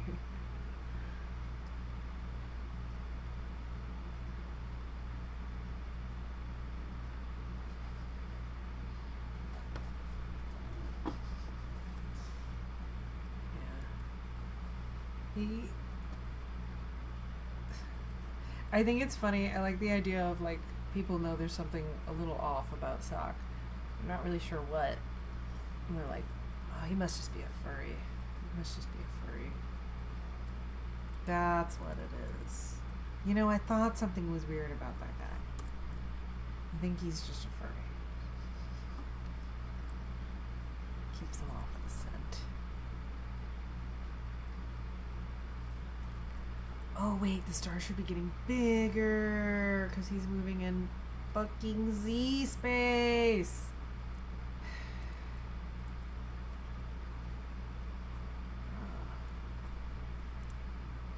Bruh.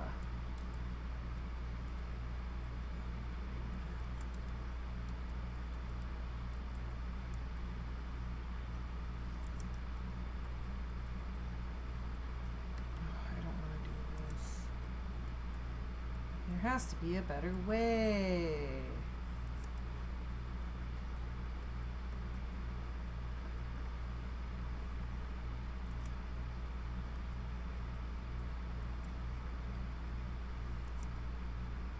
What am I getting myself into?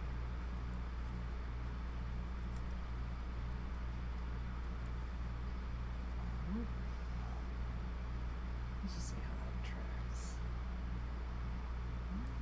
That's alright up until there.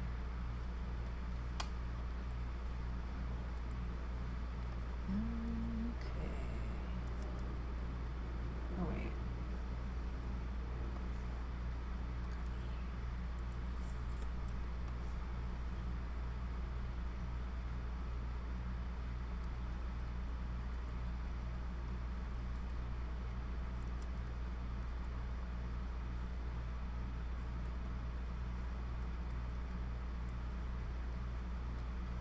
I think I gotta fix this.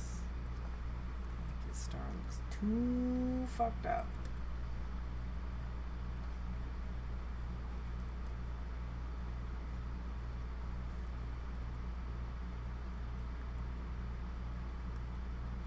It's a little less fucked up. Not that much.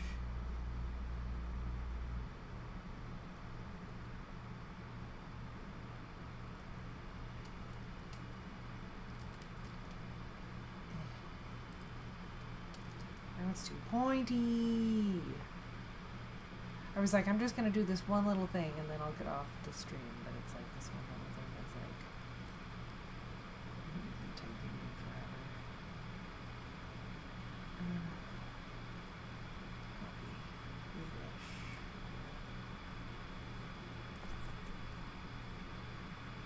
Damn, a headache. Is that a I need to eat protein headache, or is that a I had too much coffee headache?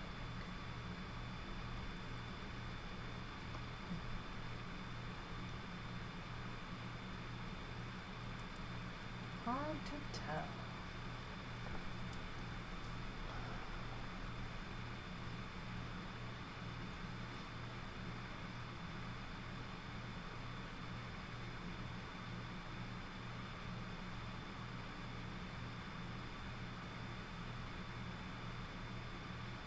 Zach doesn't understand sarcasm and thinks it's a compliment. That's pretty fun.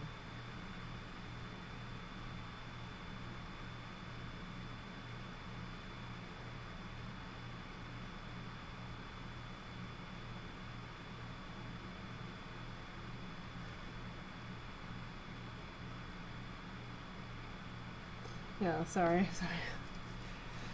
It's hard being locked in and also maintaining chat life.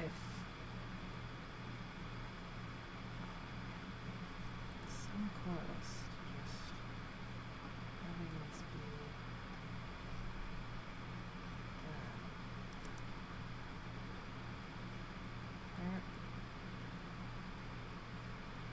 Was that it? Yeah, he didn't move after that. Okay. I think that works. Let's see. Oh, it's super laggy. I won't be able to tell. Ah, it just disappears! Oh no! That's fine. That's fine. I'll just hold it to the rest of the thing. There we go. Okay. Done. Saving. Putting my pen in the pen holder and not in my coffee. Okay. Alright.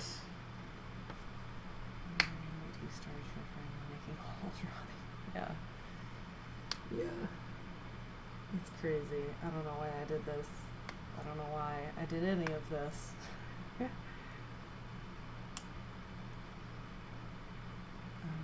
see.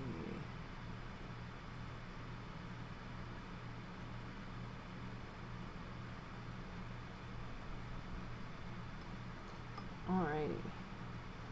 I think it is over 4 hours now. That's also it. I'm locked in / I think maybe my like battery of like maintaining a stream is like depleted. It might be 3 hours. It might be 3.5 hours ish.